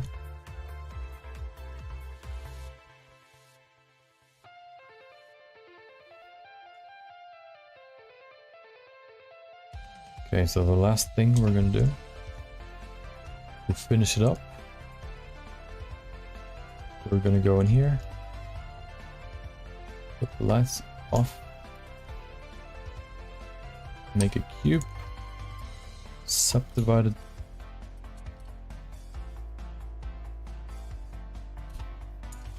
and cut off this part, which means the arms,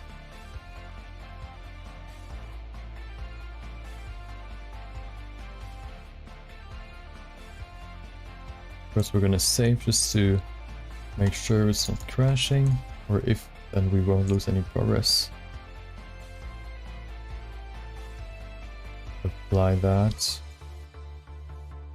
see if that changed anything. The vertex colors, nope. Do the same in here.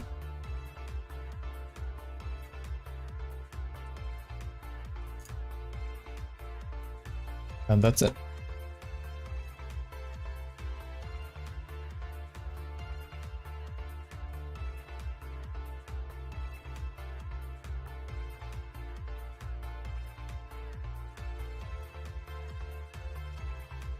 We can probably change the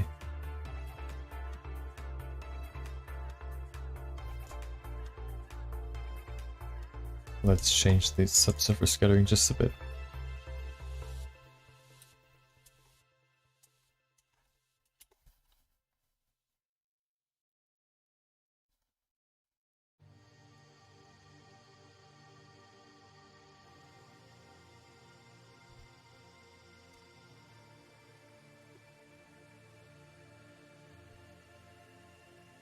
Yeah, I think a little bit of subsurface scattering in the wings and the hair is pretty good.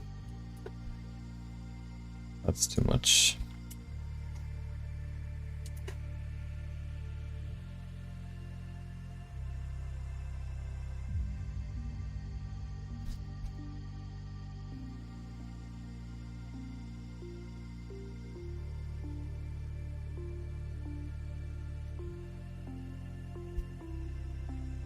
Actually, I'm gonna keep it out of the wings and just put it on the hair. The only thing that's missing is the... Let's see if that's actually... I think we need to adjust the eyes just a little bit.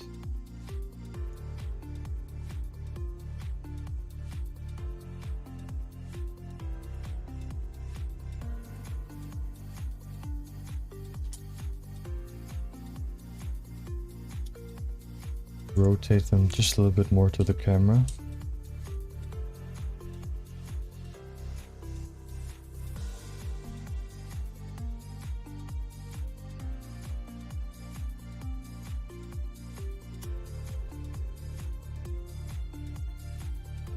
And maybe even, where's the camera? Pull the camera just a little bit lower.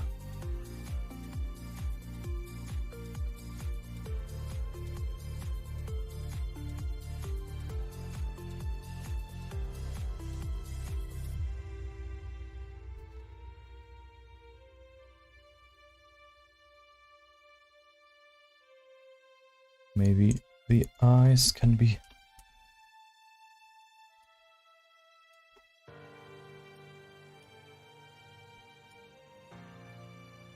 Nope, gotta use the median point.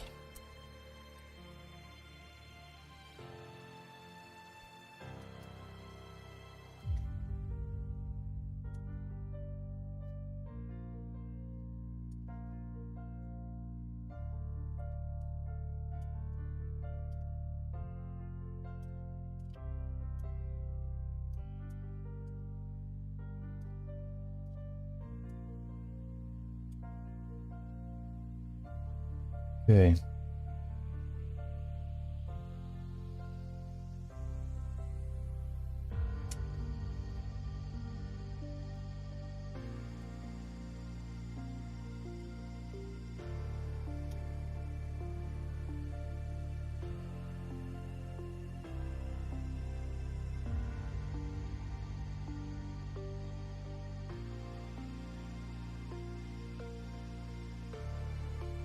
You could maybe adjust the settings a little bit more. But I think that's gonna be it for now. So, save one more time. Look at the product so far. Still waiting for some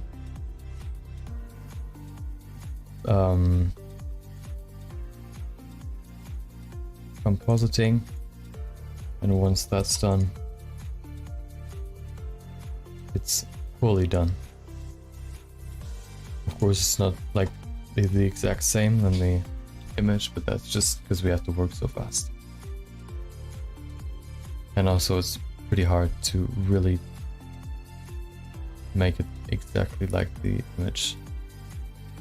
Maybe in the next stream tomorrow, most likely, I'm gonna add the little bracelet on her arm and finish the whole thing. Which means compositing, and then that should be it. So, I hope you enjoyed it. And I'm